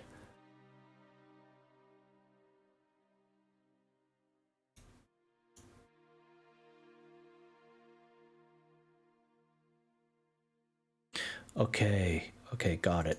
Got it. So these are specific to each civ. Good to know. With very different numbers. Huh. Okay, so the differences in civs go way deeper than I thought.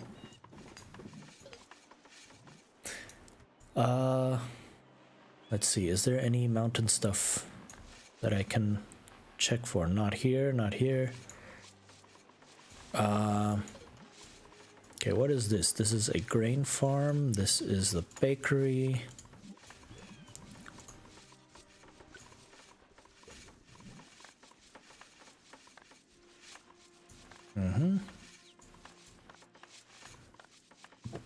Okay, I can build a woodcutter up here, which makes it more efficient. I can also then get rid of the woodcutter down here, which clears up a bit of space.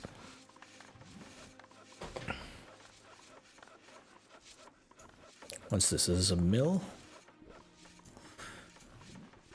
All right.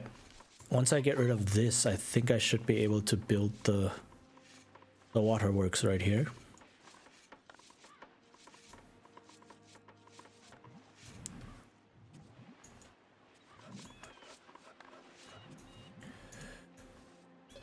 Move over. There.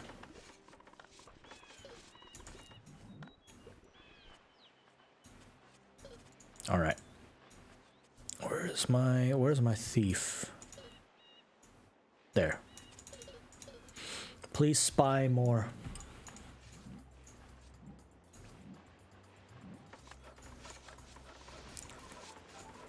Okay.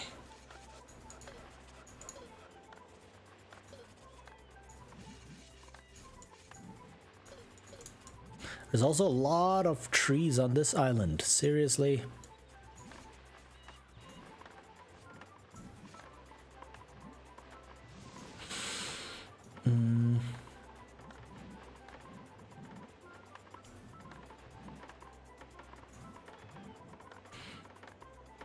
Okay. Need to get rid of all of this stuff over here to be able to build more things.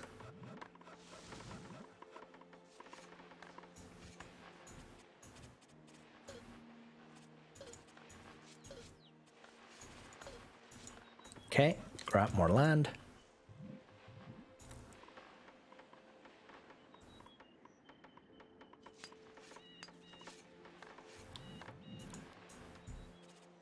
Grab all of this land. Okay, there's a lot of land down here actually. That's very good. Also another island over here. So let me see what's over there.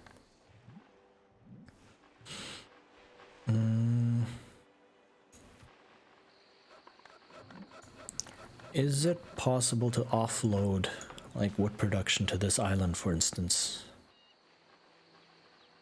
Possibly. What would I need for that? I need a bunch of settlers over there.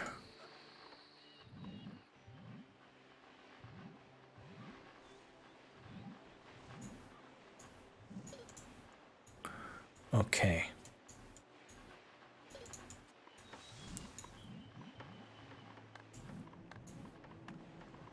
Let's take this step by step.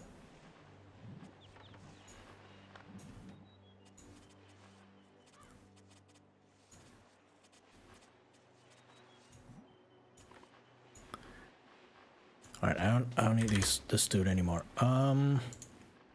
Waterworks, can I build you here? No, I cannot. Can someone grab this wood, please?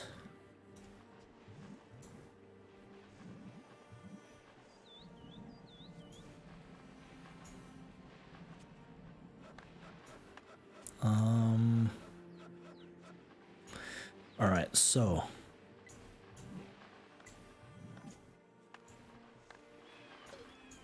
oh, there's a tower over here still that I can get rid of, I think.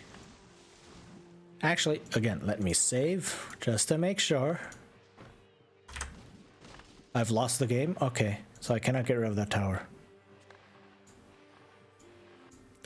So if I cannot lose my all of my starting towers. Okay. Okay, now I know. I cannot lose all of my starting towers. I can lose all but one. Right? Which is these three. One here, one here, one here. So I don't need this tower. I've lost the game? What? So I do need that tower. Hey, game, please. I don't understand. Hiya. Fine. I'll do it your way. Keep those two towers.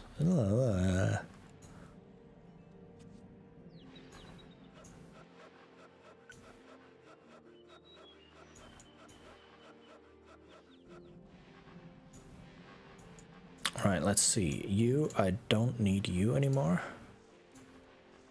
So, come settler again. Unload.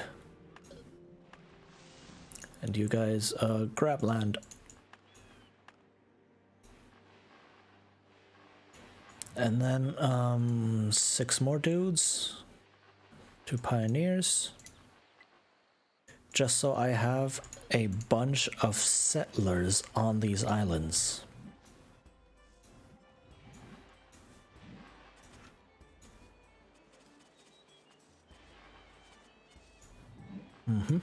Okay.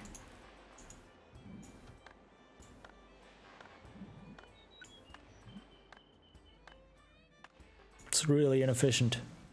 There's like no space for anything.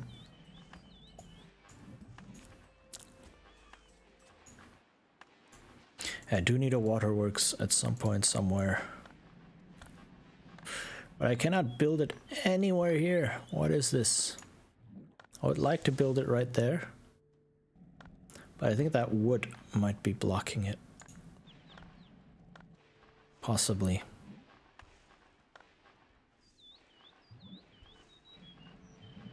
So can someone grab this thing, please? Can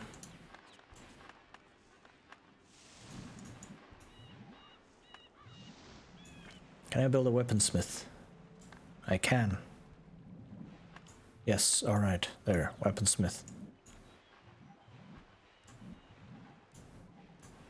Give fish to the other miners, please.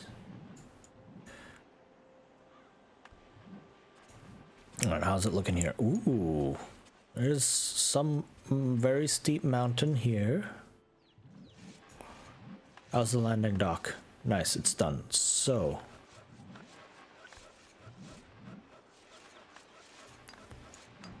from here over to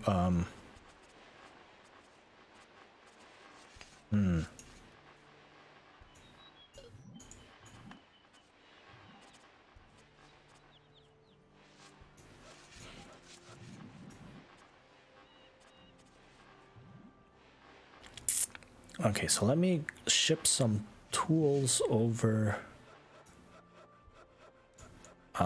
here. All right, now I need to set a couple of waypoints. Nope. Nope. There, and then second waypoint. There. Okay, that works.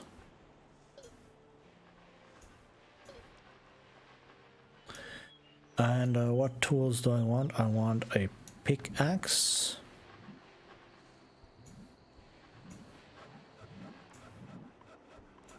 I want 2 axes.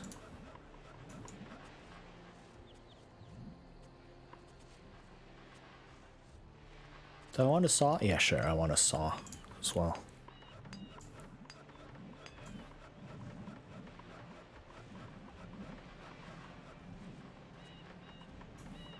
And 2 shovels. No, 1 shovel, 1 hammer.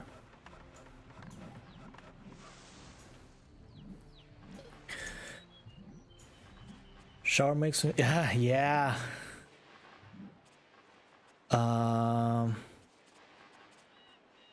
You own a pestle and mortar, so then they have to be seasoned. Oh. Oh, okay. I did not know that was a thing.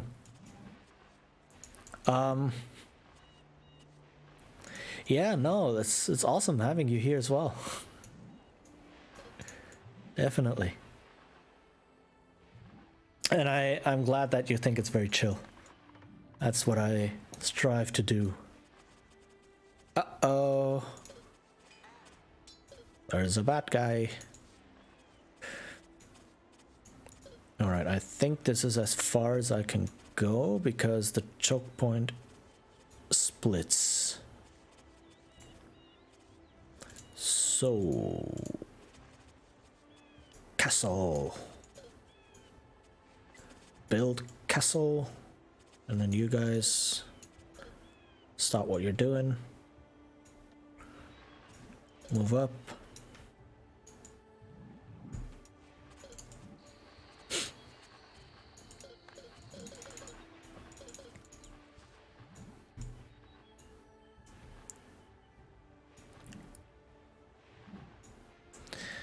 All right, let's see.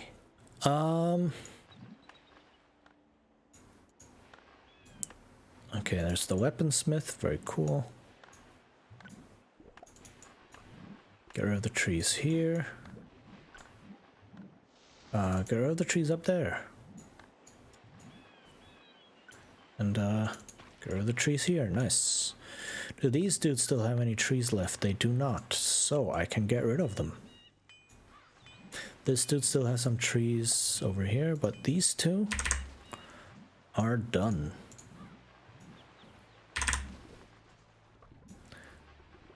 Alright, let me see. Can I now build a waterworks? Yes!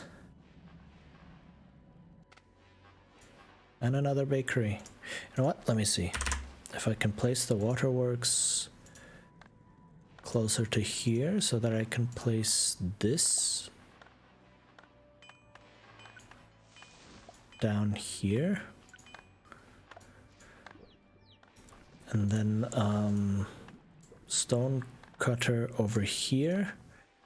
And then get rid of this stone cutter. There we go. More space. More space.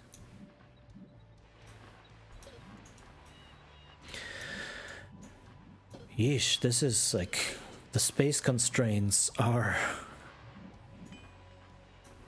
oof, are, what's the word I'm looking for? Challenging, really, really challenging.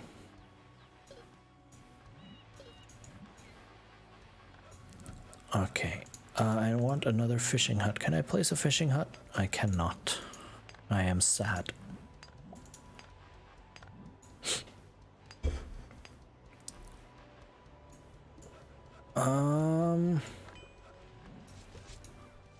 But so far so good. Alright, I'm getting some rice, which means I need to get a distillery soon.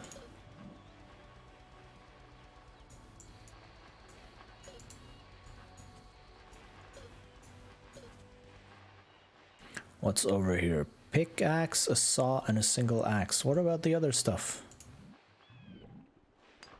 Do I not have those things? I might not have those things. Ha! Okay, Mr. Toolsmith. Toolsmith. Let's just go all the way down here.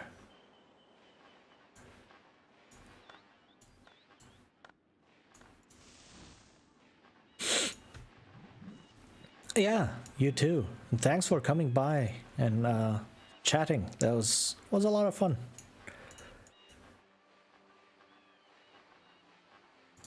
All right.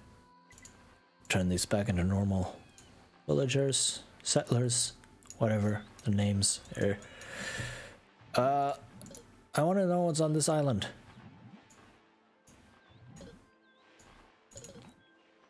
How many is this? 6. Perfect. A lot of stone and desert, which is not ideal.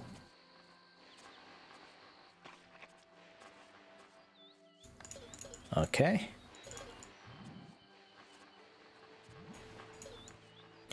So I think the goal is to I don't think I can use this island for food. So the goal is to build like large residences here.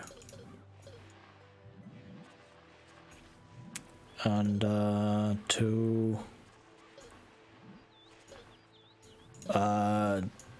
to ship the villagers over one by one. I don't know. That sounds very tedious and probably not worth it.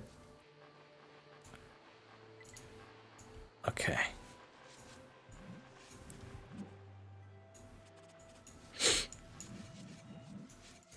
Okay, but I did get the 3 bakeries going, the 3 farms going. Very nice. Also, castle. Please transport more goods.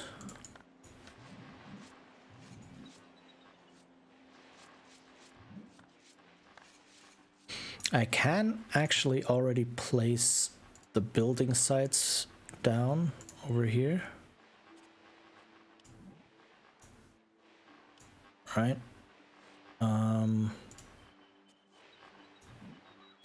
For now, so that when the shovel and hammer gets delivered. All right, I also need the resources. That's right. So 4, 1, 7, 1, 10, 1. So that's 10 wood and 1 stone.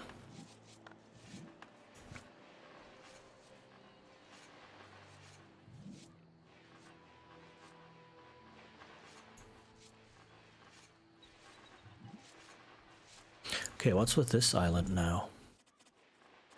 This is gigantic. I can do a lot of food here and a lot of wood actually.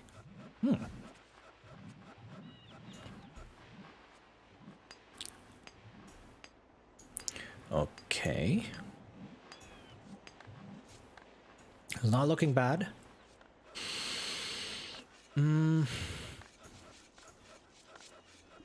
Let's think. Let me get my geologists over. Where do I have my geologists? Geologists, assemble. All right, grab the ship. Move over here. I could build a second transport ship just to get some wood consumption going again, which is always nice to get underway. And a distillery. Distillery, can I build a small temple? Yeah, awesome.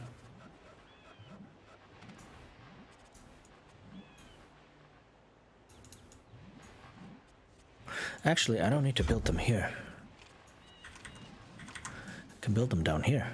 Just more space. Leave space up here for something else I might need. So distillery over here, and then the small temple over here. Right.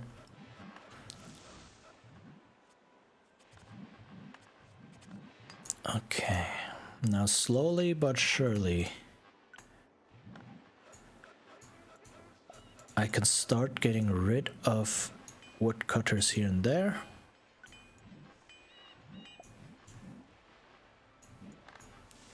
Can this dude reach up here? Yeah, okay.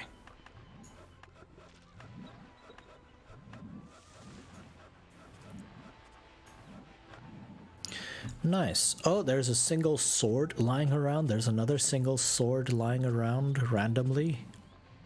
And a bunch of stone. Aha, there's some resources. Okay, okay. That works. Please gather stuff and put it over. I might need another residence. Aha! So I can build a large residence right here. I knew keeping this area open was good. Alright.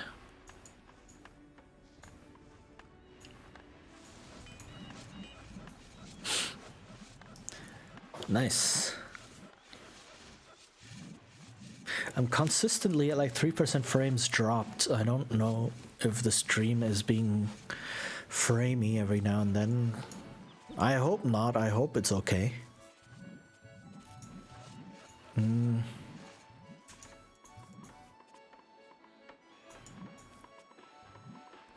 Okay, let's see.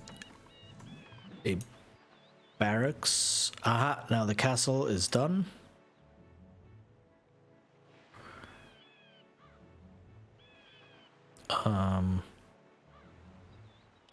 Let me get the barracks down here.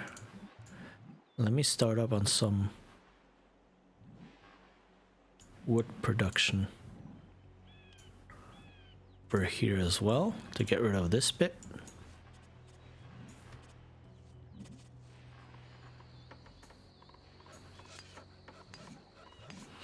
All right, this, please finish this one first. Because I need the people again. I need more settlers. Like spreading people out like this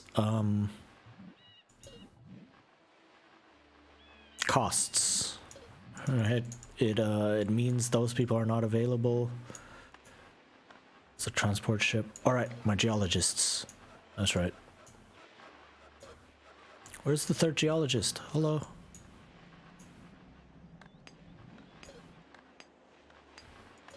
I lost a geologist. Oh, he's up here.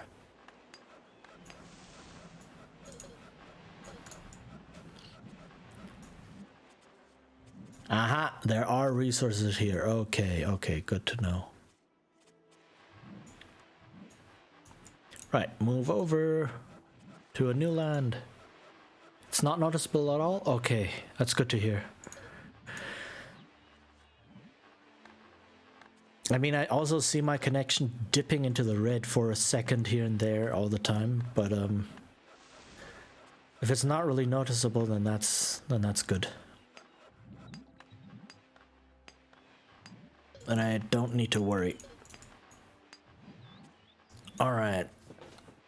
Search. Move back over here.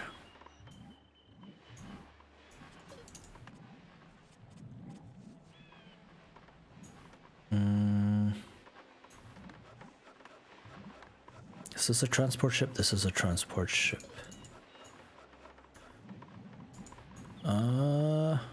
How's this looking? Wait, what? Uh-oh.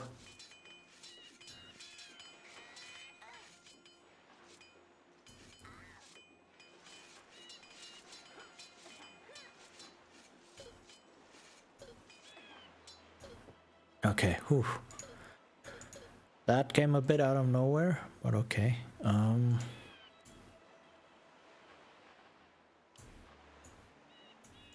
Healer's quarters, because why not?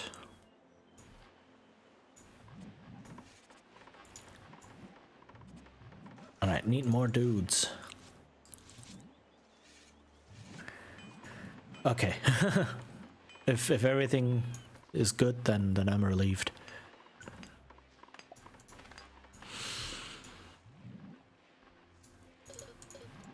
Alright, this has slowed down a bit. Like, these maps are starting to become huge, is the main thing. Right, so I can't just grab all of my dudes and rush in because there's so much ground to cover. These mountains are empty. That sucks.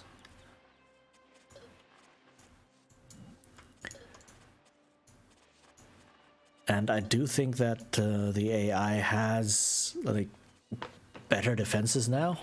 Like that last map, it had a lot of generals, and I only won because of overwhelming numbers, basically.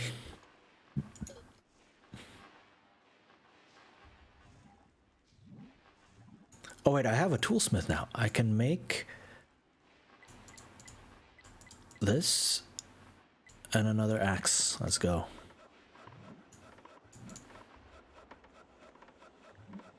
Yeah.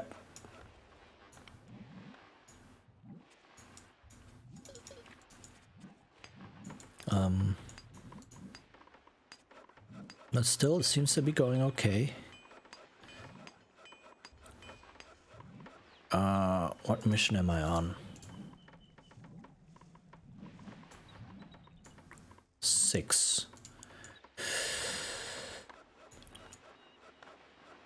I'll try to speed up. See if we can actually manage to finish the campaign, this campaign, the Asian campaign, tonight in this session. That would be good. I don't want to drag this out too much. Right, I don't want to play this game for 3 months or stream this game for 3 months straight and just not have anything else. Because there is a bunch of stuff I want to go through. So I do want to try and speed it up. And also speeding it up is like getting better at the game, so to speak, right? That makes sense. Okay, is there still anything left for you? Not really. You can go.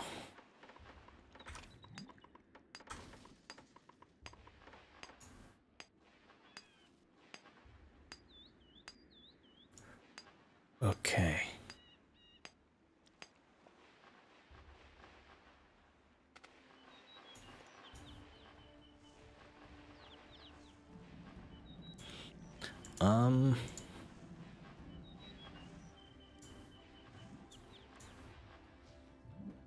That gives me space for another large residence. Nice. Alright, please bring those things over. Ah, now I have the large residence again. Now I have a bunch of dudes coming out again. Very, very good.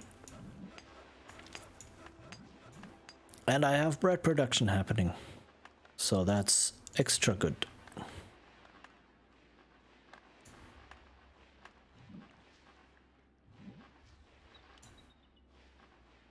Whew, alright. So things are moving along. It's very good to see.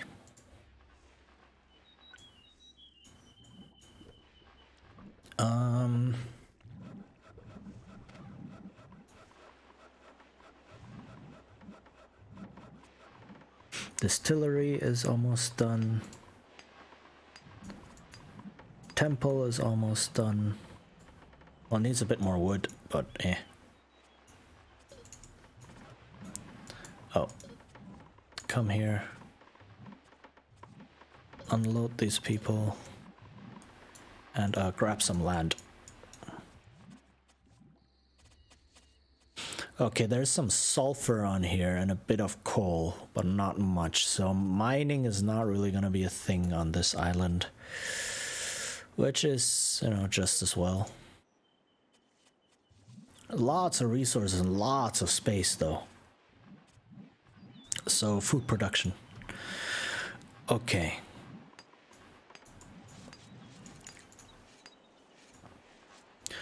Now, please carry things over to here. Please do so.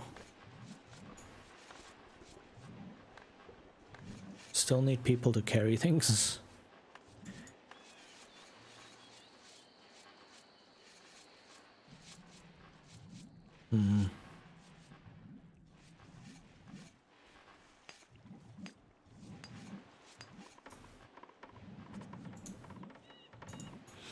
Alright.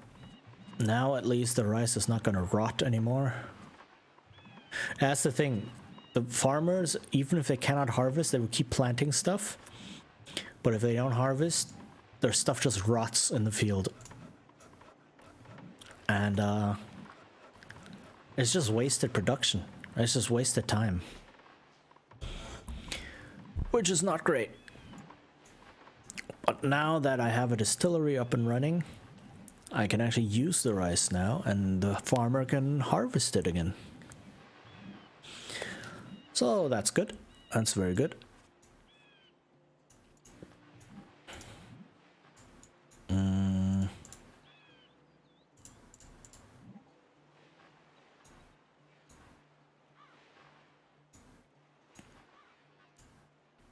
Let's see, let's put the stone cutter here.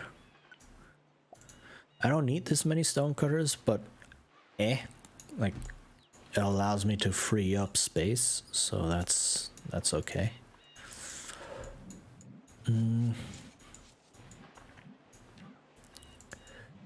All right.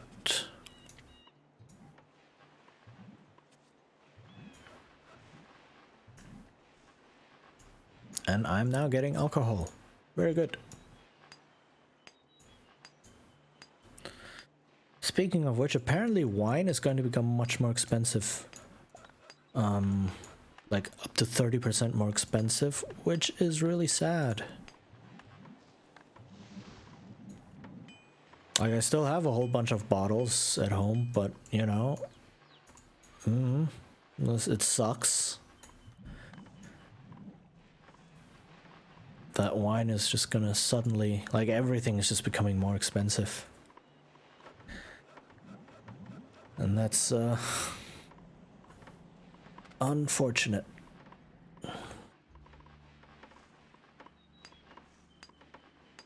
Yeah, IRL. I saw an article saying wine is gonna become a lot more expensive in the near future. Yeah. Just like everything else. Which is sad. Sucks. Seriously, we need to get rid of money. Money just makes everything worse.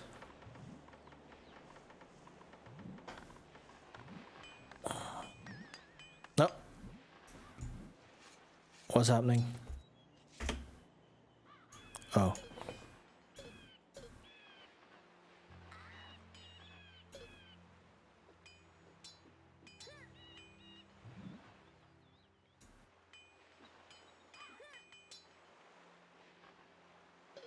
Okay. No, I am a pretty big wine drinker. I actually got into wine tasting as well.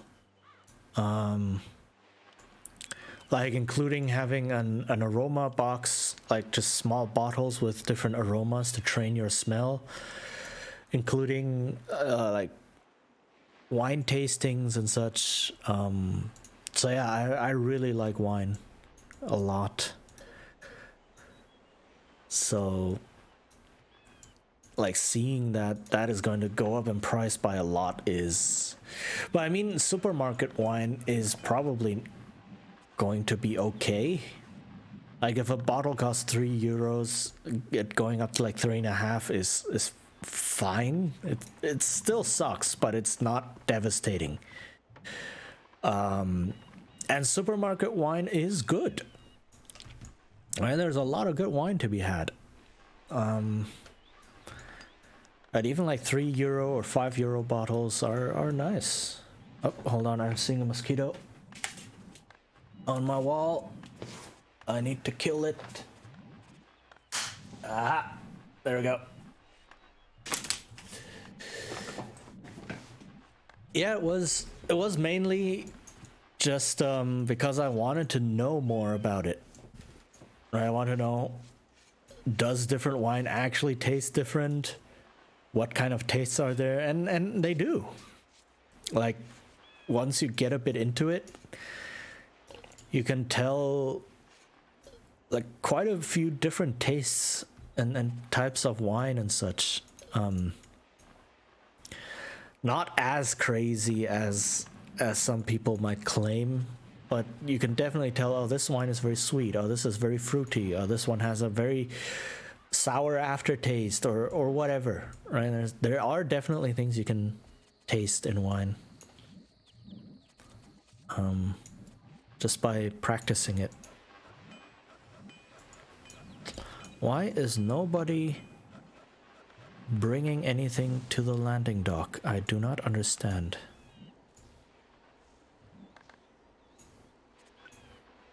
Is it no longer a thing? Like what's going on?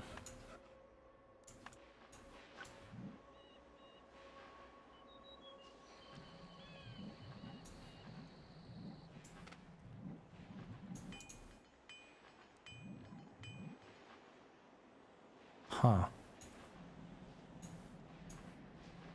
Apparently there was no more route. I am confused. And I mean, especially in the region where I live, there is quite a bit of wine being grown here. So you do get a lot of local good wine. And you can just go into the like into the hills and mountains. Well, I say mountains, but you know, like wine vineyards, and do tastings there, or just like there's a yearly wine trek where you just trek along the vineyards, and there's stations where you can just buy local wine from the local wineries, and there's like thousands of people who do it, which is pretty cool. All right, I am starting to run out of wood here.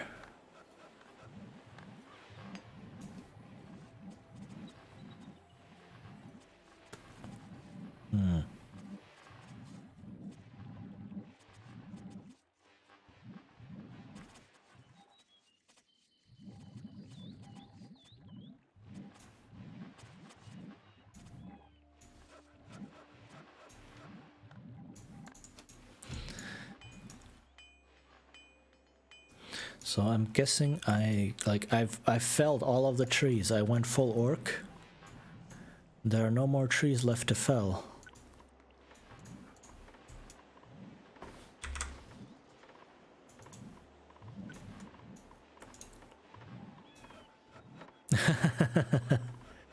No pun intended, yeah.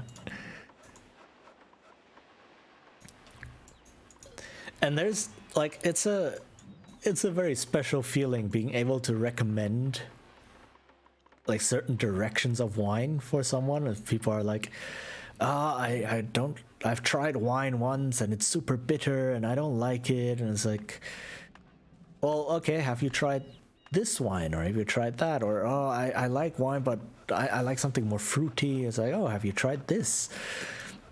You know, and it's yeah, I mean, I do believe that a lot of people who don't like wine haven't quite tried the correct wine yet, because there's so many different tastes of it. Tastes like vinegar. Oof. Oh, that's harsh. I mean, yeah, it is an acquired taste, like all alcoholic drinks. It is an acquired taste. But also, like, common wines that people drink fall somewhere into not sweet, not too fruity, and very full of tannins, so it kind of stings a bit and it feels a bit woolly in your mouth. And that might turn off a lot of people when they first try the wine. But there's so much more. There's very clear wine, like clear taste. There's very fruity wine, very sweet, or very strong wine that tastes like chocolate or like leather or pepper, or, you know, all sorts of different things. And I guess, like, I mean, okay, I get it if you don't drink, fine. Fair. If you don't drink alcohol, okay, not a problem. But if you just say, oh, I had wine once and it didn't taste nice, or so, it's like, okay, maybe try another one. Maybe try a different type, right? Something that might suit your palate a bit more. And so I do think that's definitely a thing. That there's probably the quote-unquote correct wine out there, but people just haven't found it yet, because, you know, it's not that easy to get the correct wine.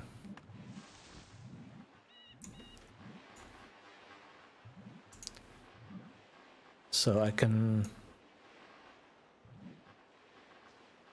totally see how that would be discouraging when you first encounter it.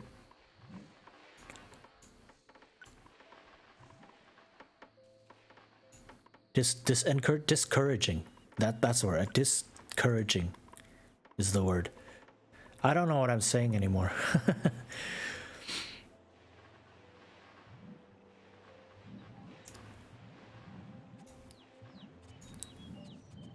Right. I just don't really have an interest. Plenty of other drinks. Yeah, that's fair. Right. And I mean, if you really want to get into it, either you need someone to like point you in the right direction, or you need to invest a lot of like energy and money to find the correct wine. So Pitterwick into ciders. Ooh. Oh, that's cool. Yeah, I do enjoy that, the whole like how there's just this one drink, but like type of drink, but it can be so different.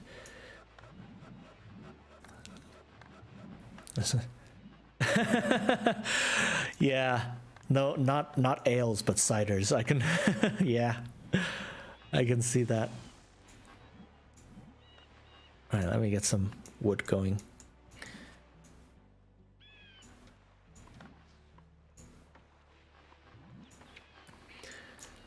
I can imagine. Why is this not happening? What is going on here?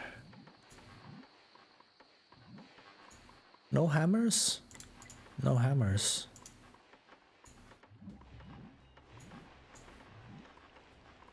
Still need a hammer. Still need 10 wood. Okay. So there were no more hammers for some reason. And wood, yeah, okay, I don't have a lot of wood to begin with, so you can see what's going on.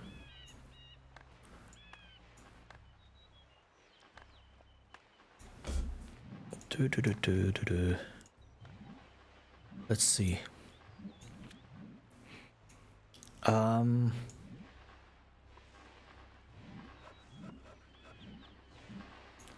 there's the shovel.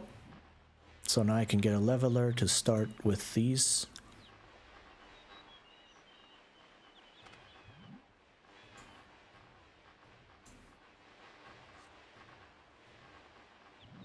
Can someone please take the stone to the sawmill?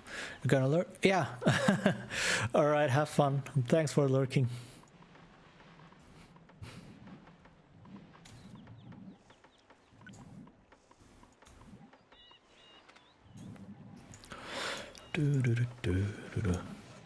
Is my music still going? My music's still going, okay. It looks like I can have 2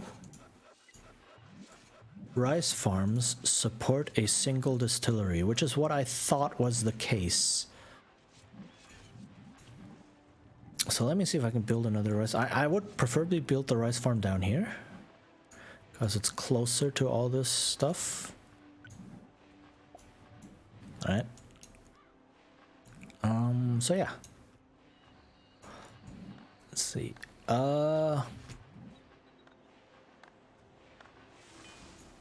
Gold smelter would not be a bad thing.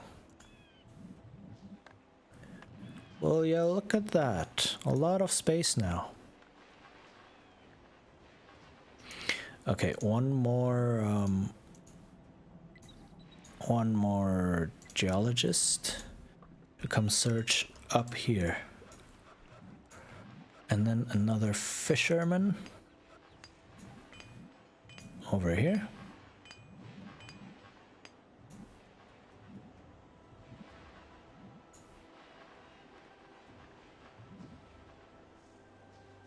And then I can actually have some wood production up there, now that I look at it.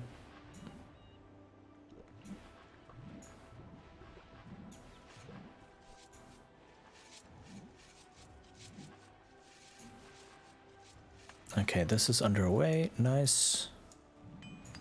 Is there a hammer over here now? Still no hammer over there. What is up? Is there a hammer over here? Still no hammer. Okay, so I need to build a whole bunch of hammers. Okay, there we go.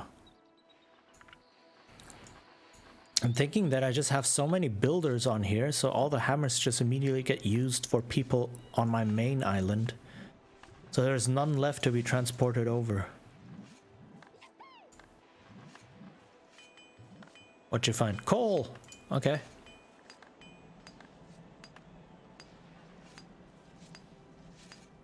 Okay, that's empty, so let me... I want like 3 or 4 signs with coal before I place a mine.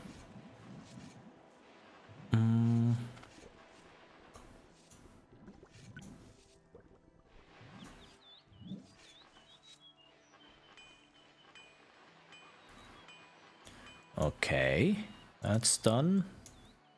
Yeah, I only need a single leveler here because the building is relatively...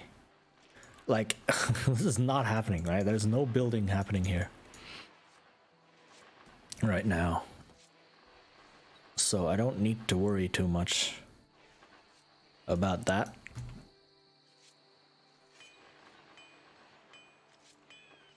Okay.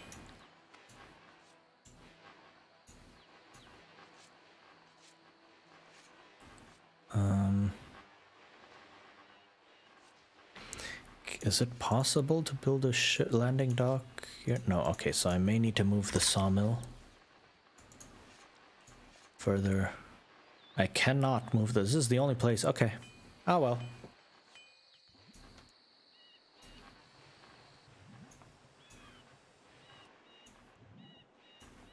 Can you cut wood over here? And can you cut wood over here? So that I get at least some wood flowing.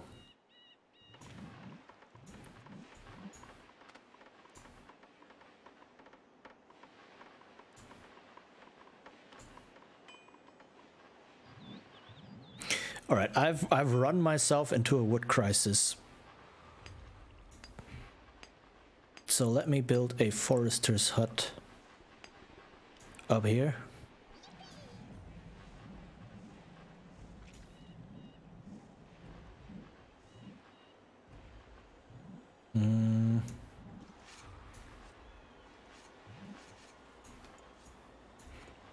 And let me get rid of these forester's huts so that I can grab a bit of the resources that are left.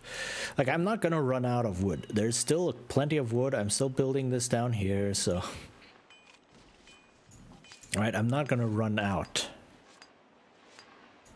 It's just gonna be really slow.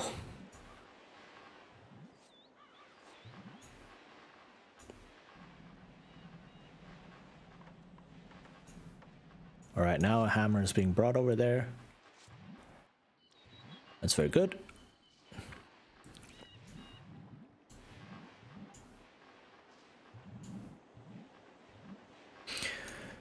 But I can kind of take this slow, I guess. Yeah, alright. This one is gonna be finished, so I have my woodcutters here again. I have this here.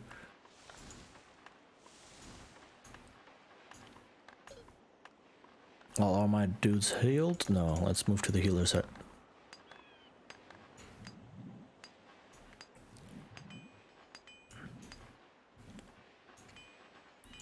How's my godly power going? It's going okay.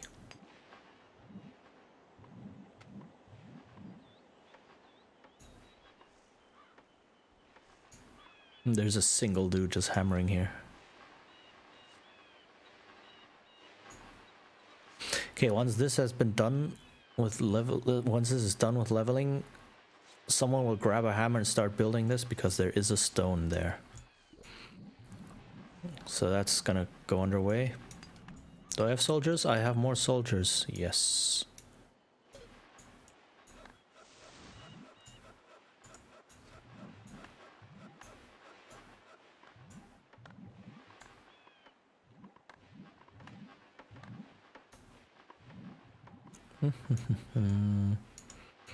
Yeah, I've run myself into a wood crisis. This is all of my doing. My own doing. My own undoing, really. Alright,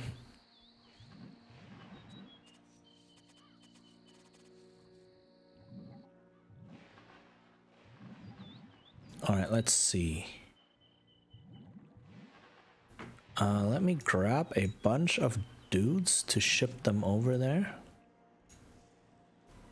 So what about like 24?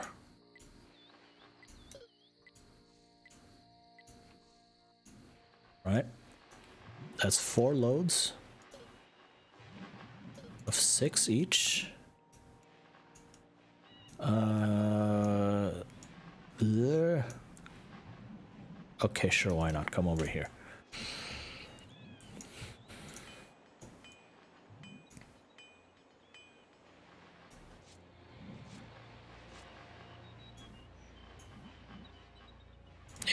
%leveled.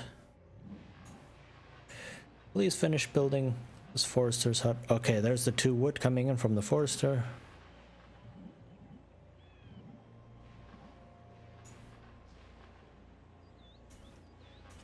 This forester is also done. Very nice. Okay, there is a bit of wood coming in. Right.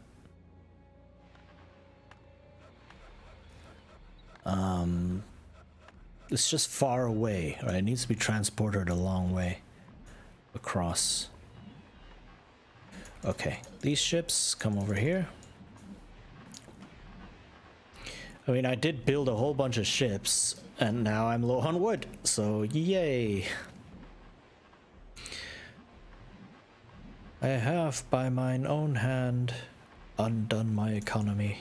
Ah well. Move them over. Come here. Move them over. Things are slowly getting constructed, you know. This is chill.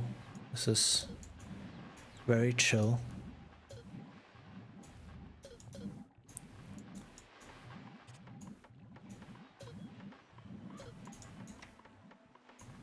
All right. Yeah, 12 of them here. So that's 2 more loads.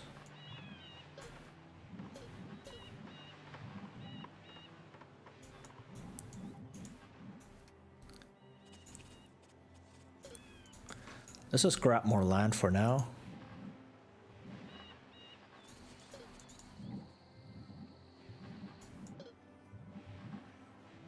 All right, go on. And there are a lot here. There's 15 or something.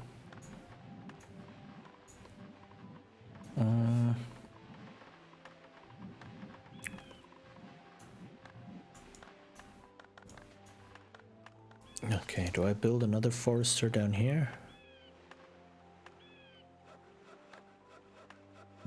I don't need to right now because there's still a lot of trees and I have a forester going here and a forester going here.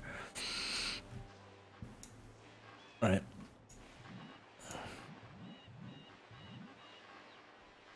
Ayo, a single piece of wood. Let's go.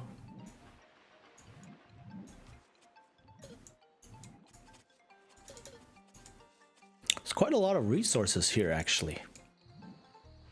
Just lying around, which means this is, yeah, it's not bad for man, this feels a bit like the whole colony ship problem, like sublight and faster than light colony ships.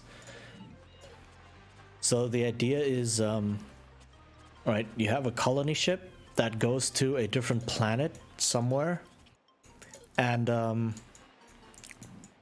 the idea is to go there and colonize the planet, but because we don't have faster than light travel yet, I don't know.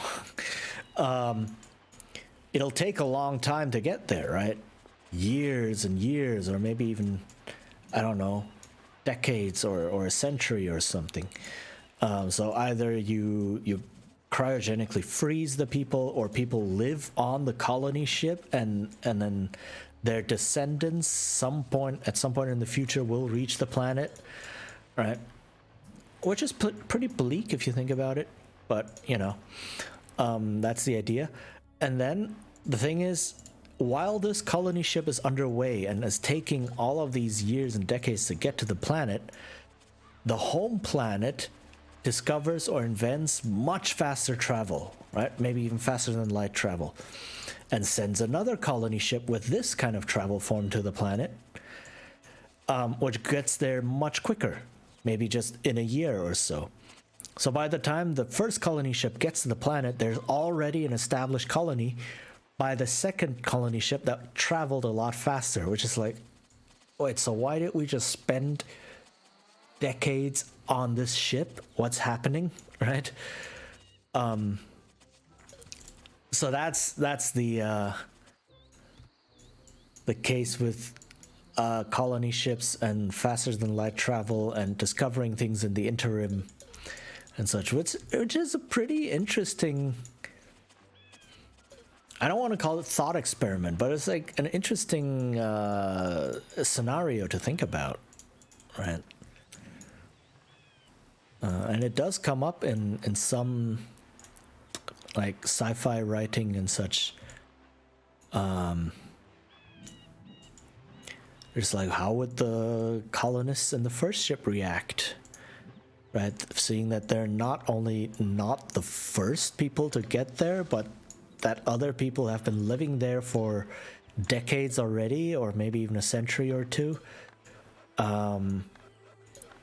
Like, they are now basically obsolete. Their ship is now obsolete because science has marched on so much, including on the new colony, right? It's like, huh, what's going on?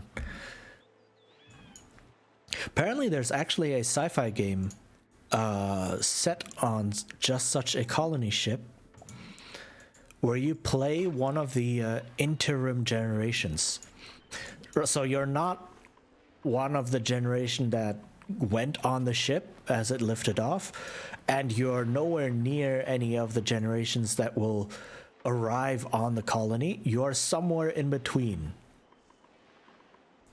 right? And it's written as this very, very bleak scenario where you're trapped on the ship with nowhere to go, and your only purpose is to create descendants so that they can at some point in the future reach this colony after you're long dead. And it's... Oh, hi, Banished 568. I'm not sure what the name of the game. I need to look it up. I found it from a YouTube channel that reviews a lot of indie games. Let me see if I can find it. I saw the video ages ago. Well, let me see if I can find it again. To go through all of the videos here. Also, welcome to the stream. Nice to have you here.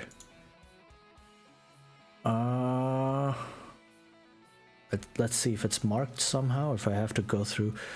So the YouTube channel that I've found this from is called Splattercat Gaming, who does like reviews and like not playthroughs, but he just plays the game a bit and shows you what it's like. To show you like various indie games, and he just Colony Ship. Okay, it's just called Colony Ship. Yeah. So the game is just called Colony Ship. It's a cyberpunk RPG.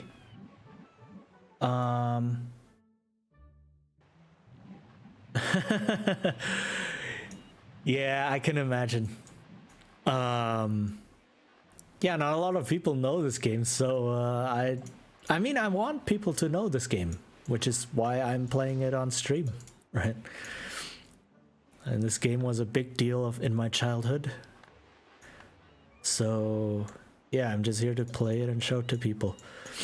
But yeah, the game that I was talking about is literally just called Colony Ship and is apparently a cyberpunk RPG. Yeah, that deals with the whole you're just one of the in-between generations. And paints a very bleak image. Will I play the new one when it comes out? Maybe. I have a lot of older games to go through, including Settlers 4, which I've never played. I might eventually get to it, but I do want to work my way from the past to the present, so to speak. So I'm not gonna play it right away. I'm probably not going to get it right away because I do play a lot of old games on here mainly. So that's the main focus. So Settlers 3, and I do own Settlers 4, so I'm going to play that one as well. But I do also have a lot of other games, right? Other strategy games and such, old ones that I want to play. So things like 4 was the best. Okay, then I'll look forward to that. Like, I've never played it. I don't know what it's like. So I am excited to find out. But yeah, I'll finish this one first and then head to number 4. It looks relatively similar, like the basic idea looks pretty similar, but I don't know like how it's different, right? What's changed. So I will find that out once I start playing Settlers 4.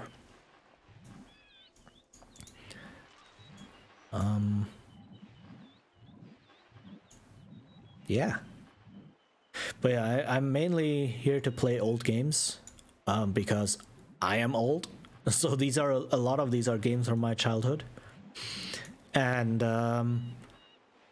what mode are you playing right now? I'm playing on easy. Because I am not good at this game.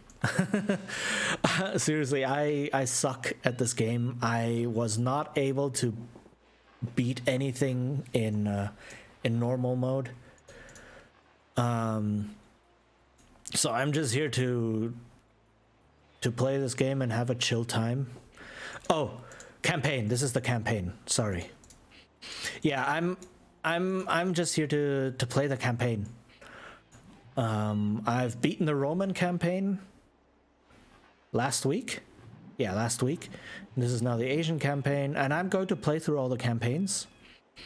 And I don't think I'll play Skirmish on stream. Because this is really like about, I don't know, some sense of completing the game, if that makes sense. Right,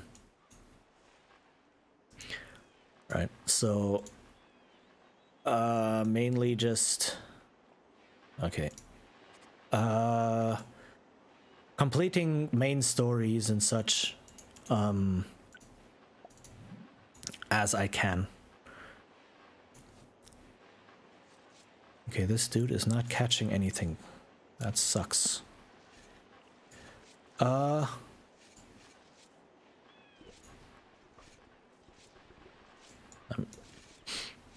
So, and same with Settlers 4. When I stream that, I will probably play the campaign. And not stream skirmish games. Also because I'm just not good enough for skirmish games. I cannot even beat the AI. I'm that bad at it. So I'm really just here to introduce these games to people and show them what kind of games exist, and hopefully they will find something they like and something they enjoy, and to appreciate some of the good old ones. Okay.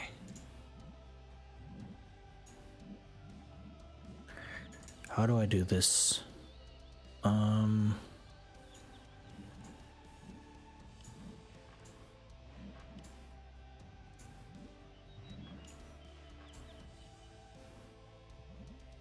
Like so.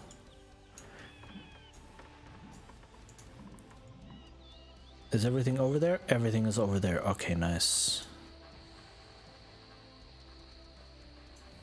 Right, now I can ship things over to here.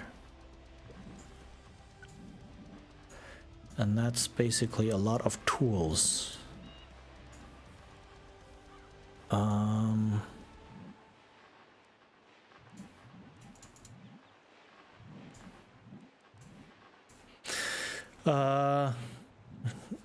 I didn't speak in English, I played it so just blindly. Wow. That's brave. But then again, what I like about this game is that it is very intuitive. Right, you can use a lot of real world knowledge to help you with this game. Right, you can just say, oh, okay, I grow wheat, and then that wheat goes to a mill. Yeah, it's very visual. Like, it really helps. It's like, oh, look, this dude grabs a pile of grain, moves it into the mill, and comes out with a sack of flour. Ah, I understand that. Right? And then the baker gets a sack of flour and a bucket of water and creates a bread. You know, that's what I love about this game. It's so intuitive and so visual, that once you know what's in the game, you can just use your real world knowledge to help you out, right? Like, it's not going to make you great at the game, no. But, you know, there's not it's not a very steep learning curve to get into it. And that's what I really love about this game. And I find it so elegant. Right? I really appreciate elegant design like that. And design that just makes sense, right?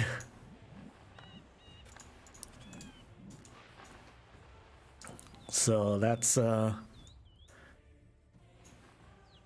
of the really good highlights of this game series.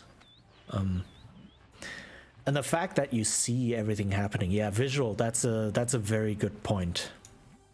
I hadn't thought about that one, but yes, I fully agree that having everything be actually visible on the map really helps.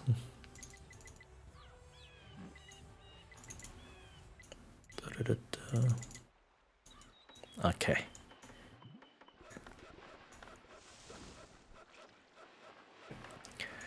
So I guess that's also what made this game so so successful, right? Because people didn't need to spend hours learning it or need to read long manuals. They could just go in and be like, here's a woodcutter's hut, here's a sawmill. It's like, okay, now I have planks. You know, so that's always great to see.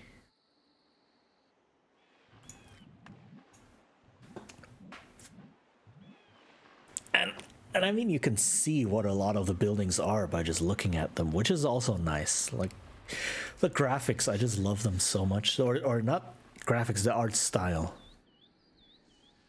Right, you can see the mill over here, you can see the smelter over here. So you can see the little axe and the saw. And so it's, I don't know, it's just nice. I like it. Which is why I'm playing this game, like, I don't know how old this is, 25 years after it came out, something like that, 20 years. Because I want people to know about this game.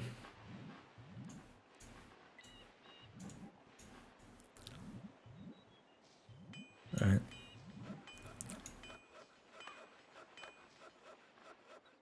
So that's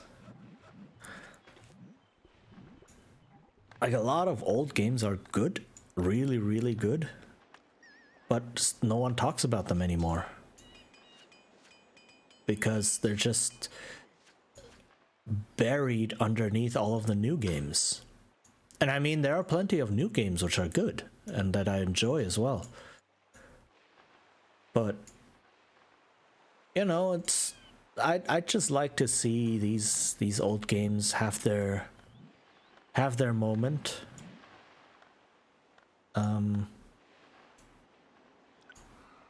Okay. And to shine. So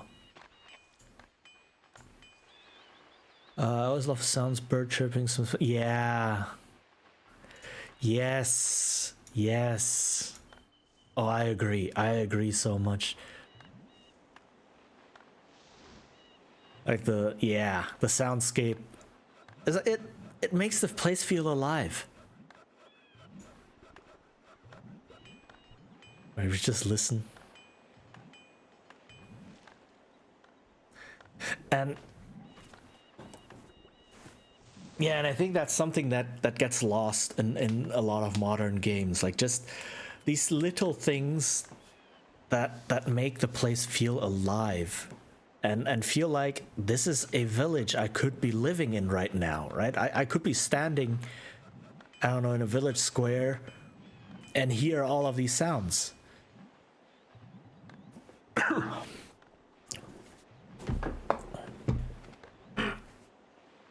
So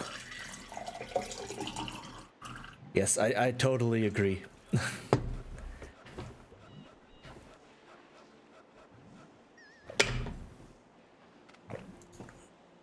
Like there is a lot of nostalgia in this game. And yeah, I think a large part of it is really like the sounds and just yeah, the feel of the game.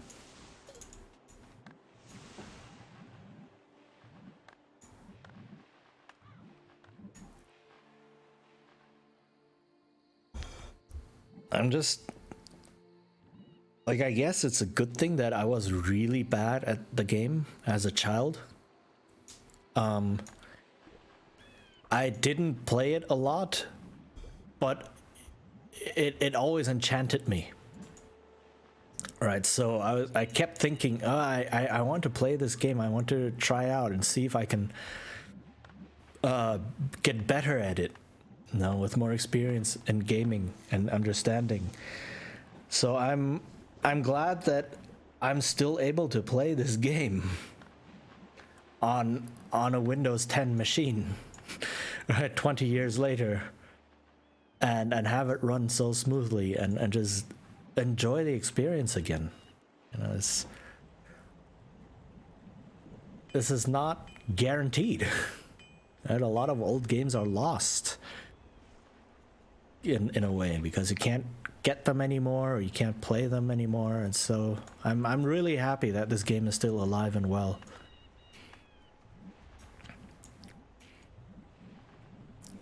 And I mean, even the community is still alive for this game, right? I'm playing this using a fan-made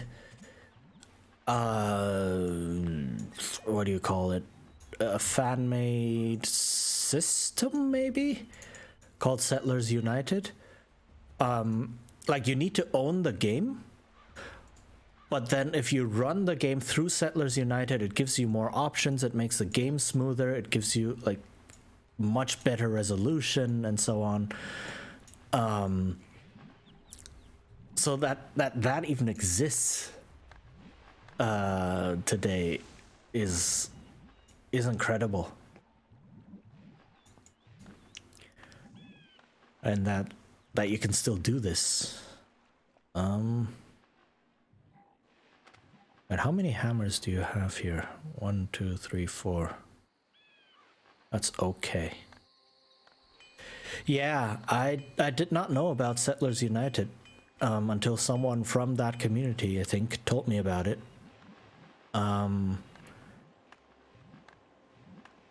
So yeah, like the game, because when you run the game,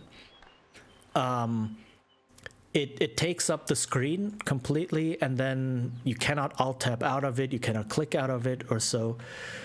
So I first tried running it in a forced window, which does kind of work, but you know, you have to run the forced window program and then you have to run Settlers inside that program, which is messy. And it had a lot of the old options still, or a lot, like, not as much quality of life things. So like the big zoom or the scroll. Like if I scroll now, my cursor stays in one place, right? But in the old, like without Settlers United, if you scroll and pull the mouse along, the mouse would actually move across the screen. So that really messes with the scrolling. Or you can turn the music off, for instance. I'm playing my old music, which is also nice. Recently installed CNC Tiberian Sun. Really hard to play because of resolution. Yeah, I can imagine. Yeah, CNC is another old classic, and yeah, I mean, what, back then, what is it, 800 by 640 or something, is like, wow, that's the pinnacle. That is really good resolution, right? So yeah, I can imagine that it messes with a lot of things. Like I still remember when, oh no, was it 640 by 320? Something like that. I forget exactly what, but like I still remember when the expansion for Diablo 2 came out. I forgot what it's called. Forgot what the expansion was called. Lord of Destruction, that thing. One of the big improvements they made to the game is like you can now play on whatever the resolution is, like 640 by blah, right, instead of the 480 by 320 that you had to play beforehand. Right, so that was like, whoa, that was a huge improvement, and like made the game look so much better back then. And that was a big feature that they sold. It's like, yeah, if you buy the expansion, you can play on a much better resolution, right? So that's like, if you think back at it, it's hilarious in a way. Like, we were perfectly okay with playing a game at 480 by 320, and then when we get upgraded to that, it's like, ooh, so good. This game is so crisp now. Nowadays, you want 4K HD with ray tracing and then ambient occlusion and all of that. It's like, wow, we've been really spoiled by technology. I mean, don't get me wrong, those games look amazing, right? Really modern games that make use of all of that technology look absolutely amazing. But it's still an interesting contrast to think back at like 20 years ago, like the technology, like the graphical technology and such from back then to what we have now, and seeing as what we thought was amazing back then, and what wouldn't even be a proper old school indie game. Like, if an old school indie game had a resolution like that, it's like, no, you need to keep up with the times.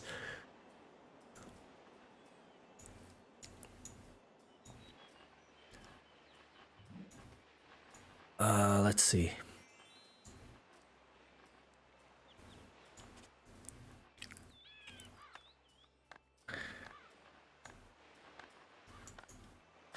But yeah, does CNC Tiberian Sun actually run on newer systems? Because I've been interested in trying that as well. I never properly got to play CNC as a kid. But like, I think playing it now could be pretty fun.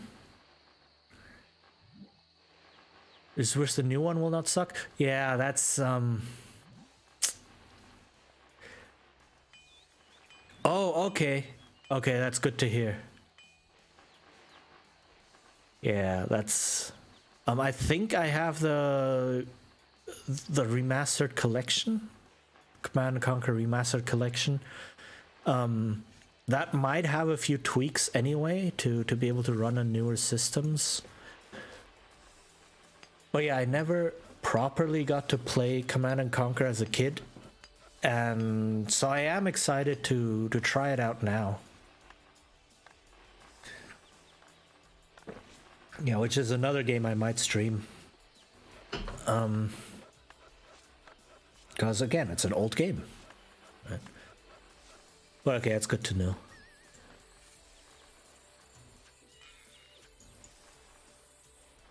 Okay, it's just a lot of stuff happening here.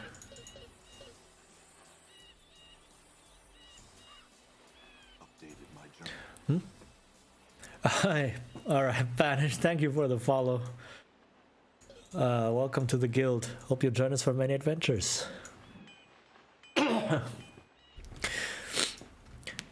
Well, yeah, if you enjoy old games, you should feel right at home here, because that's the main thing that I stream, or that I try to stream. So yeah, glad to have you with us.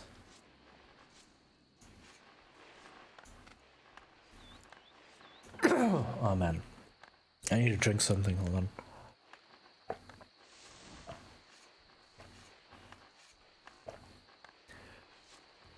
Oh, how was the weather today? I think it was okay. I slept through most of the day. I woke up in the evening. So it's bearable right now. It's not too warm.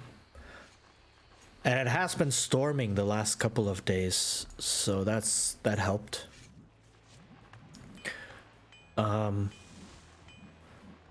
Yeah, it's not too hot, which is nice. But yeah, like I said, I slept through most of the day because I went to bed at 7 or 8 p.m. A.m. Sorry, 7 or 8 a.m. something like that.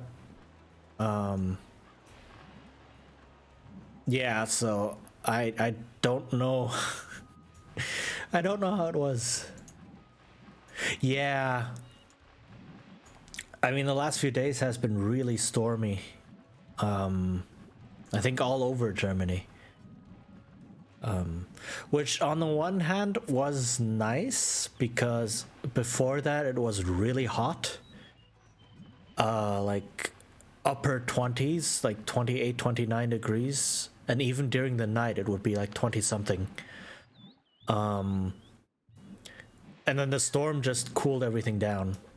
So that's good. Oh my goodness.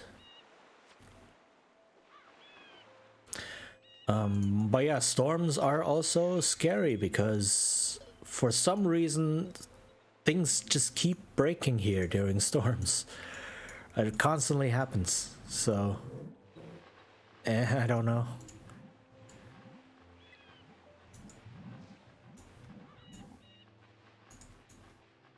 I guess it's both good and bad. I mean, it's good because it's not that hot anymore. And there's still no real way to deal with the heat over here. So I am glad that that we're able to cool down a bit. Oh, okay, I still have people on this island.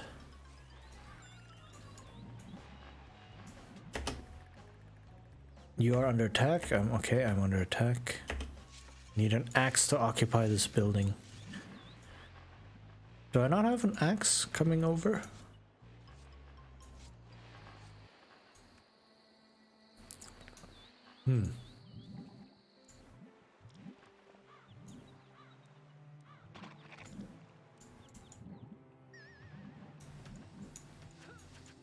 All right.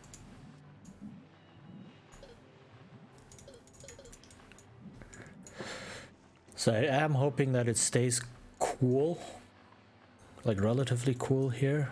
That would be amazing.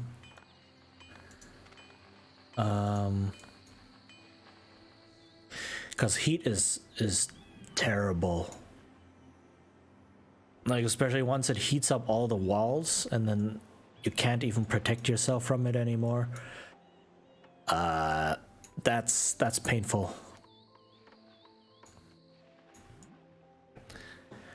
And then you just sit there. It's like every single house and apartment gets turned into a sauna. Which is, I mean, saunas are cool, you know, but not 24 hours a day. You know, like you go in for half an hour or an hour and then that's good. And then you come out and you're fresh. But not the whole day, all day, every day. That sucks. It's really not something to look forward to. Okay, yeah, sure. Have a good night and thank you for coming by and hanging out. It was nice meeting you.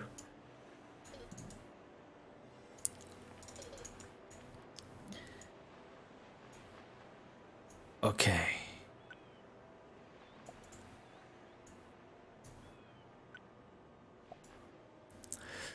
Same mistake again. See, these two had their work area set to places without trees, which is why they weren't working. Hooray.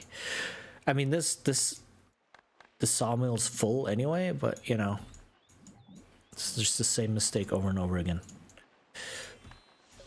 All right, let's see. This is going on nicely. Right, I wanted to build another large residence. I can build one here. I can build one. No, I can't build anything here. But I can build one over here. All right. Because I need more dudes. I always need more dudes.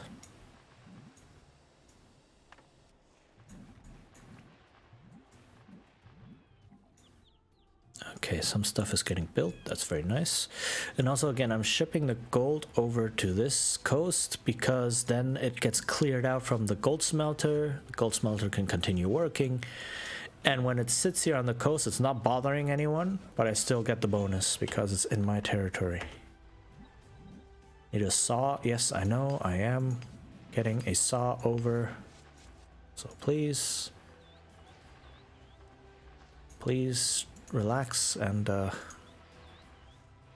I am producing these things. Okay, just relax. Okay, now that I have this thing, place a dock, place the end of the route, and then just wood, all of the wood, all of the stone, just all of it. Okay, come down here. Because that's what I need this island for, basically. It's just wood and stone. That's what I do with this island. Like, there's no space to build anything else. So might as well use it for resource production and ship it over.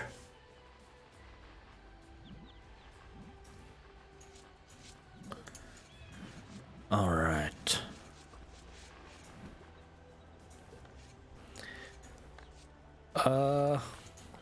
This one's coming along.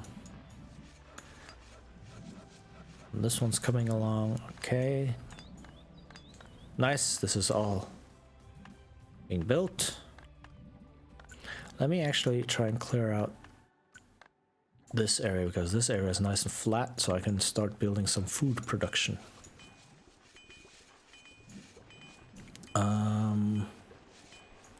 Wreck for the iron mine as well, so that I get some iron.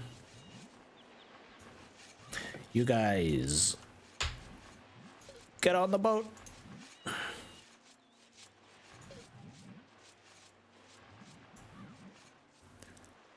All right, all right. Very nice. Move over, and then I can have more dudes in general.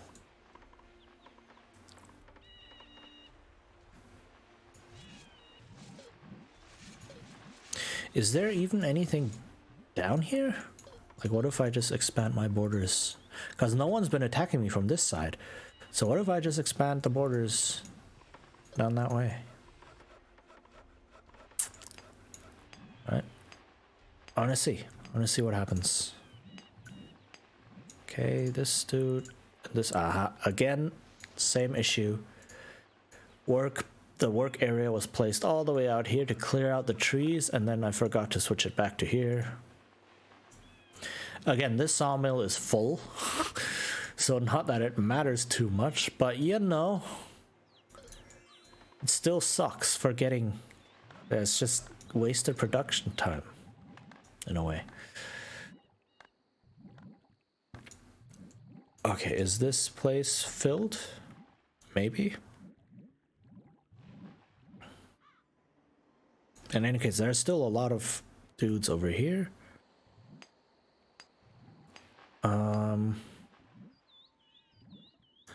Okay, but just to be safe, let me build, where can I build a settlement that won't disrupt anything? Here. Let me build the settlement. Actually, you know what? Don't build a medium one, build a large one, because why not?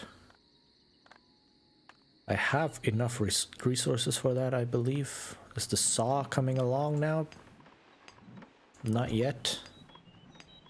Are you making saws? Not yet. So Build a large one. Yep, there we go. It'll take a moment, that's okay.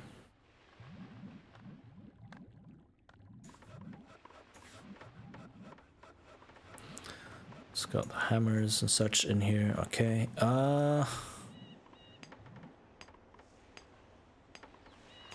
Let me place a storage area somewhere.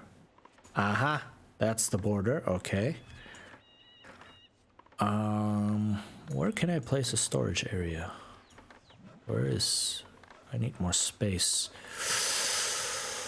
Space, where is space? I need more space.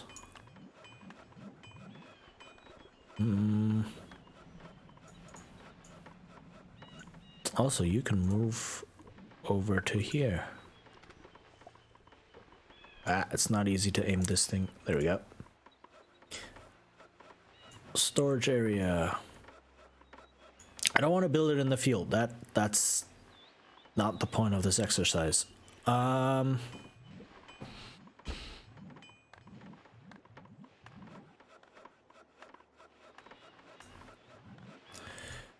I mean, building it out here is because that's where all the fighting takes place. And also, what I want to do is I want to get rid of the tools here so that the toolsmith can build more stuff. Yeah, okay, I still need a saw.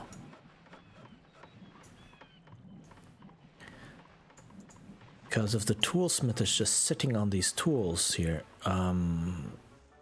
he won't be able to construct more. Which is not great. Okay, let's see, what am I building still? Okay, now come the saws. So as soon as I get another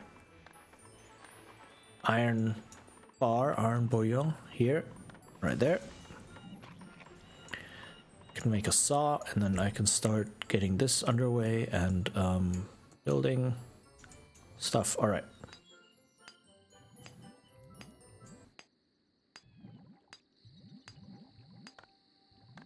Okay, let's get more wood cutting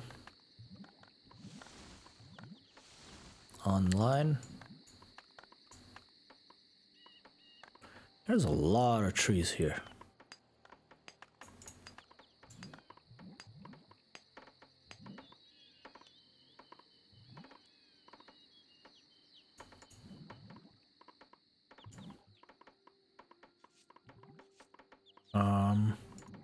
This is good farmland, so I don't want to waste this farmland by building a lot of production buildings there. Right. That's my thinking right now.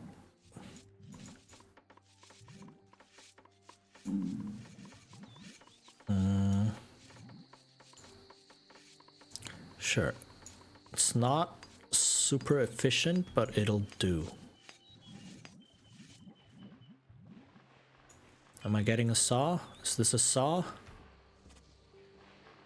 Hallelujah, it's a saw. Awesome.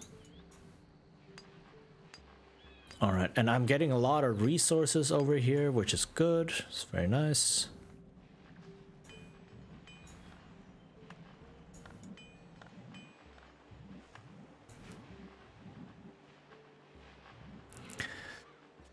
Oof, all right. Think. What do I need? I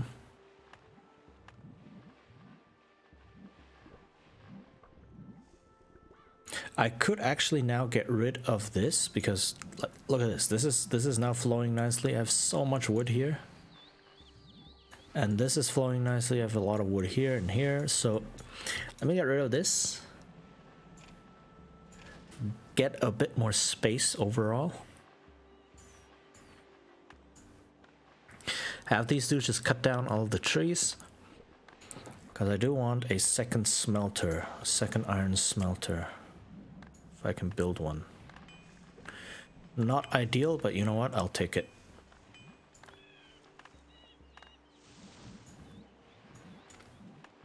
All right.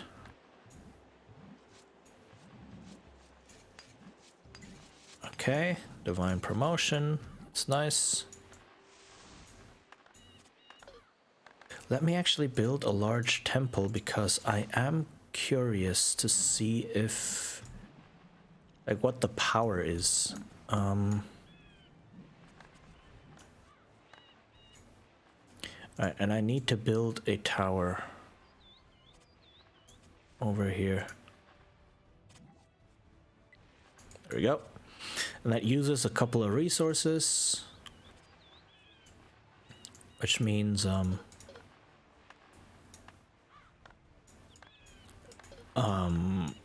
production is gonna go underway again. It keeps the world spinning. Keeps the world spinning. Yeah, I know. The saw is on its way. Look, there's the saw. There's more saws. All right. Yeah, that's the only thing that's missing is wood. And there's no more free wood floating around here. But as soon as the saw comes in, this dude will have a lot of work. There we go. That's him. That's the hero. Gonna go pick up the saw and gonna go saw some boards. All right. I need scythes. Need a bunch of scythes. I need a couple more axes.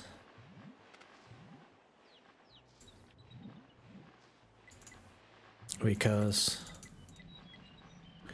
farms and such.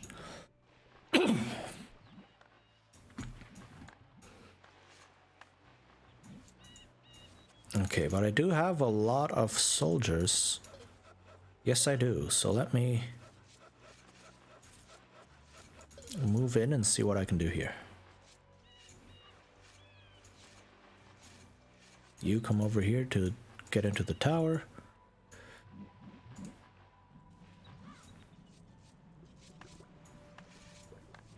Yeah, I have so much like coal and iron just sitting here. Having a second smelter is not a bad idea.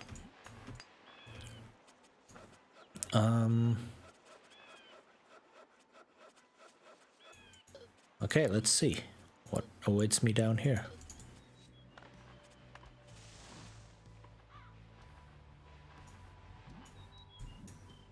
Yeah, some of this music is really good. Like, I didn't know I had music like this. Ah, there we go.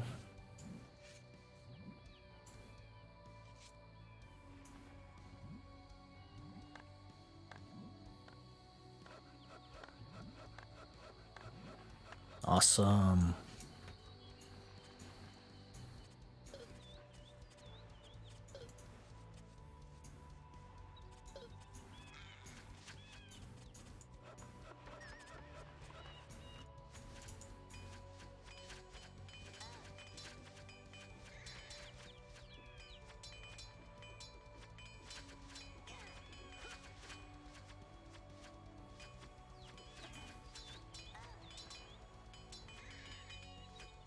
All right. Okay. They actually have a catapult hall. Ooh, and a fully stocked castle. Okay.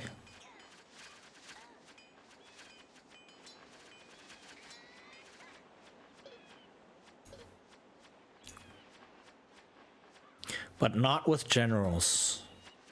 That's good. That's the good thing.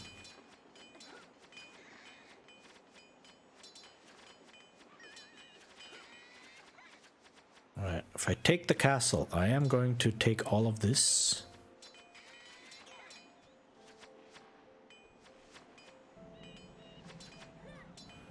Which includes some gold.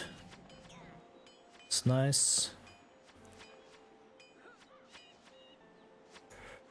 Okay, do I have more soldiers? A couple.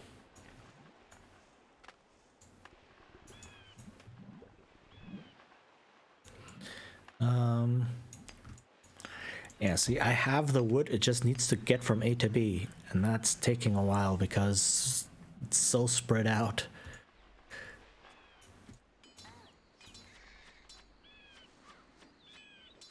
This looks nice though. Look, there's like the wine growing here and such. It looks really pretty.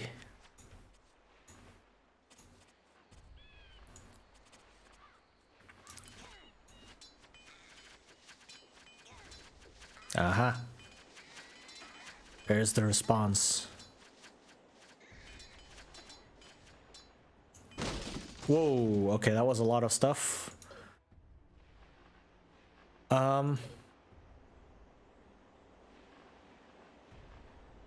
Wine, I cannot use that. So that's a bit unfortunate. I guess it kind of makes sense. So when you conquer someone else's territory, you don't automatically capture all of their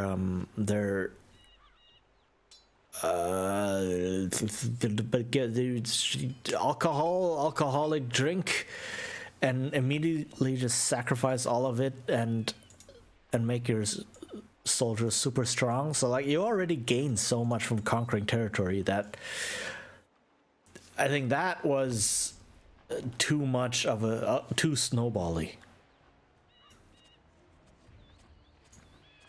And I can imagine that would have not been great. All right, let's continue on. It's actually quite a large area. Okay, this is now secure.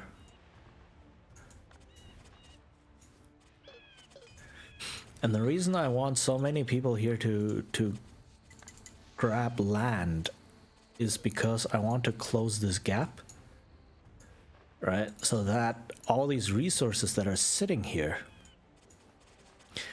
all my settlers cannot go grab them while there is this separation in between, while is this neutral territory in between. So I need to make a connection here before they can move over. Right, okay, so far so good.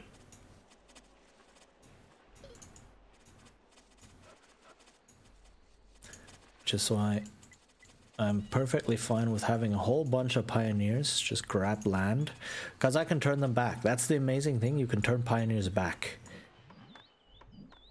Right. Awesome, there we go, this is done.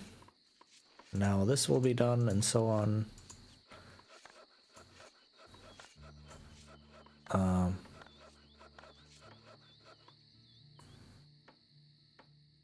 All right.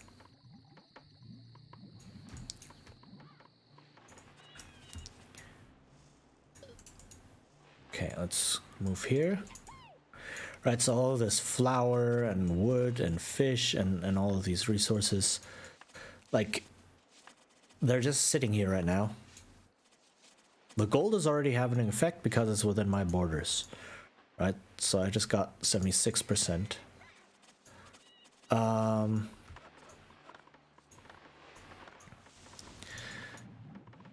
But all the other stuff is just sitting there until I close this gap.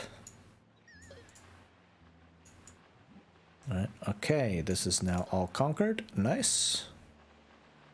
Right, and having all of this food here is nice because I can grab. Ooh, I'm being attacked. I'm being attacked.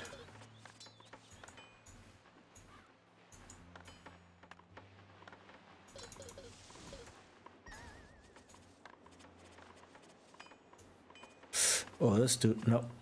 Ah, but it's not the blue guy, so it's just this little bit here. Okay, that's okay. That's okay, because I can move my army back now.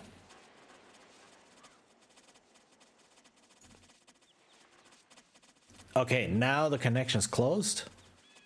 Now you can see all of these dudes marching over to grab the stuffs. Okay, I don't need that many bows now because I have a lot of them.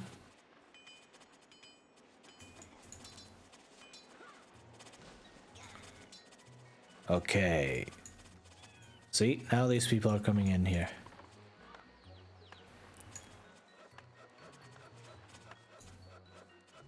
Okay, let me build another one of these. Because why not? Alright, farms. Let's go. Farm 1. Farm number 2. Nope, that's just the same work site. That's not good. Very not good. Ugh, this beast is demonic in nature. Very not good. Alright. Let's go. Sure. And then I want pig farms. On. Where is this? Okay.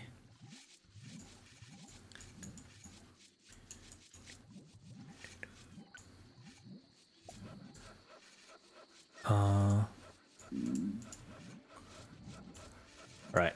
Put one right in there. Where is this one? Okay. So, pig farms. One more here. One more down here. Then I need a water well. Waterworks. Sure, over here because I can move this to here. And then a slaughterhouse. Slaughterhouse.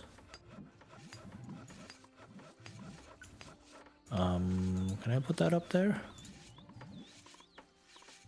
Yeah, all the way up there. It's not very efficient, but you know, it'll do. Okay, please take care of these trees.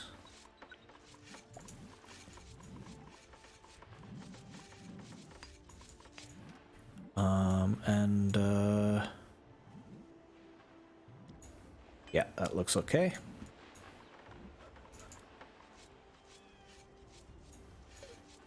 All right, let's move on.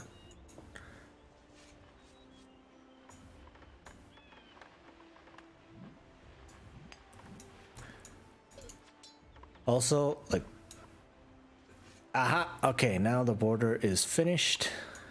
Now the connection's established. Let's just move over here, grab that. Whereas this is now done, so convert all of these back into normal settlers.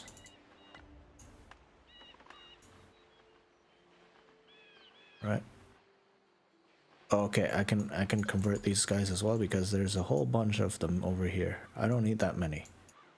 Like 3 or 4 or something are enough. Right. Alright, and the rest can come over here and become normal settlers again.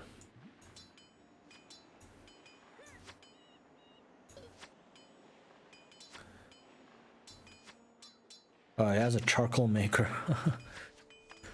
That's interesting. The charcoal maker might be helpful in a pinch, but is super inefficient. Requires 5 wood to turn into 1 coal, right? And that's just not a good deal. Like, you would need to create an entire branch of the wood industry just for the charcoal maker, and that's takes a lot of space, takes a lot of manpower, and it gives you 1 charcoal maker who's very slow at making coal, right? So to really replace coal mines, you need, like, I don't know, 4 or 5, and that's just not feasible.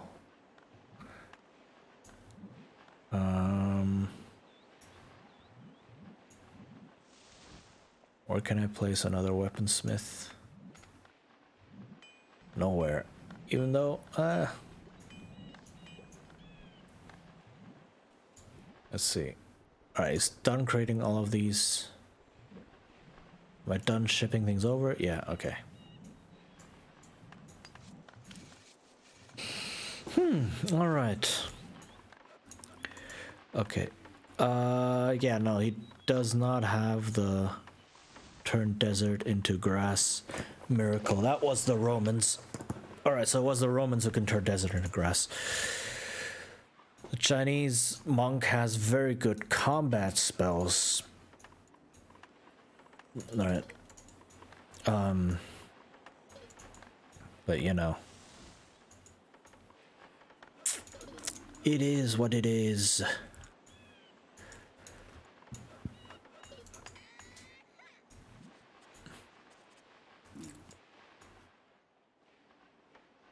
Okay. Yeah, all this stuff here, I was just lying around. Okay, they're grabbing all of the coal, etc. That's good. Guess that's higher priority.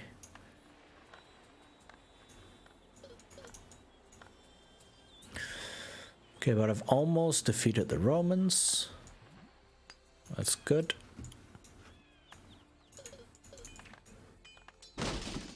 Boom. Oh, I've won the game? I don't even need to conquer the Egyptians? I only need to conquer the Romans? Well then. Huh. Okay. So this took 2.5 hours. That probably took way longer than it needed to. But, you know, we finished it. All right, let me go one more at least. There's another cutscene that we can't watch. Dare to advance too far, but that is of no consequence now. I cannot retreat. Our colony is still weak, and if it were not for the great courage of my soldiers and the blessings of Chief Yu, I would have nothing to counter the attacks of the Romans and their Egyptian servants. Okay, conquer the large Egyptian guard tower and the 2 castles, B and C. Okay, so I don't need to conquer the whole thing. I only need to conquer those things right at the edges. Okay, so I have 2 fronts. I have 2 fronts here. That I need to guard against. Luckily, those are choke points.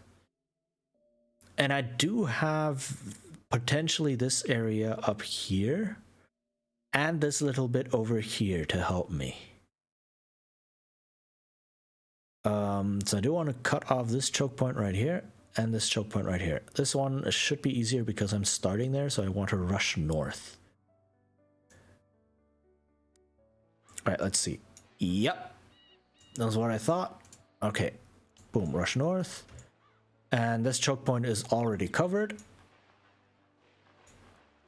Let me grab another tower over here. Okay, I have a grain farm already. That needs to be told to work over here. What do I have? I have a slaughterhouse, a random slaughterhouse. Just sitting around. Okay, I have some wood production. I have a mill, just a random mill. This is another part of the challenging thing of like having scenarios like this. It's like you start with the most random assortment of buildings to spread over your map. Okay. I don't want the forester's hut down here. I would like the forester's hut up here because this area is better for forest than this area because this area is really nice for farms. Right, so since I have the land for it, let me make some more farms, some grain farms. Okay, and I have the mill over here. I can place some bakeries here. All right, how many geologists? I have 3. Where are they? Bunch of soldiers. Let's move them up. Bunch of soldiers, let's move them down here. More soldiers, let's move them over here. More soldiers, move them up to guard. Alright, where are my geologists? Geologists. Sucks that you can't like find them through the menu. You have to spot them somewhere on the map. There we go, there's one. Okay, what's over here? Is this another dude? No, where are... Ah, there's the other two. Okay, come over here. One of you search over here, the other one search over here. Okay, guard tower and another tower. Okay, that one I got. Now, can I nap this? So that... Something smells a bit burnt. Hold on, I need to check what that is.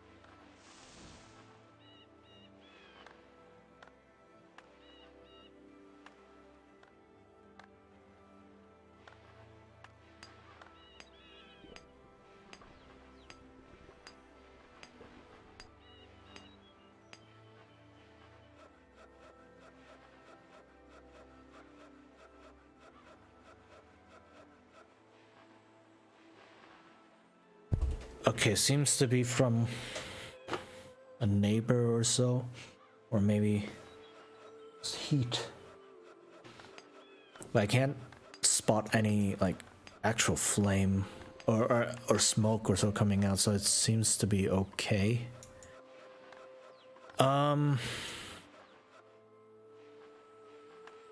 What is this? This is a random bakery. I do not want you here. You are a random slaughterhouse. I don't think I want you here as well. But like the bakery over there is just... Look, this is like a grain farm. And then way over here, a mill. And then way over there, you get the bakery. This is super inefficient. Super inefficient.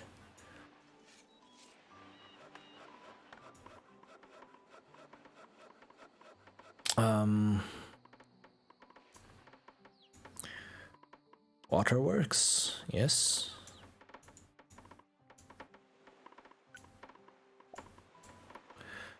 Okay, do I have swamp anywhere? Swamp. I need swamp. Swamp. No swamp. That's not good if I don't have any swamp.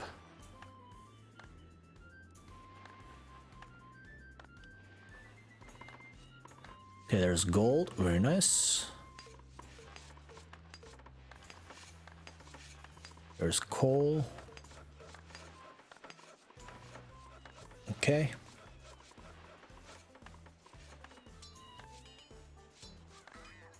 Hey, what?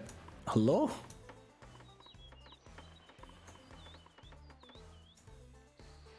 Yes, chase them out. Okay, I need more people here. I'd like to guard this bit as well, so let me place another tower here. Just to guard against this bit. Alright. And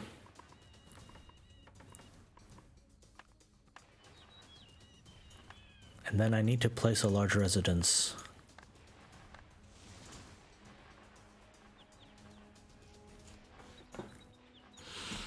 Okay.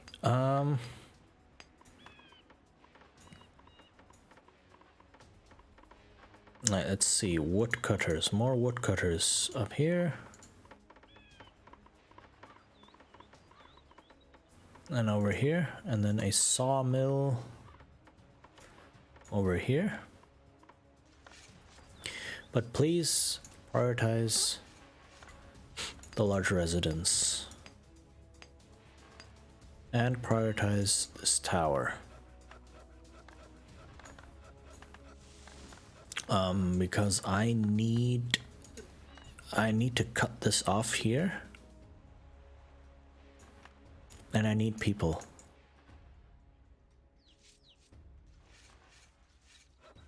Alright.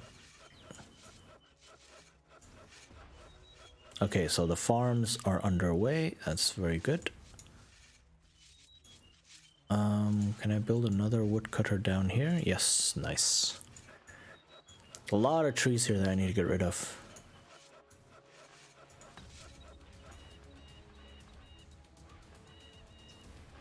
Okay, that's the 2 wood, then that will be done. Okay, I am a bit low on wood simply because I'm building a lot of stuff right away. I do have 2 sets of, like, 2 sawmills and 2 sets of wood cutters and such. So that's not the immediate problem right now. Farms are starting to work. That is very good to see. But I seriously do not have any swamp. Maybe further off somewhere here in the Fog of War, but that's unfortunate. Because if I don't have a swamp anywhere, I cannot make rice wine. And that means my soldiers will remain low-grade soldiers, which is not great.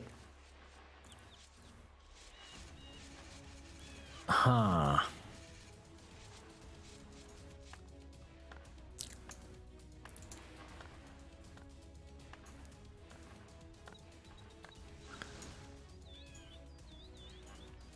Well, let's see.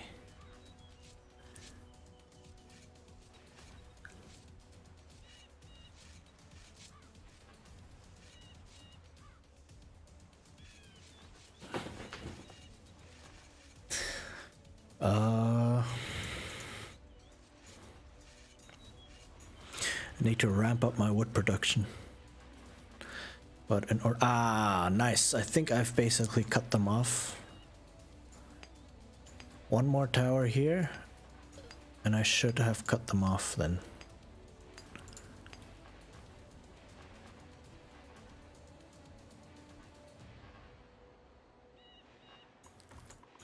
Okay, how's this doing? It's getting more and more resources. That's very nice.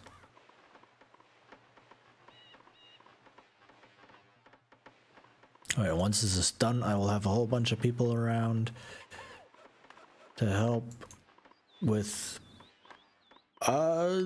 building and carrying stuff. Okay, search over here. It's a lot of sulfur that I don't need.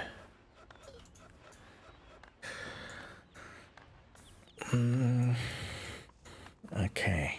Once this is done, I can also set up more farms for meat production.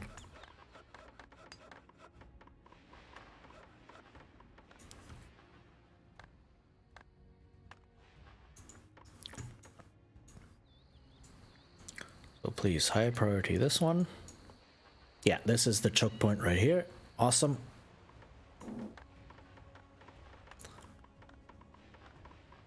Okay, it's getting there. Very nice.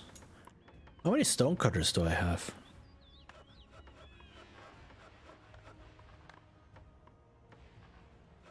Do I have none?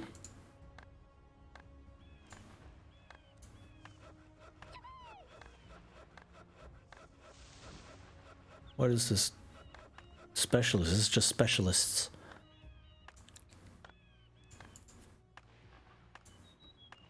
No, I'm producing stone. Slowly, but I have 1 stone cutter's hut. Where? Oh, up there. Just follow the sound, okay. Alright, I'll place a second one over here, which is more central. To get a bit more stone going. I don't need that much stone. But you know, why not? For now. Just so I don't hit a bottleneck on that.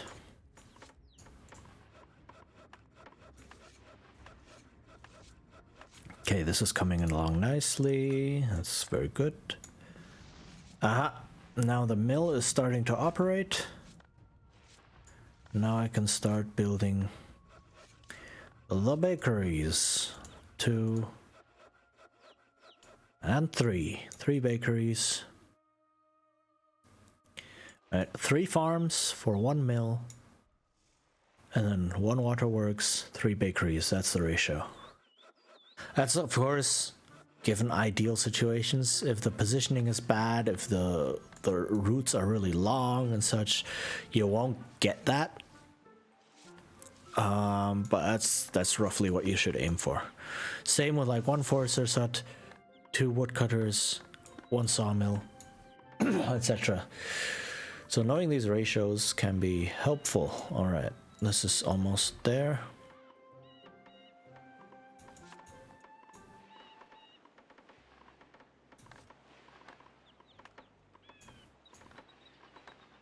Okay, almost done, almost done. There's 1 wood going here. Oh man, there's 1 wood going all the way down to here, and then 1 wood going all the way up to there.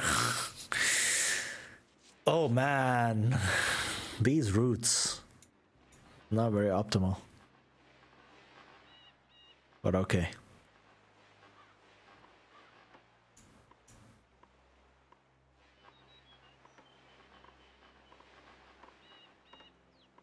It's almost done though.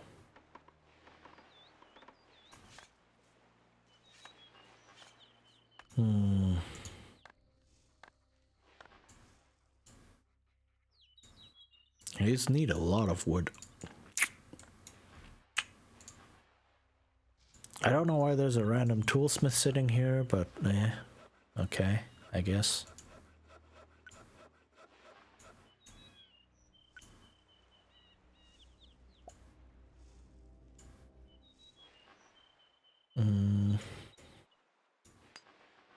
Oh, there's a lot of iron. Okay, what's over here?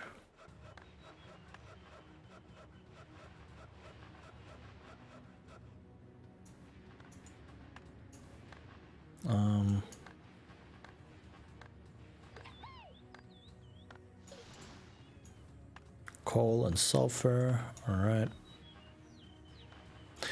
Ooh, okay, this is done. Nice, nice, nice. I'm getting a bunch of people out now.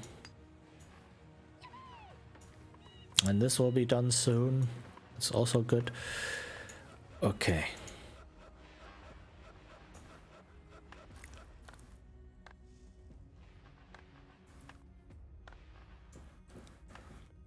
Next up I need the wood production, maybe?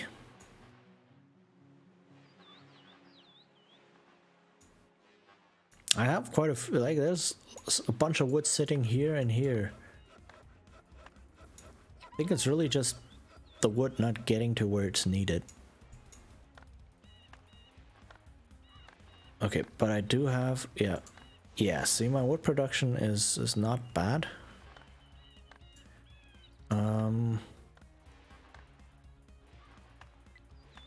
Grab 5 of you guys. Grab 5 of you guys.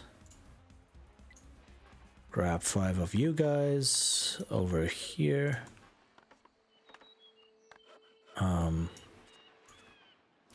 5 more of you guys over here. And then final 5 of you guys over here. Okay, just to expand my borders this way. All right, this is now secure. Very nice. I like it. I like it a lot. Very good. I cut off this choke point. Yes. Now this one, please finish this one. So that this I can secure this bit. Okay, the first bakery is going up. Oh, it still needs some wood. Seriously?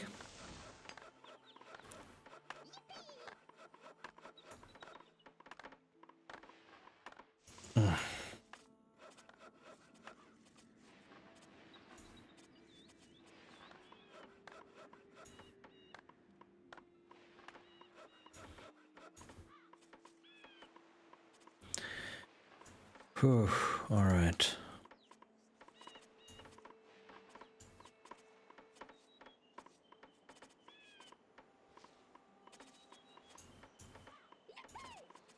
see. Is it because these dudes don't have a lot of trees in their vicinity? That's probably what's happening here.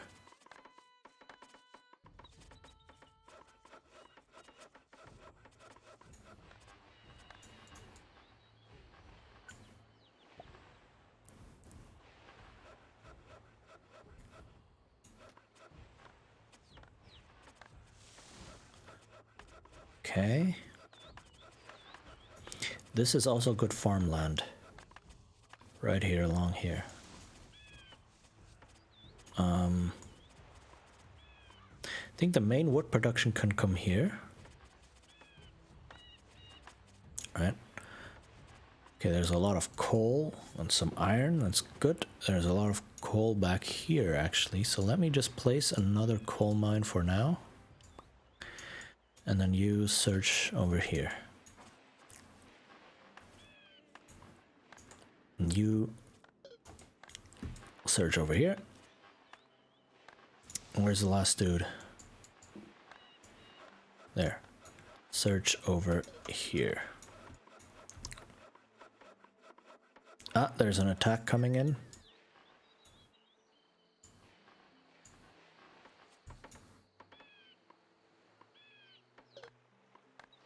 Chased away by pioneers? What? That a thing? I think they just murdered one of my pioneers.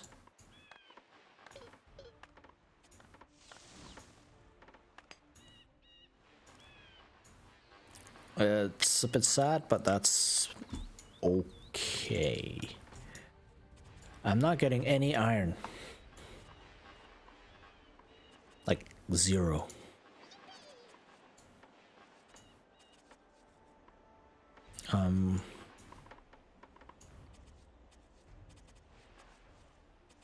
Yeah, desperately need that food.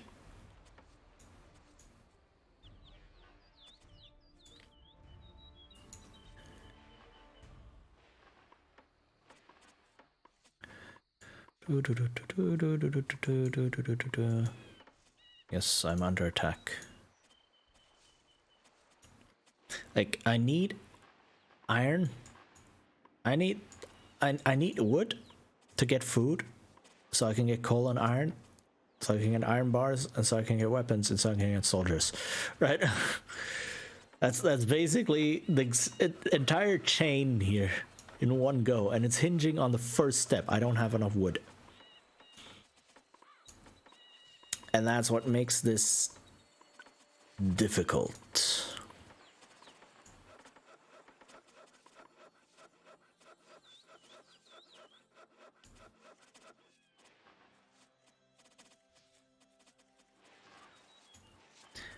Okay. Put these two on high priority.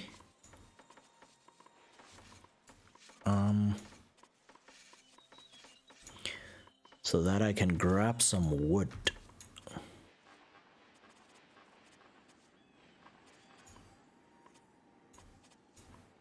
You guys are done. All right, come up here. There's sulfur and coal. Now let me just place another coal mine up here.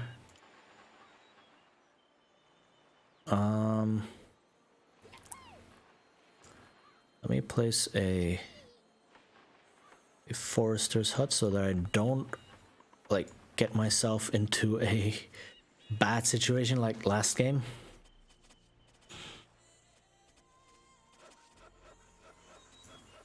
Okay, these two. Like, I need the wood.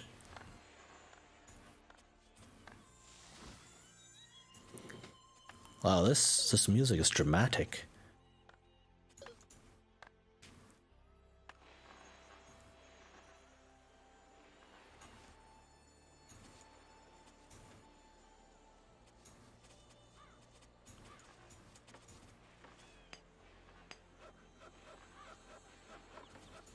Is there anything there? There's a bit of coal, okay. Is there anything over here? It's Okay, so the woodcutter's hut is now done. Very nice.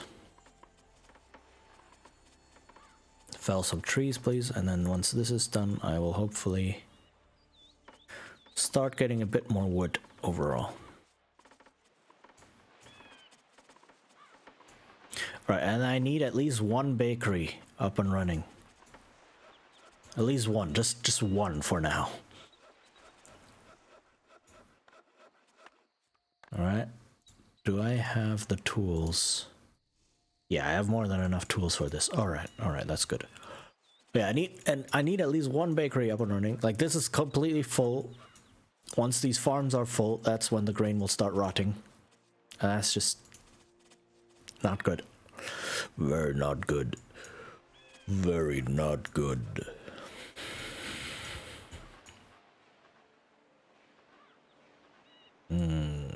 But I'm glad I was able to cut this off right up from the start. And this area over here seems to be really big. Like, again, this map is ginormous. Coal! Yes! Some coal. Oof. Right, at least one bakery. Just one bakery for now.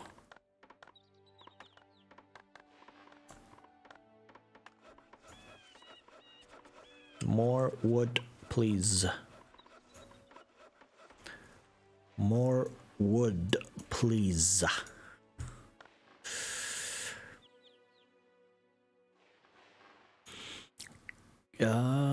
Okay.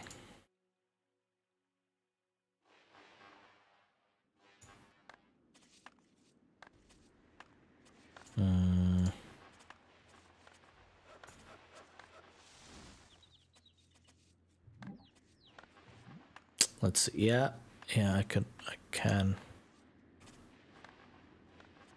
Yeah, sure. I'll place this here just so that the leveling can begin. No, and as long as I prioritize the correct buildings, I should. Is my music done? No, it's just really quiet.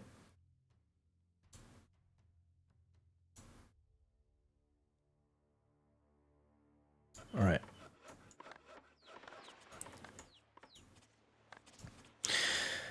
Whew, nice. More wood. Hey. Okay, prioritize these wood production buildings. Okay. One bakery up and running for now.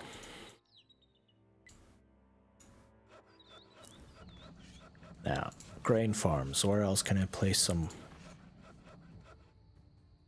grain farms? That's not smart. Here.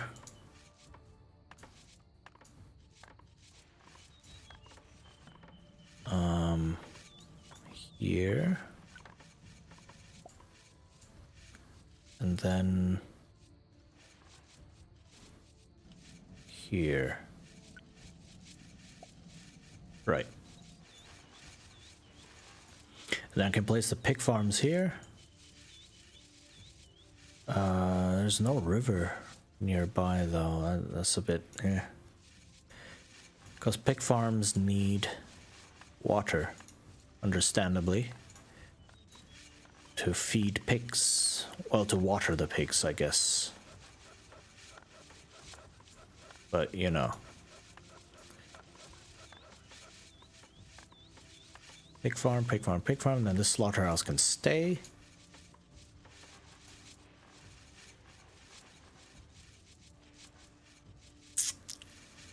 I need a river somewhere.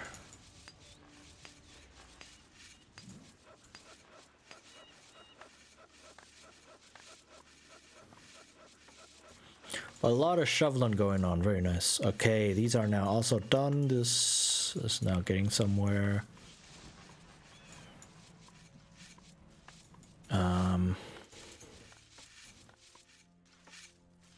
I do want a second waterworks because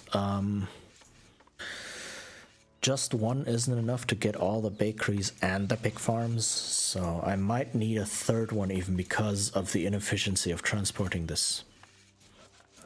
So please grab the trees over here. And you please grab the trees over here. Okay. Well, at least this is getting somewhere now. At least this is getting somewhere. Lots of activity, that's very nice.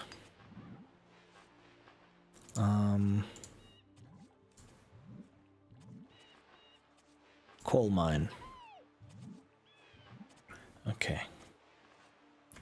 Please check what's over here. There's some gold over here, some gems that I don't need. I can't even extract the gems. They're just completely useless for me. Alright. Come down here. Ooh, let's see.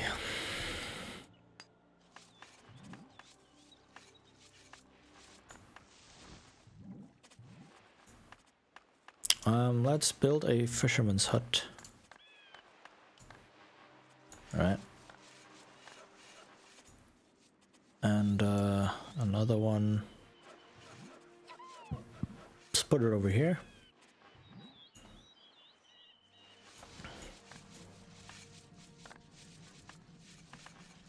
Okay, these three buildings at some point can go move down here.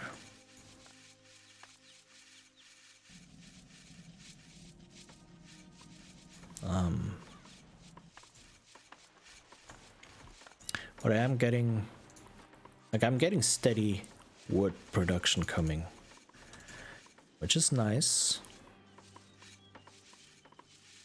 So I am getting there.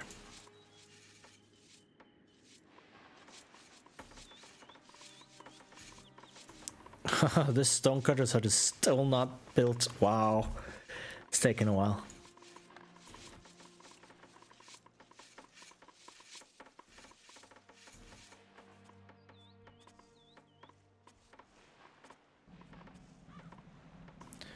Okay.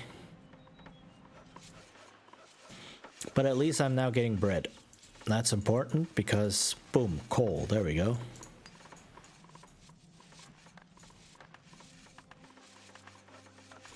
Okay, give a bit of the bread to the iron mine. And a bit of the fish to the iron mine. Right? So that I can get some iron going.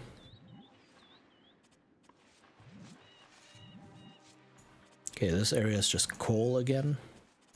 Ah, there's the swamp. Alright, I'm saved. I am saved.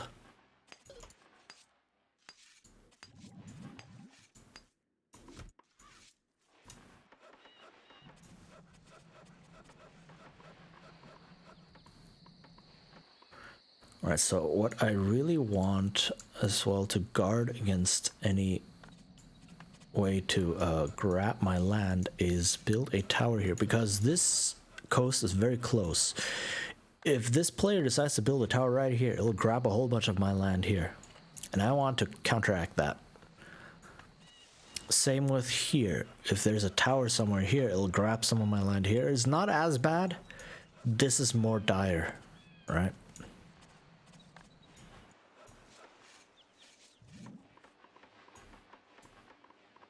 There is a tower coming up.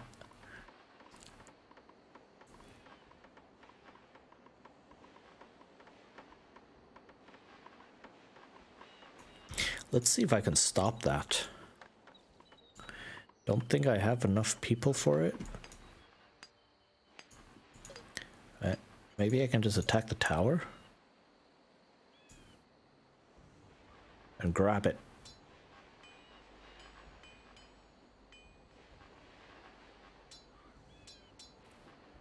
All right. Mine. Aha. Thank you for building a tower for me. Okay, so this is the large tower I need to destroy. It's right here. And there's a castle over here and a castle down there. Oh, hey.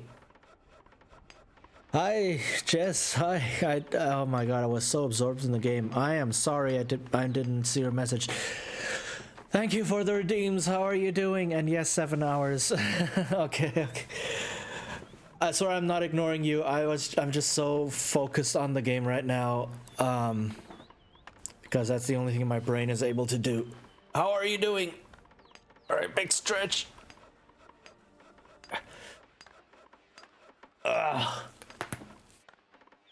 And hydrate.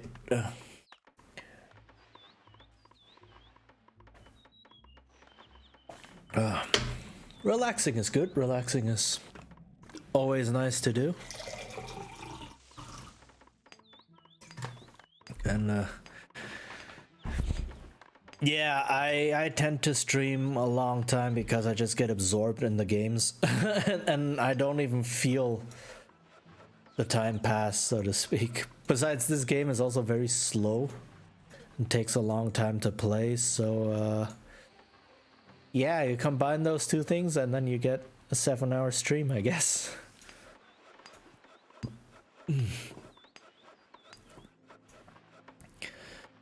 But yeah, I'm not sure how much longer I'll be going. I will finish this scenario at least. I'm playing the campaign right now. So I want to finish this scenario. Yeah, I feel that. I mean, on the flip side, I don't have a job.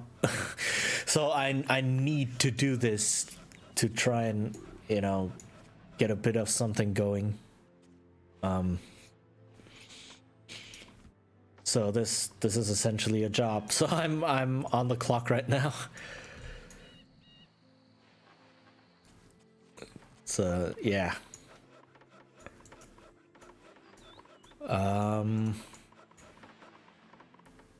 Where was I? Yeah, I am looking to finish this scenario at least, and there's one more in this particular campaign. Not sure if I'm gonna attempt that one this session. Maybe, I'll see. But yeah, it's nice that you dropped in. It's great to see you. I don't think I've spoken to you in a while, so it's nice to see you again.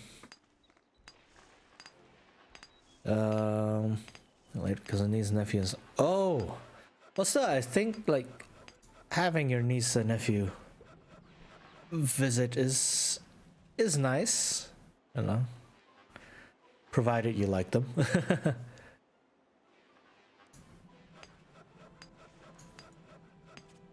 But yeah, that's I mean, I guess the most important thing really is to take the time to relax, right? Get the most out of that and recharge. So it's a yearly thing. Ah, well then that's nice. Being able to see them is really nice. Yeah.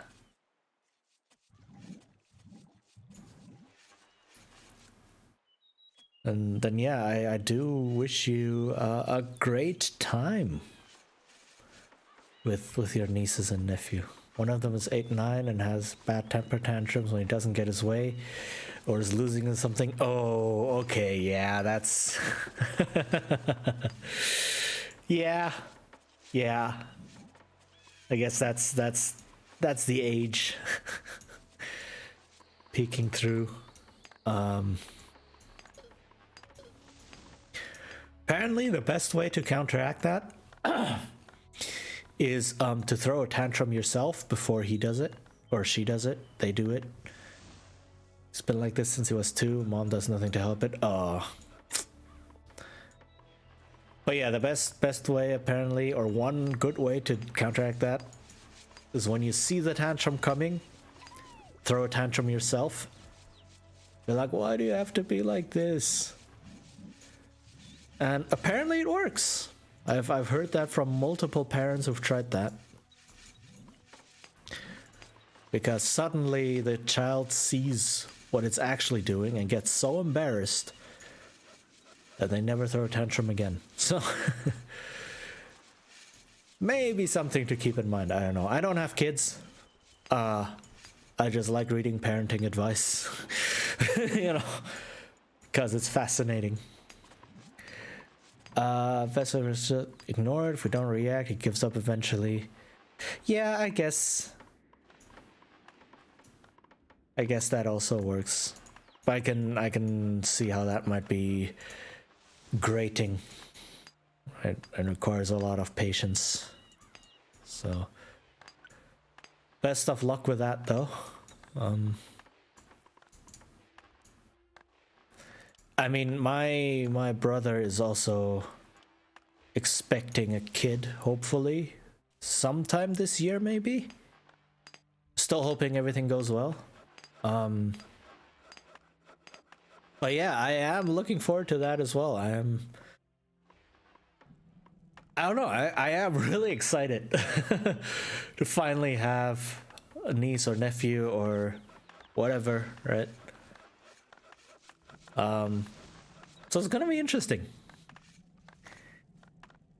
And I mean, my brother and I guess my sister-in-law, they want kids, right? Plural. So gonna be lots of fun, I hope, maybe.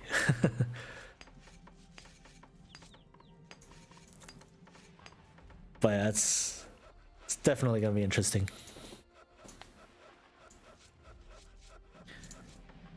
There.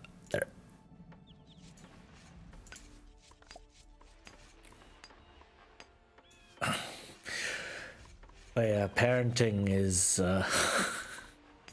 I mean, one of my friends also has a niece who's like this. Like, she just throws tantrums and throws things at people and such. And it's like, what do we do? So yeah, I definitely feel that it's difficult. We've tried calmly trying to talk him down. Prisoner did the tantrum thing at one point. The more tension he gets, the worse he gets. So just continuing about other things while he pouts. Best method. Watch them grow up from babies, but I have no kids of my own. Yeah, same. I don't know if I want to have kids on my own because they are a lot of work and a lot of money.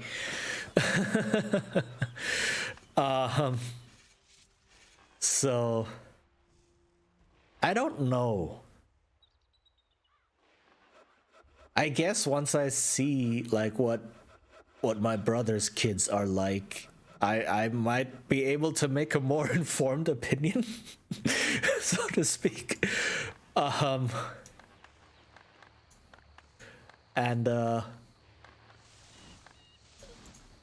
Yeah, I just don't know. I don't know if I want to have kids. So I definitely feel that it's not an easy decision to make. Like, literally life altering. Let's put it that way.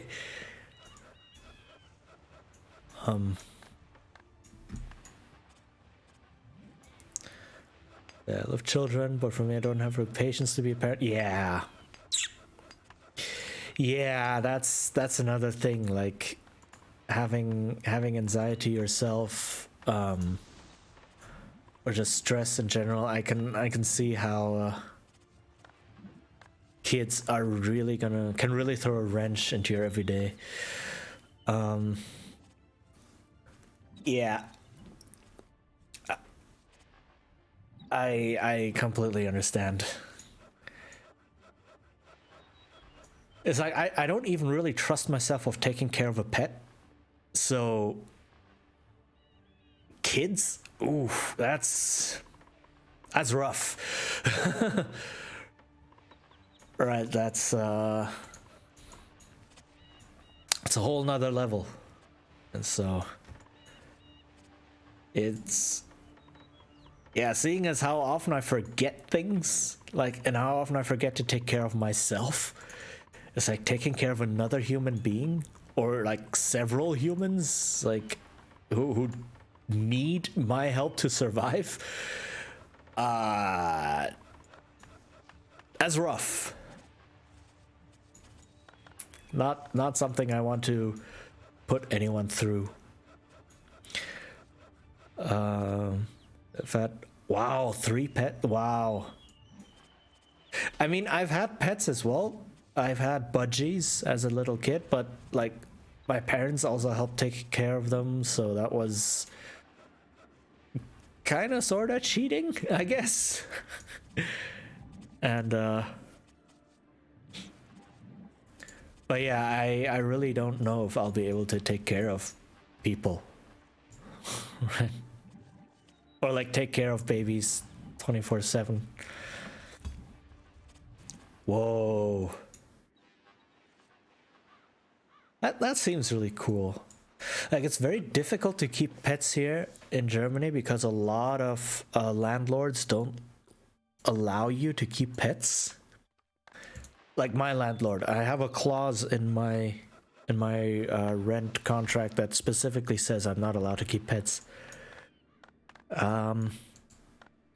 So it's not that easy.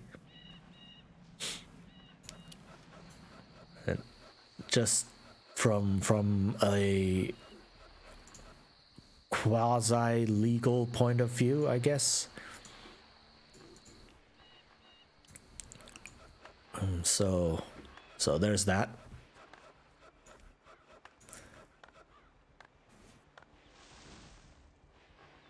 But yeah, sounds like you're gonna have a full house. Honestly, my siblings haven't been the best parents either. I'm really frustrated. I've said, ooh, the one close to me in age doesn't have kids of his own yet, but his girlfriend has 2 teen. Oh wow. Amazing whether she has kids, but the oldest 2 I'm so done with. Hold on. Let me get this. Professor Strangle oldest 2 brothers.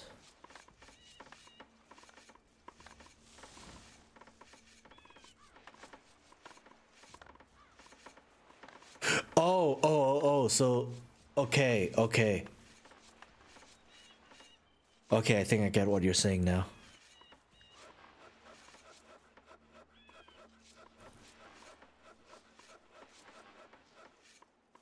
Yeah. I guess it's frustrating when you see people parenting and just, I don't know, teaching the kid wrong things. Like, one of my friends also has a little kid who's now 3, maybe 3 or 4. And she keeps lamenting about how her husband how her husband is like keeps teaching the kid wrong things. So the second oldest basically threw his daughter at CPS and said, if you want her, you can. Oh my god. Oh my goodness. The drunkard, speaking negative, borderline abusive. Oof. Okay, yeah, that's way past just not raising kids right. That is. Oof. Wow, that is harsh. Okay.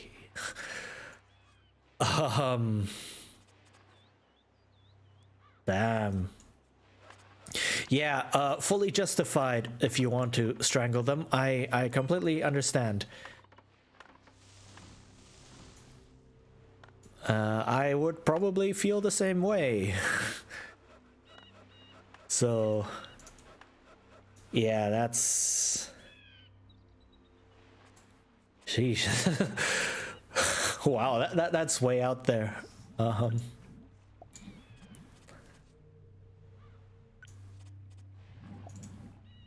It's just summary. Yeah. Course of the last. Yeah.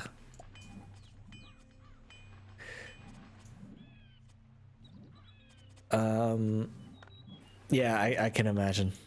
It's doesn't sound pretty at all.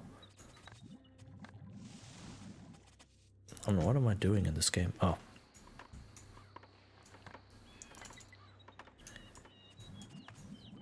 So, well, at least at least the one daughter is I mean, probably in a better situation than if she had stayed, or if she had not been given away, so to speak. But still, that's rough. Oh hey, welcome back, Nomadic Lander. Yeah, I guess I took 2.5 hours on the last scenario because I just took my time and the map was huge. This one is off to a good start, so I think I'm winning. I think I'm doing okay.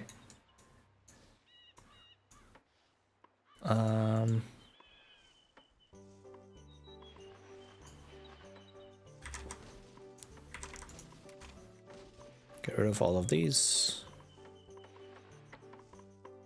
Also, sorry if some of the music is a little bit jarring at points. I just threw together a whole... What?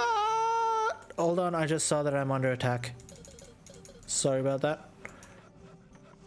I just threw together a bunch of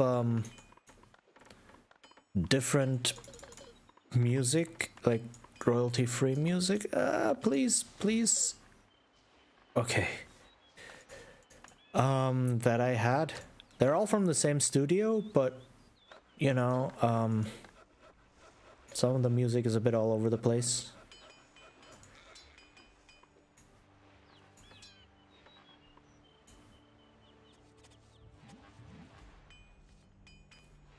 Okay.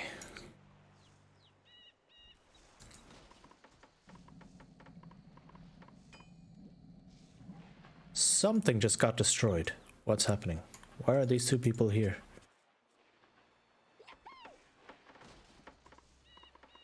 What's happening?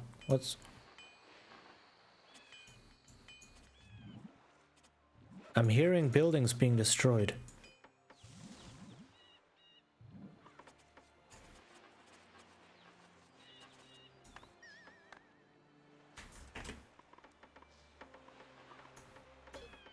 Hold on, I'm a bit nervous. Why are you down here? Why are you trying to attack this castle? Run away. Sorry, I'm a little bit nervous because I'm hearing buildings being destroyed, but I don't know what's going on. I don't know if it's my buildings or if it's something else or what's going on, and so I'm a little bit nervous right now. I'm checking the situation. Checking to see what's going on.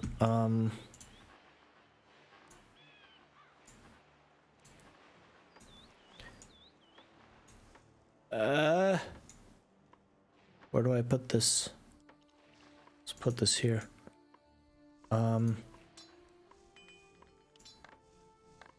Yeah, there's these enemy soldiers just running around my territory for some reason.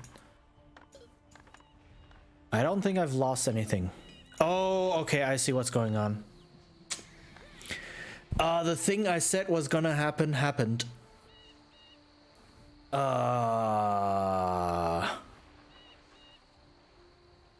That sucks.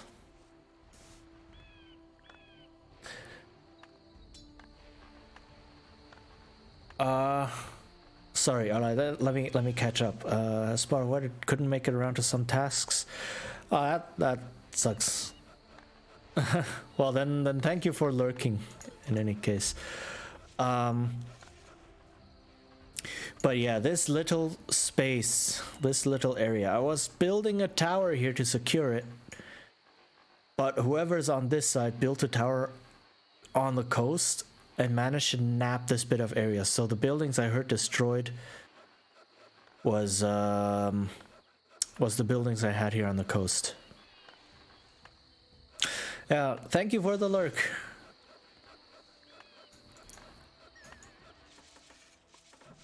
Alright, where am I being attacked? Oh my god. This is there's so much happening here right now. This is hard to take.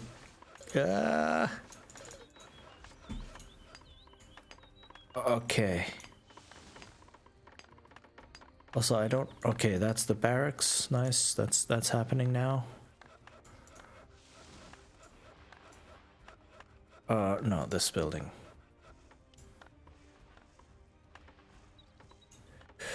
Okay, I think it's calmed down slightly. I think things are more or less under control again.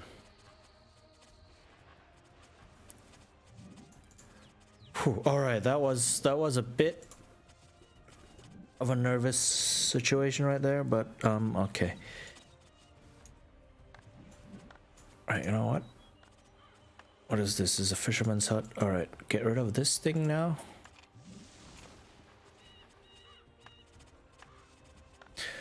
Whew, all right. Yeah, sorry, the game just suddenly became very intense because I got attacked. Which is not cool.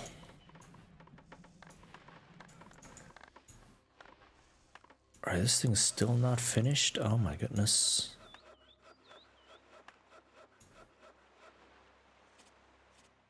Okay, I need way more wood production.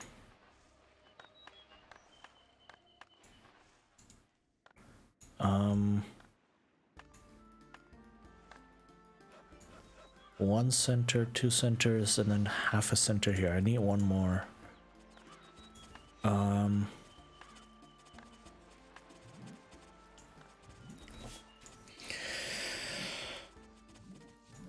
Okay. Yeah. Okay. I think things are under control enough that I can breathe.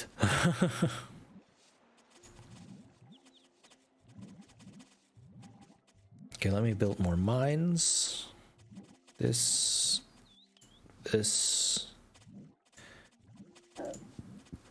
and this.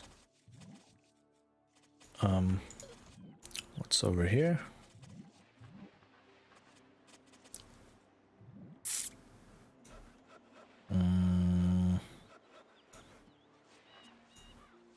All right.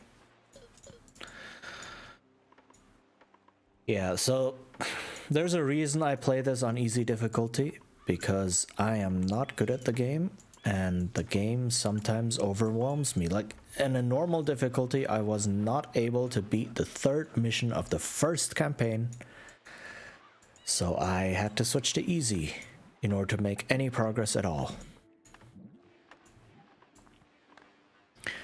So there's that.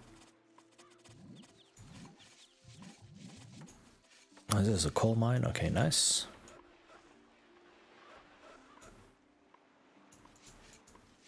Okay, I need the barracks up and running. Whew, all right.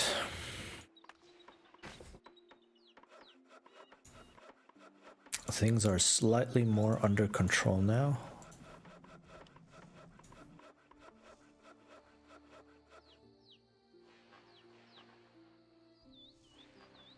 And my food production is going to start up now. That's very good. All right.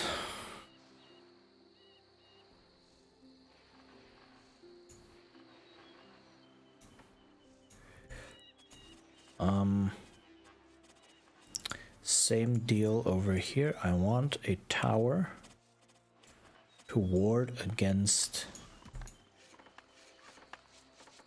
the same thing that happened up here. Right, so I don't want this whole area to fall into the enemy hands if they decide to build a tower here, because it will nab some area of this. Okay.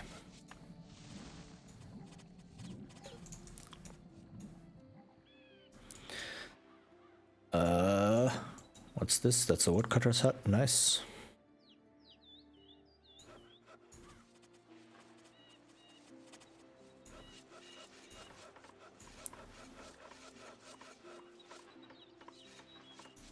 Ah, and I think I lost the building over here, maybe?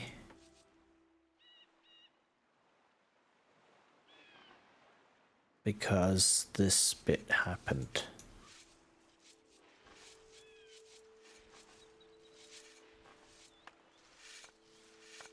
Okay.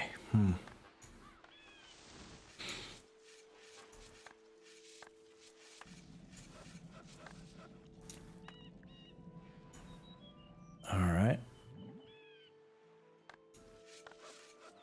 Okay, there's wood production is coming along. That's good. It's very good. All right, I need to breathe.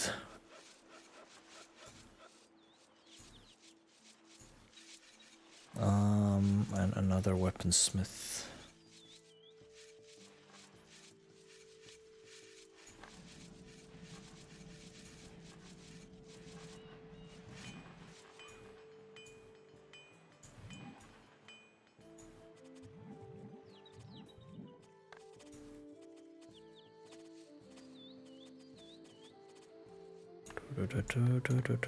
All right.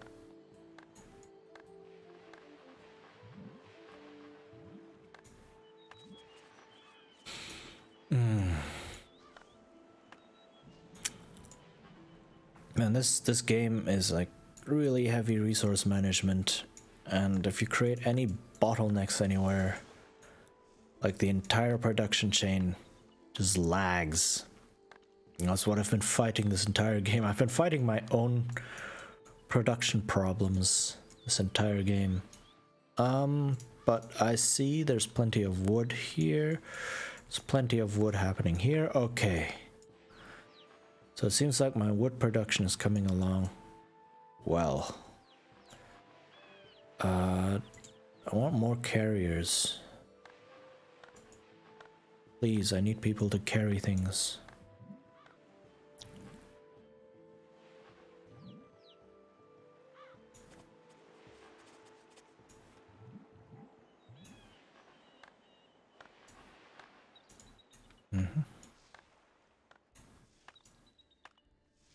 Like, why are these people are standing around? More carriers. More moving of goods, please. How much is that? This is 50, 85%? Okay, yeah, sure.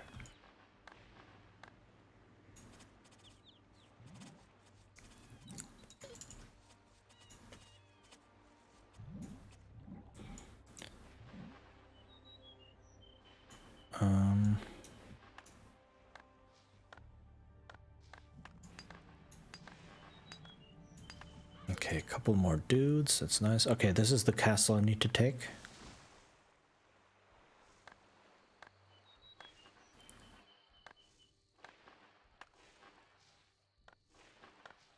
I probably need to take and hold, right? That's the difficult part. Taking the castle is gonna be like it's not gonna be easy, but it's gonna be manageable. Whereas holding the castle is gonna be the not so easy part.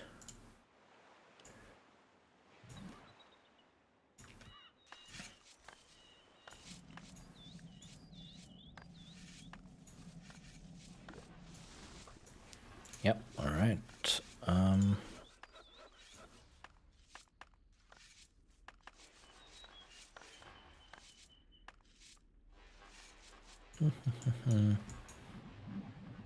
Okay, I do need this one to come up next.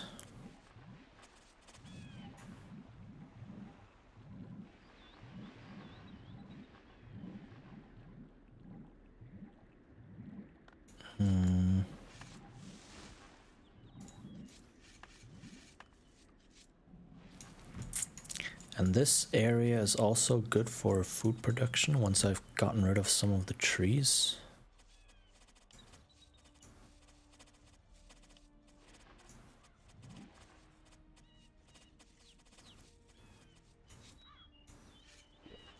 Okay.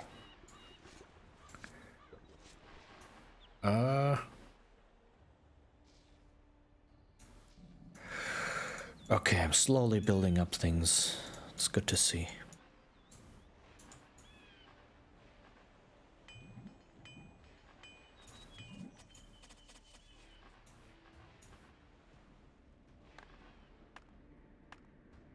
Yes, move, please. I need you to move and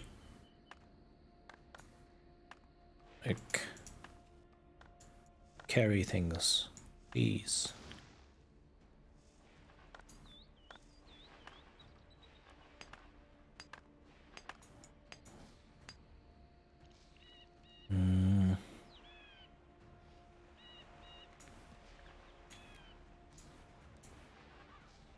Oh, there's already a forester's hut here. Okay, then let me grab this and yeah, that's okay.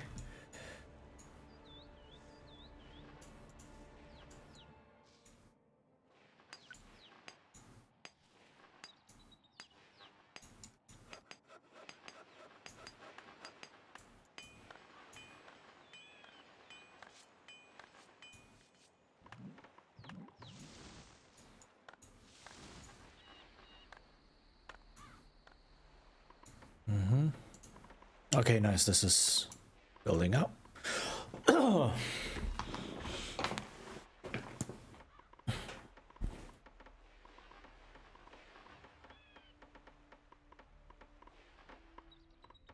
Once that's done, this area is also going to be secure. That's good to see.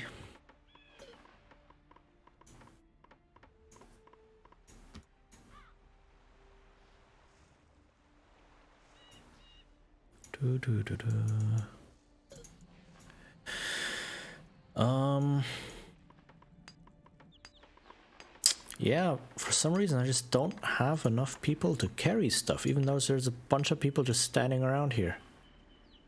Not doing anything. Lazy. Well, let me see if I can place 2 in here. Yes, I can. Awesome. Aha, the rice farm is up and running. Very good. Let's add a second rice farm.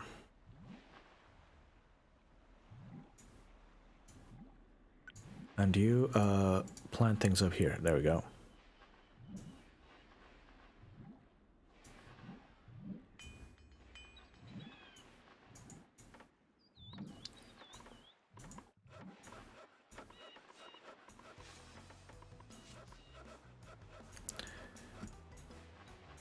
Okay, nice.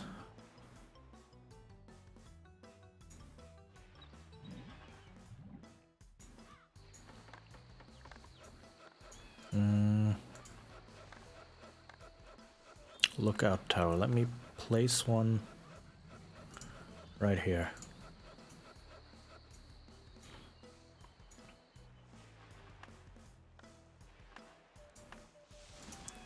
Then let me place a lookout tower here, and then I can remove this one. Get some of the resources back.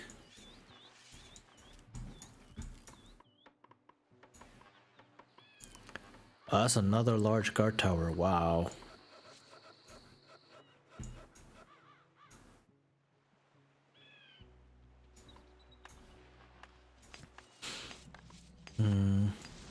Okay.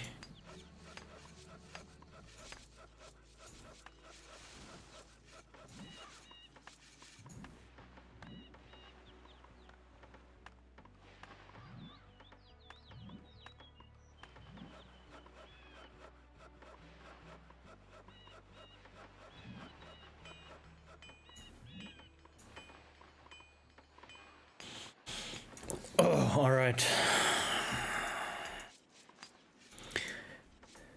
This level for some reason was very rough.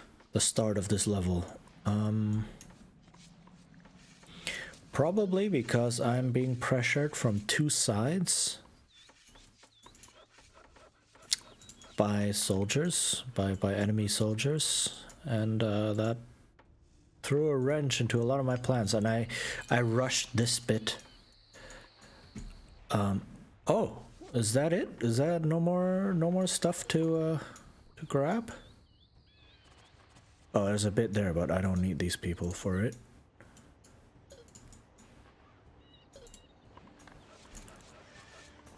And there's nothing more to grab for now. Okay, awesome. So turn these back into normal people. Normal people into ordinary settlers. Okay, nice.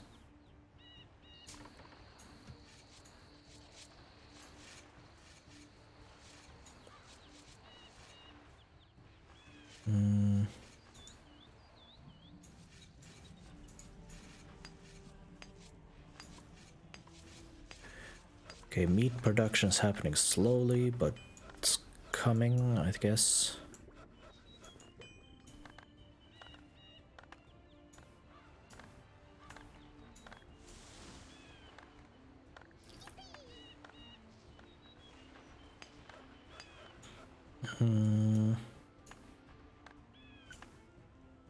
Okay, taking down this stuff.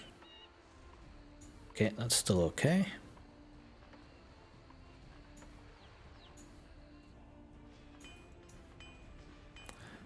Some of this music is pretty good.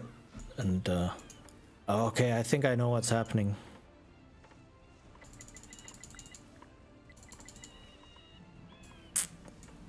I don't have enough hammers and shovels for people to be builders and diggers.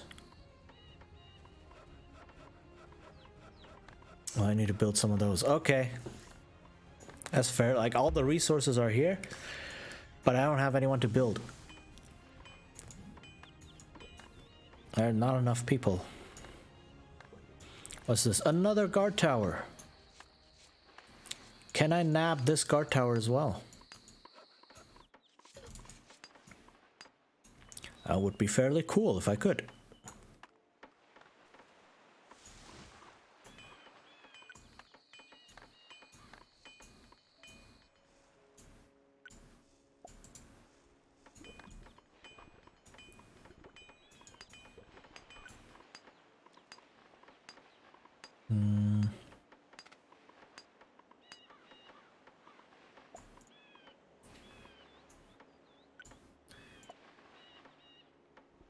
Alright. Okay, so please build hammers, etc.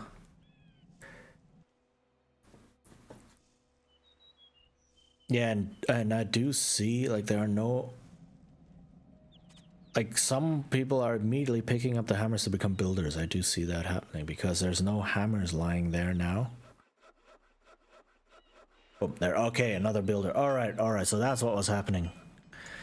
That's another aspect you don't really think about. Right, but yeah, you can get stuck on not having enough people to build. Not just not enough people to carry, but just, you know, need builders and diggers. And then sometimes you just don't have them. Because you don't have the tools. So yeah, that's what you need to work on.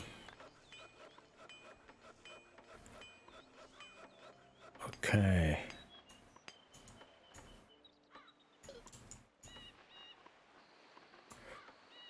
I have 2 archers to place here. Do I have archers for down here? I do.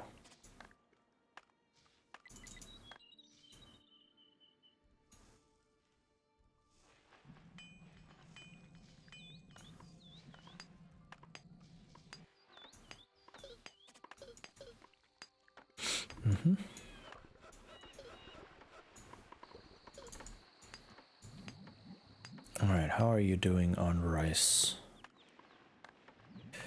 I could start putting down a distillery.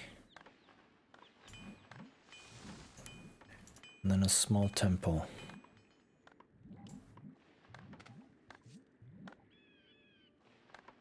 Wait, do I have another geologist somewhere here?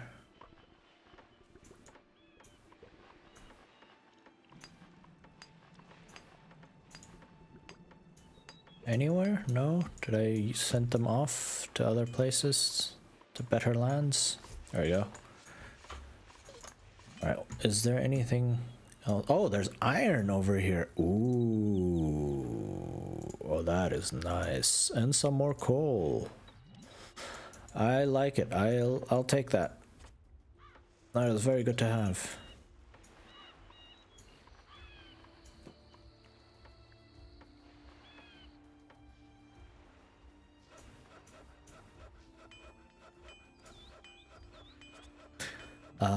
Yeah, this dude made 8 hammers and all 8 of them are used. Right? So I was seriously lacking builders. So let me make a couple more.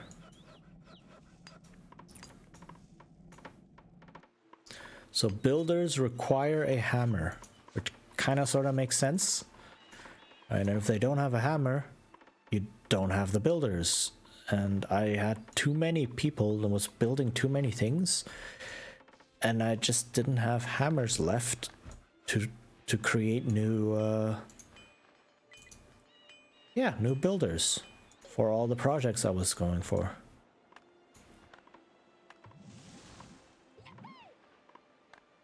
So that is totally a thing.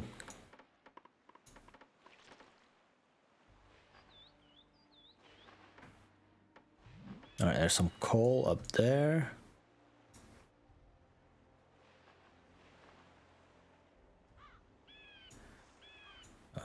Let's see.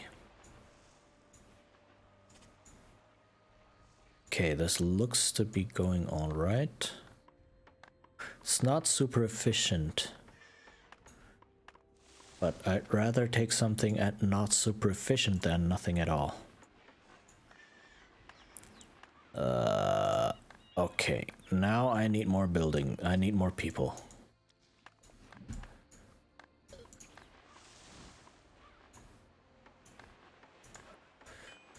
So what do I still have? I still have axes and saws. That's very good. Still have a pickaxe. It's very good.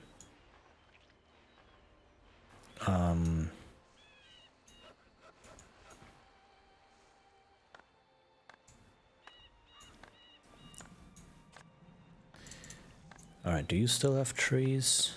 You still have trees. Do you still have trees? Yes, let me just get rid of this one tree over here.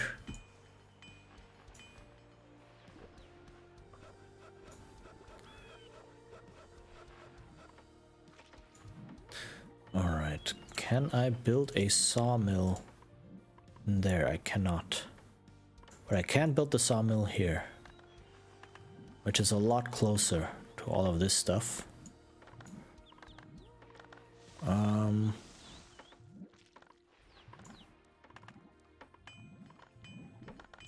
Alright, let's do this.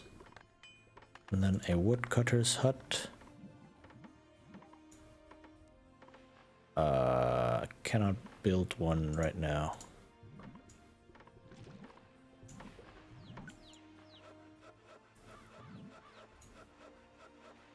Are you out on your way? No.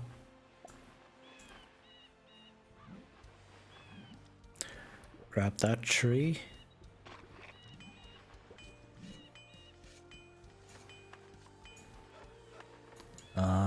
Like you're simultaneously trying to optimize production chains and resources as well as landscaping. And because need a pickaxe, okay. Right, because you need to like get rid of trees and such in order to be able to build things in better spots. And so that's constantly optimizing things like this. So, is there a hammer here? Might be. Nope. Nope, no more hammers. I will need a hammer for this dude, for the smith.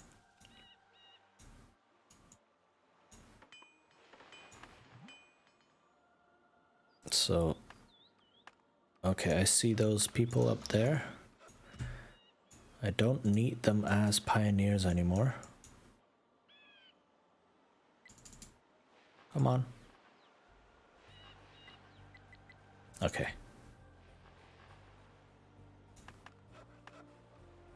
All right. Much better.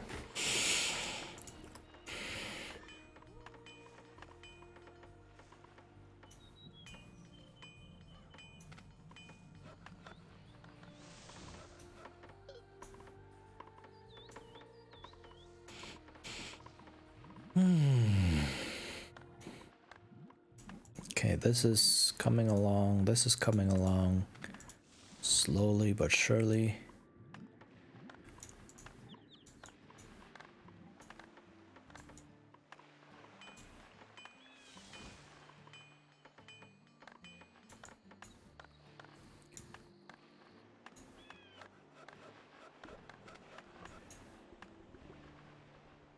All right.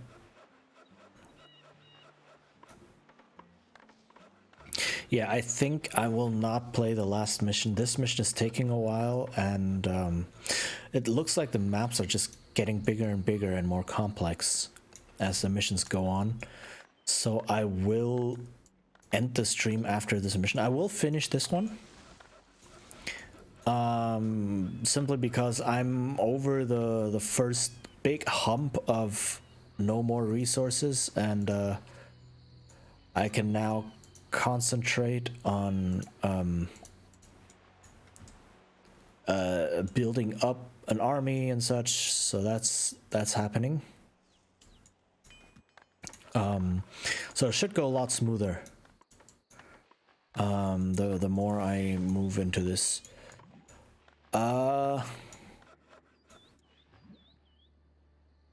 So I do think it won't take too long to finish this. Also, look at this dude. He's constantly building more and more guard towers.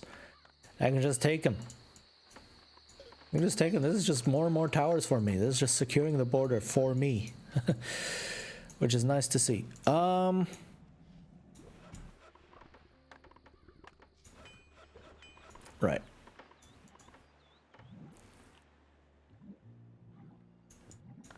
But yeah, I've been going for 8 hours, and I think this mission might take another half hour to an hour, something like that. So it's gonna take a while.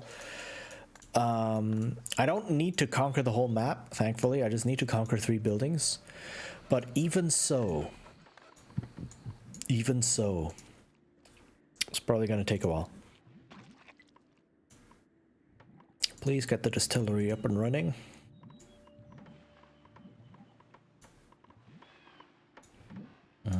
I need it. I need the distillery. Also, I just don't have enough water coming in, so I do need another water well. Waterworks, just so that I have enough water moving back and forth here.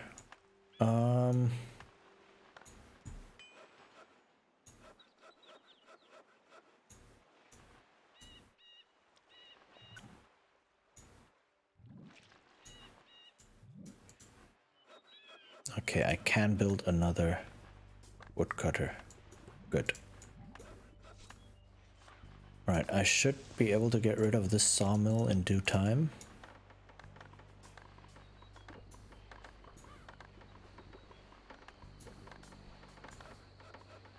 Okay, nice. There's a good wood production coming in from there. Alright, move in, grab the tower.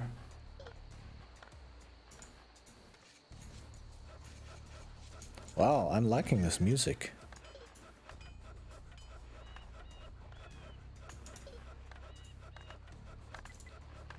Okay, I'm being attacked by this tower. Alright. But I need to destroy this, or I need to conquer this tower, and there's a castle back here. And I need to take this castle. Those are the 3 things I need to take in order to win this game, or win this mission.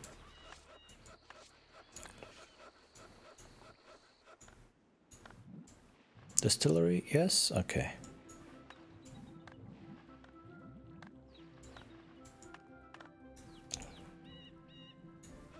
Okay, I think wood production is coming along okay.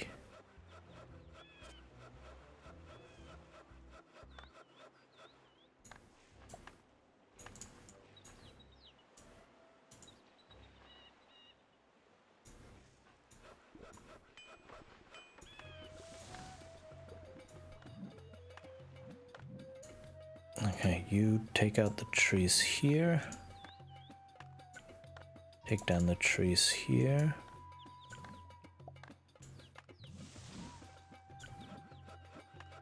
And that's fine.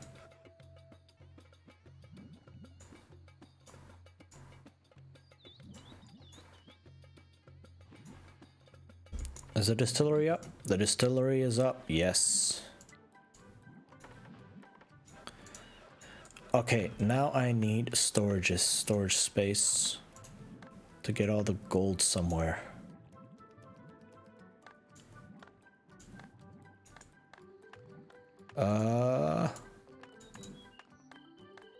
Do not store any of these things. Do not store any of these things. Only store gold, please.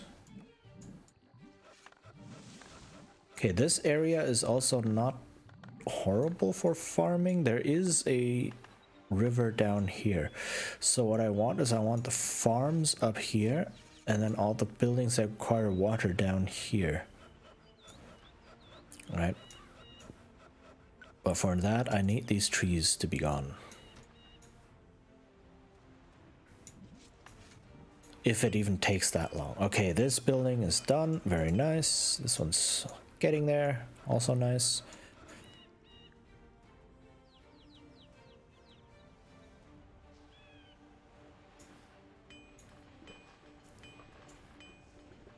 Alright, I see what's happening. So these are full on food. But because no one is there to pick up their output,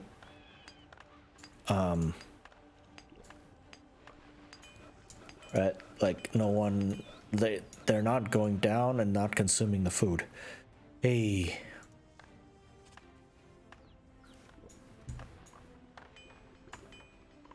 Alright, how many? I have 3 gold mines, 7 coal mines, plus another one, iron mine, plus another one. Let me put down another iron ore mine and another coal mine up here. And then I can put down another smelter.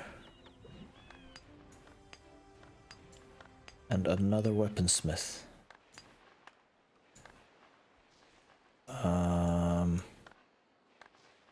Here. Okay. It's a lot. But you know, more is more faster, is more better.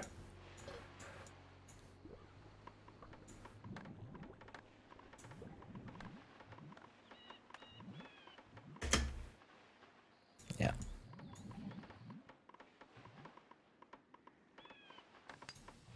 Okay.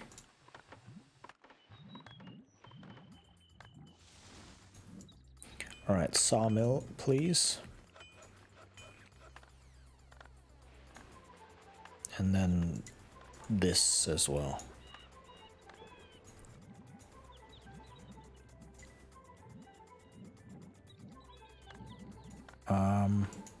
What is this? The woodcutter's hut. Okay.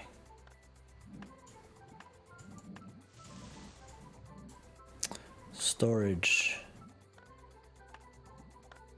Storage. Storage. I'm building it here because these rocks interfere with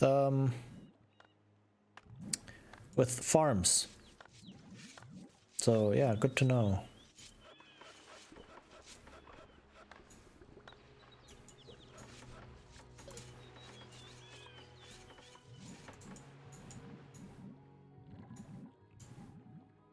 Okay.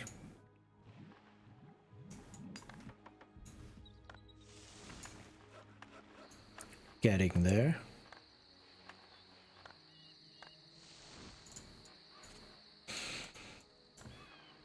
Okay, there's a lot of wood, but again, not a lot of not a lot of it being carried around. This is odd. Please, carry stuff, please, people. I need you to carry stuff.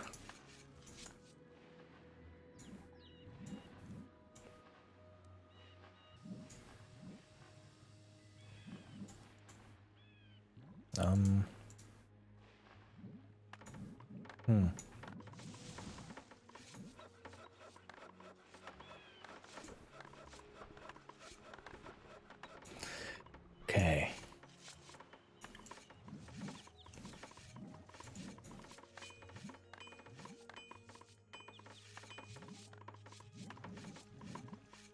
All right. So once this is done, all the gold will be transported off, and then I can build more things.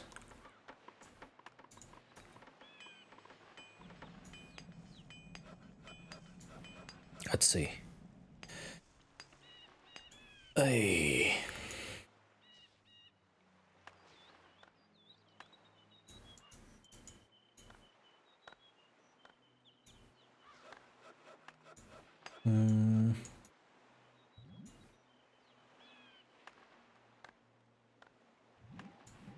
Okay, this is happening slowly. Yeah, eventually I want the second rice farm.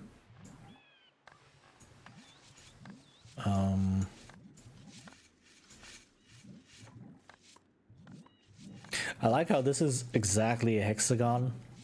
This is so cool. How they leveled exactly the hexagon shape out here. Again, you can see the underlying tiles, which are hexagonal tiles, right, happening here. Just cool to see. Okay. See, gold is being transported off now. So the gold smelter can start doing stuff again. So gold ore and coal will start moving again. Okay. Whew.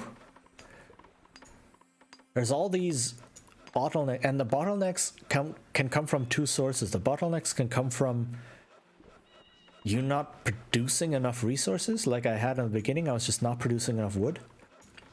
Or a bottleneck can come from a production building being full and just stopping production, so all the resources you're producing for that production are just sitting there because no one's using them, which is what was happening here with the iron and gold smelters, because the iron smelter was way too slow for all of the iron and coal I was producing, and same with the gold. The gold was just full and wasn't smelting anymore, so all the gold and coal I was producing was just sitting there unused.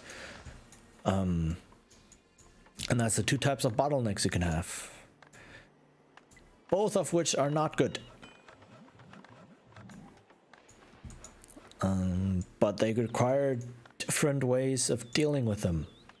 One is just you need to build the production buildings, and the other one is you need to somehow use the product that is being made and that is stuck there to produce more other stuff so that production can continue, right?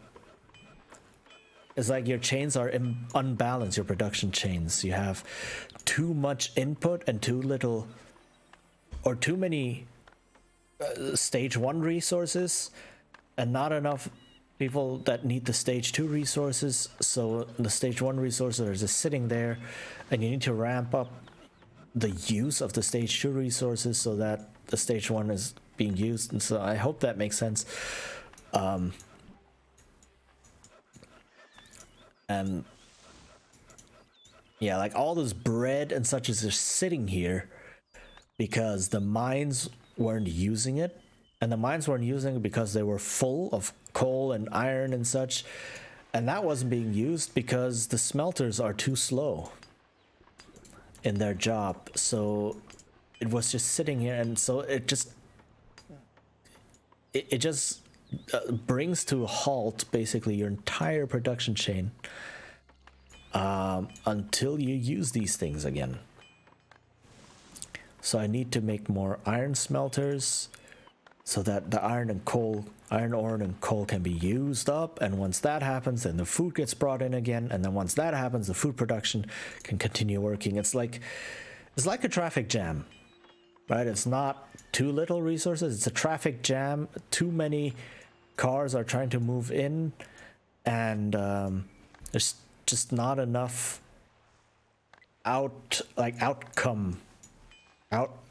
exit that thing happening. So yeah, it's not easy. All right, now I can get rid of this one, and I can get rid of this one. Please take these trees out, and you take these out. Can I build a sawmill? No, I cannot build it here. That's okay. Where can I build another iron smelter? Over here.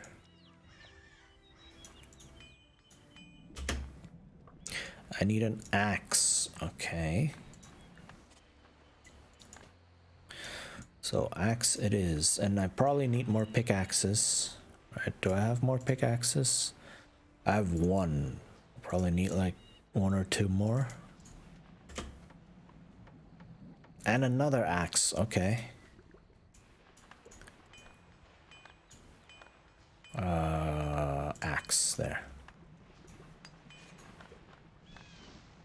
Alright, see now the mines are being cleared out again. Now the food is moving again. Okay. Woo. Now this is also done medium. Wait. Oh no, I built a medium residence. Oh.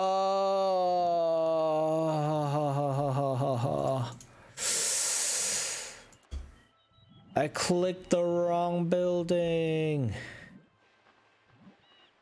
Okay, get rid of this. I'm sorry. Get rid of it. I need a rice farm. That's what I need. Well, I got a bunch of more people. I guess that's not horrible, but you know, it's still kinda sucks. I was hoping for another rice farm because I need 2 rice farms for 1 distillery.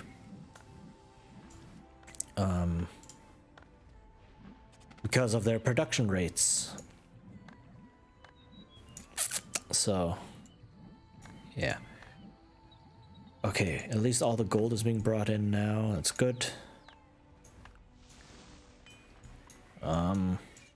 It's great to see. Okay.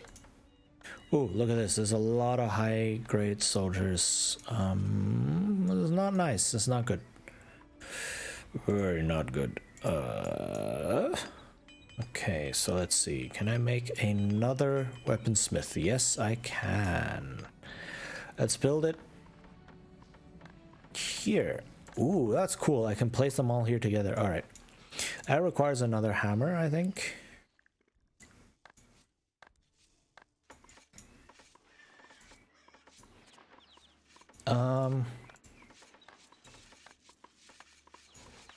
So yeah, I want all of the smelters and all of the weaponsmiths just to speed up production as much as I can. All right, place. Oof, where do I put this dude? Let's place it here with the stone. It's not ideal.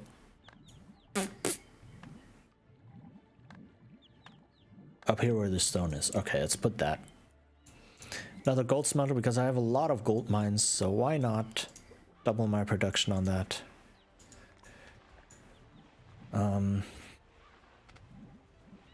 And now these resources are sitting here taking up space, which sucks. So let's build another expensive building. Let's build another large residence. And hopefully someone will take these resources.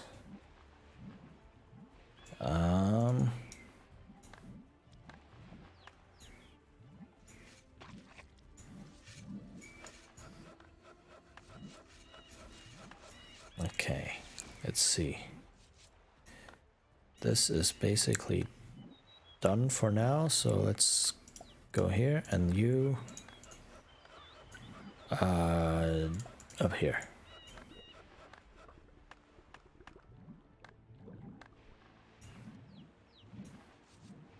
Okay, some of this music is really epic. This is not game music, by the way. I turned off the game music because the game music gets very repetitive very quickly. This is music by Dark Fantasy Studio. And essentially I bought packs off Humble Bundle of their royalty-free music and am now using it on here. Which is awesome. And their music is good. And I have like several hours of them. I have like a whole bunch of albums. So I haven't listened to all of them yet. I don't know what they all sound like, and so I'm kind of using this to check out what kind of music I have. And how I can maybe use that for streams.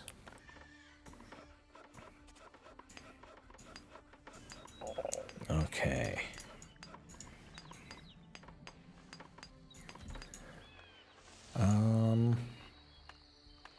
It's another tower, but there's no one coming in, so I think they might not have the soldiers for it. Seeing all of these mines like no longer clogged full of their output is it's so good. It's so good.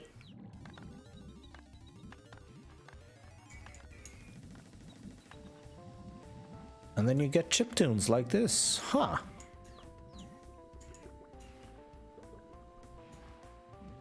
It's also good.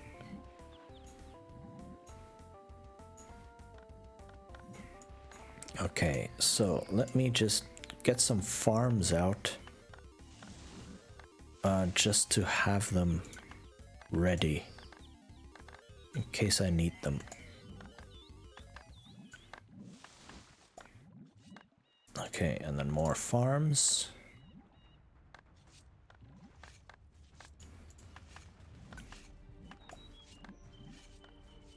Okay, and then more farms.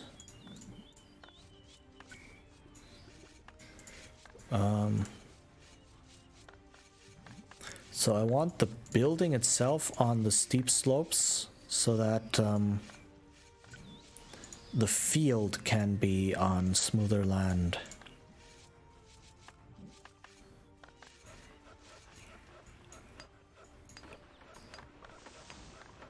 Wow, look at all of this trampled grass. This is just like the grass is all gone because of all the people who were walking around and standing around here from all the residences.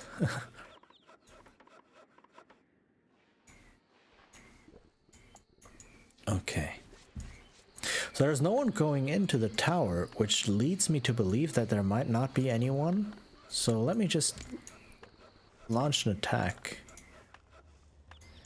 and see if I can't do this right now.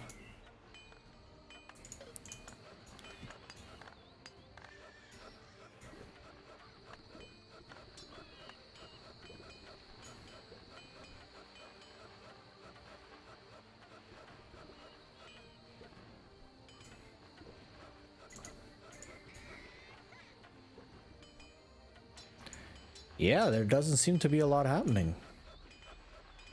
Ah, over there, that's the castle. Okay.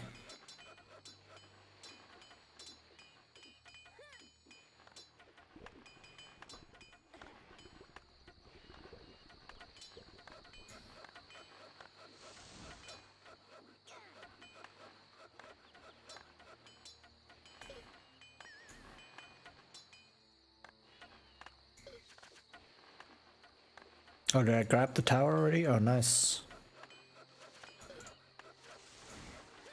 So I don't need the archers up here anymore.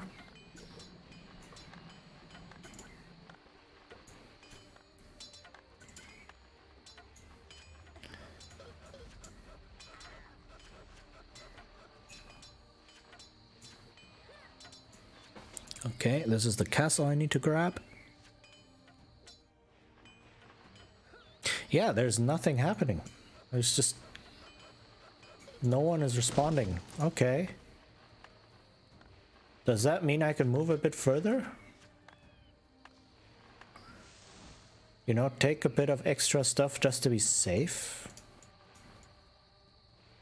To like remove their ability to produce. Again, I don't need the archers up here.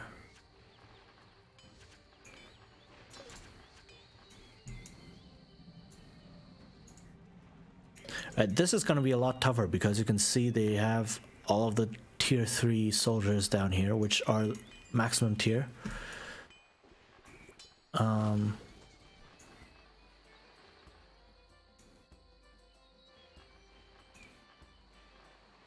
Yeah, this is it's not a lot happening here.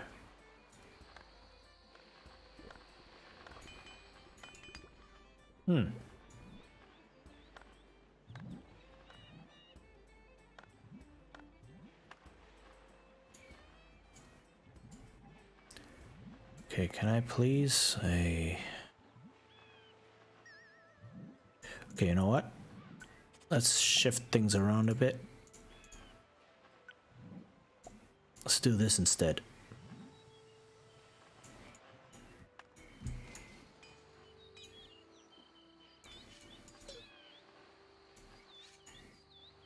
Yeah, I can just march through. I don't have to conquer all of this. But by conquering it, A, I get a whole bunch of resources. And B, I remove this dude's ability to retaliate in any way, shape, or form. And I have to conquer and hold the castle and the tower. Right? And I'd rather them be completely safe than having to worry about them somehow.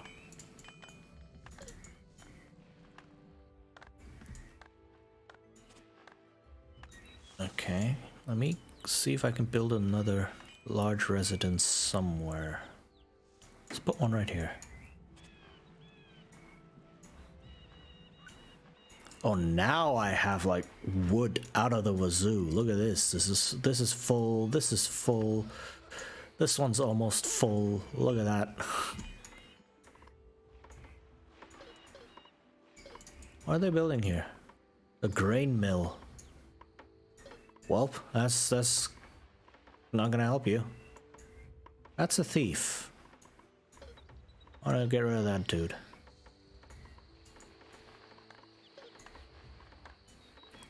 Like if you see settlers in your color just standing there randomly, or even outside your borders, is most likely a thief.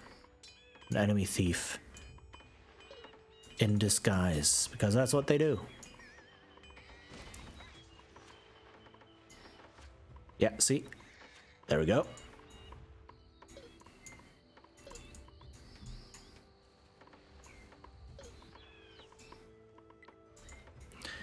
Okay, that's all of the tier 2 promotions. I mean, look at this. This is now a lot of I mean, it's a lot of stone because this is Egyptian buildings and Egyptians build with a lot of stone. And I don't need stone that desperately compared to wood. But all the other stuff like the bread, the pigs, the water, the fish, it's nice. It's nice to have. And if I do find their mountains, I'm probably going to get a lot of ore, which is also nice. You know? So it's always good. Let me build a healer's quarters. Because why not?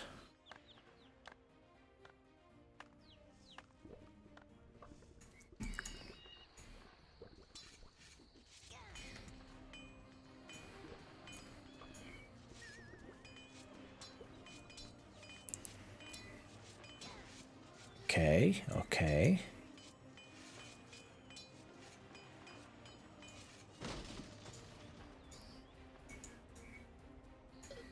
All right. So I am grabbing a lot of stuff here. That's good. Oh, these are thieves. Let's get rid of them.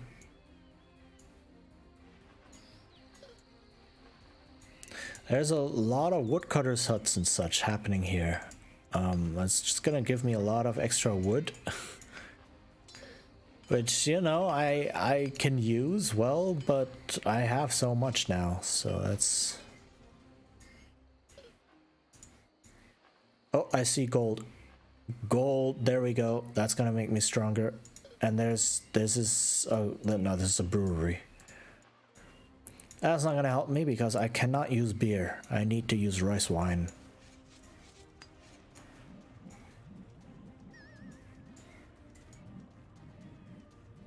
Okay.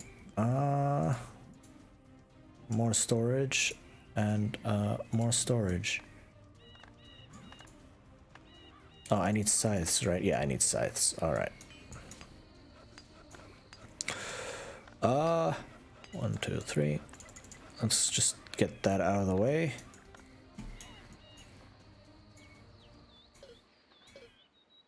Okay, move down here.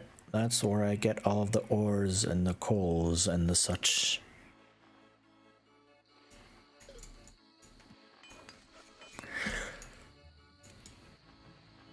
And this land is unusable for me because it's desert. Only the Egyptians are able to build on desert. Alright, so this is just... Like, even if I destroyed these towers now, I couldn't rebuild them. Because it's on desert.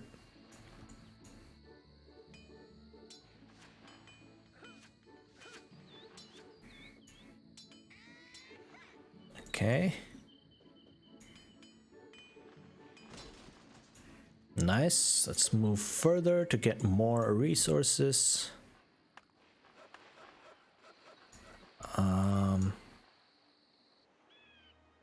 Yeah, okay, there are some people now moving across, I think, to try and grab those things, maybe.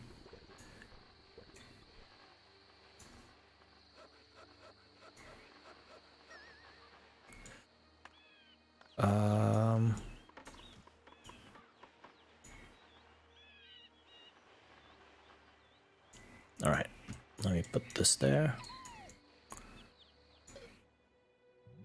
Let's see, what else is there?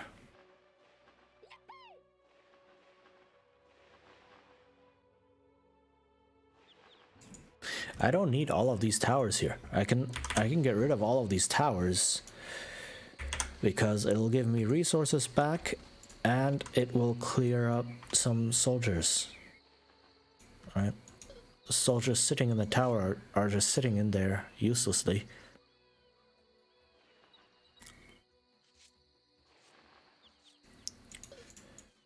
But yeah, look, there's a lot of coal and iron and food and such just lying around, so I can totally make use of that. A ballista hall, okay. And another castle, but without archers on it, so that's good.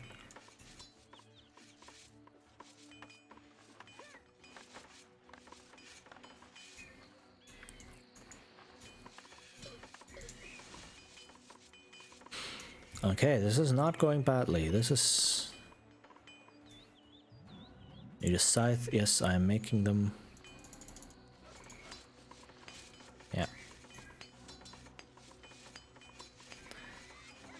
And then once this castle falls, kaboom, I think all of this will fall.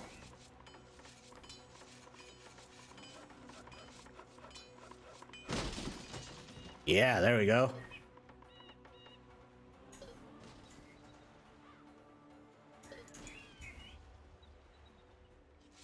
Alright, so there's like 2 towers, I think, left. So why not conquer everything while I'm on it? Ooh, look at this. Having 4 weaponsmiths means I'm getting a lot of dudes. That's amazing.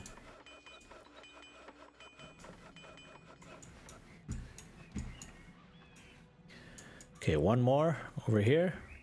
And then that's it. That should be everything.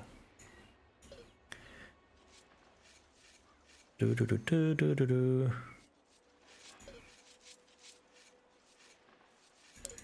Okay. Let's go. Got 1 last tower. And then everything here. Yep, see, the dudes are coming in to grab stuff. Except for that guy. I think that guy is a thief. Alright.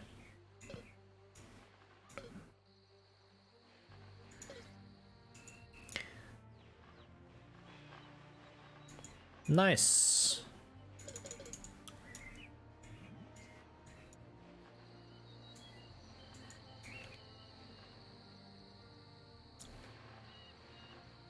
Awesome. Now I am getting a lot of gold here. I am getting a lot of iron and weapons made. That's cool. That's very nice. Like, I have so many soldiers, I can probably just throw them at this dude and still win. Just by sheer numbers.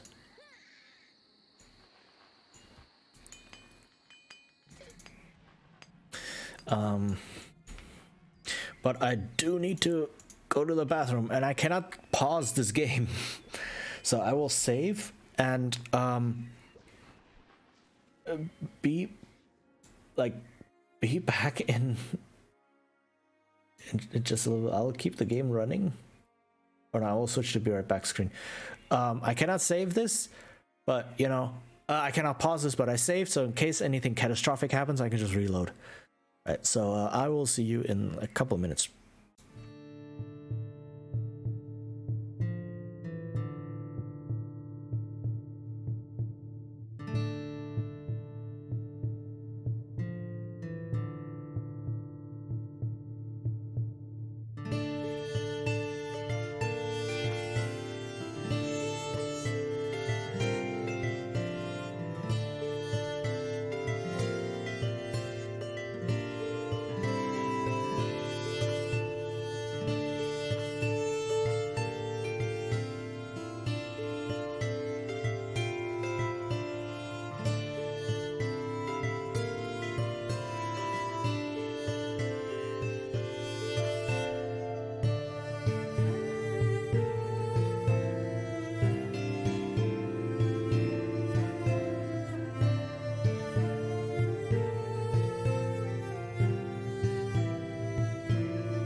Okay, I am back.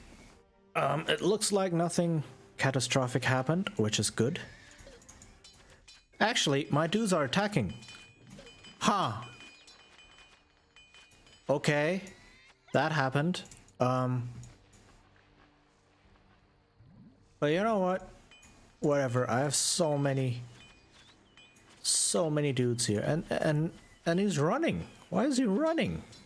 What is this? Okay, I have to take this oh, there's a lot of gold. That is a lot of gold. Look at that. Had I taken this castle first, I would have had all this gold. But this is the more difficult dude. Why is he storing his gold so close to the front though? This is...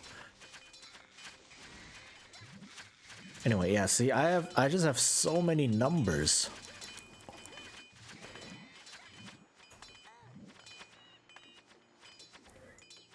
that I can just toss them at this dude and get away with it.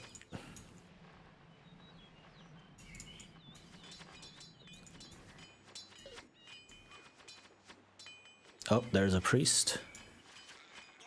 Murder the priest. Thank you.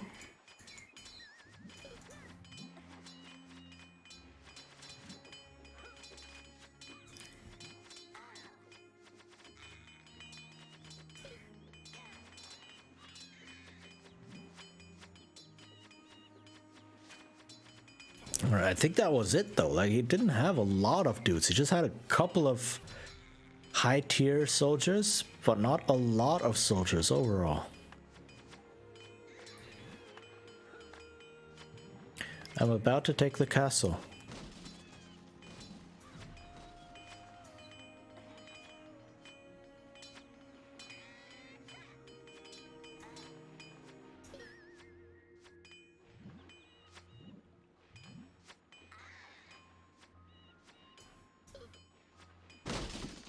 Boom. Okay, nice.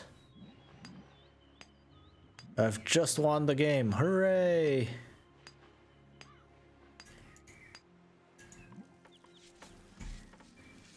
Yeah, there is a lot of... Okay, so they cannot build on mud. Only the Asians apparently can build on mud for whatever reason. Look, this is so much extra space that they're not using. Wow, such a waste. Such a waste. Oof.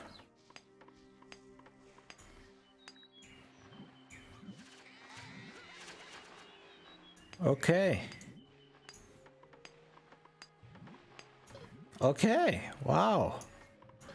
That took way longer than it had to. But I found I really enjoy this aspect of the game of like building up these production chains, of managing the thing instead of like rushing through it and just like building an army and immediately going ahead. Like, I enjoy this part. I really do. Right, managing my production and such. I really enjoy it. So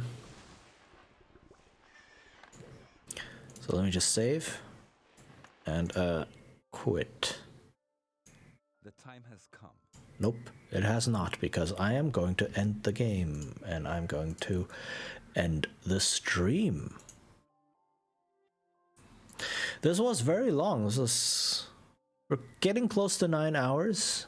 And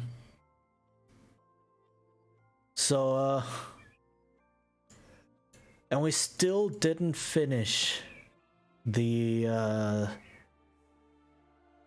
campaign. So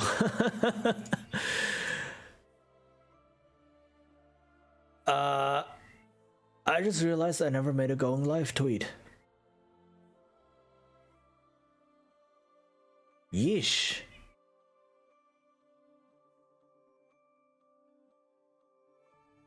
Okay. Anyway. We are going to wind down and we are going to find someone to raid. So this was actually a lot of fun, and it's nice to see a couple of people who still know this game kind of pop in and have fun with watching me play this. This is nice. I like it. Getting to relive the nostalgia with others is cool. Right. This game was a big part of my childhood, and I'm happy to be able to share it with everyone. That being said, I will now look for someone to raid. So let's see who is on.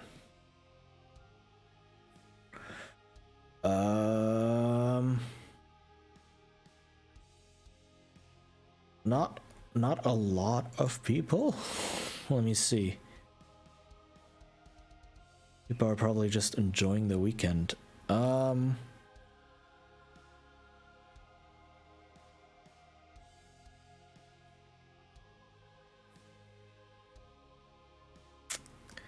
Actually, I know. Let's check if the stream is still gonna go on or not. How long they've been streaming? Got the 13 minutes. Okay. So we are going to raid Fenrir. Was a pretty cool dude, and he's playing some Core Keeper. Never heard of that game before, but it seems to be relatively chill, which fits. No, that's good. So, raid Fenrir OE. Yes. Okay. Yeah. Thank you everyone who came by today. This was a lot of fun. I hope you enjoyed it as well. Maybe found a nice game. I'm going to stream again on Monday. I'm going to continue with Tomb Raider, the first Tomb Raider. And I will be streaming this game next Saturday. So, yeah. Thank you for being here. You're all very awesome. Take care and bye-bye.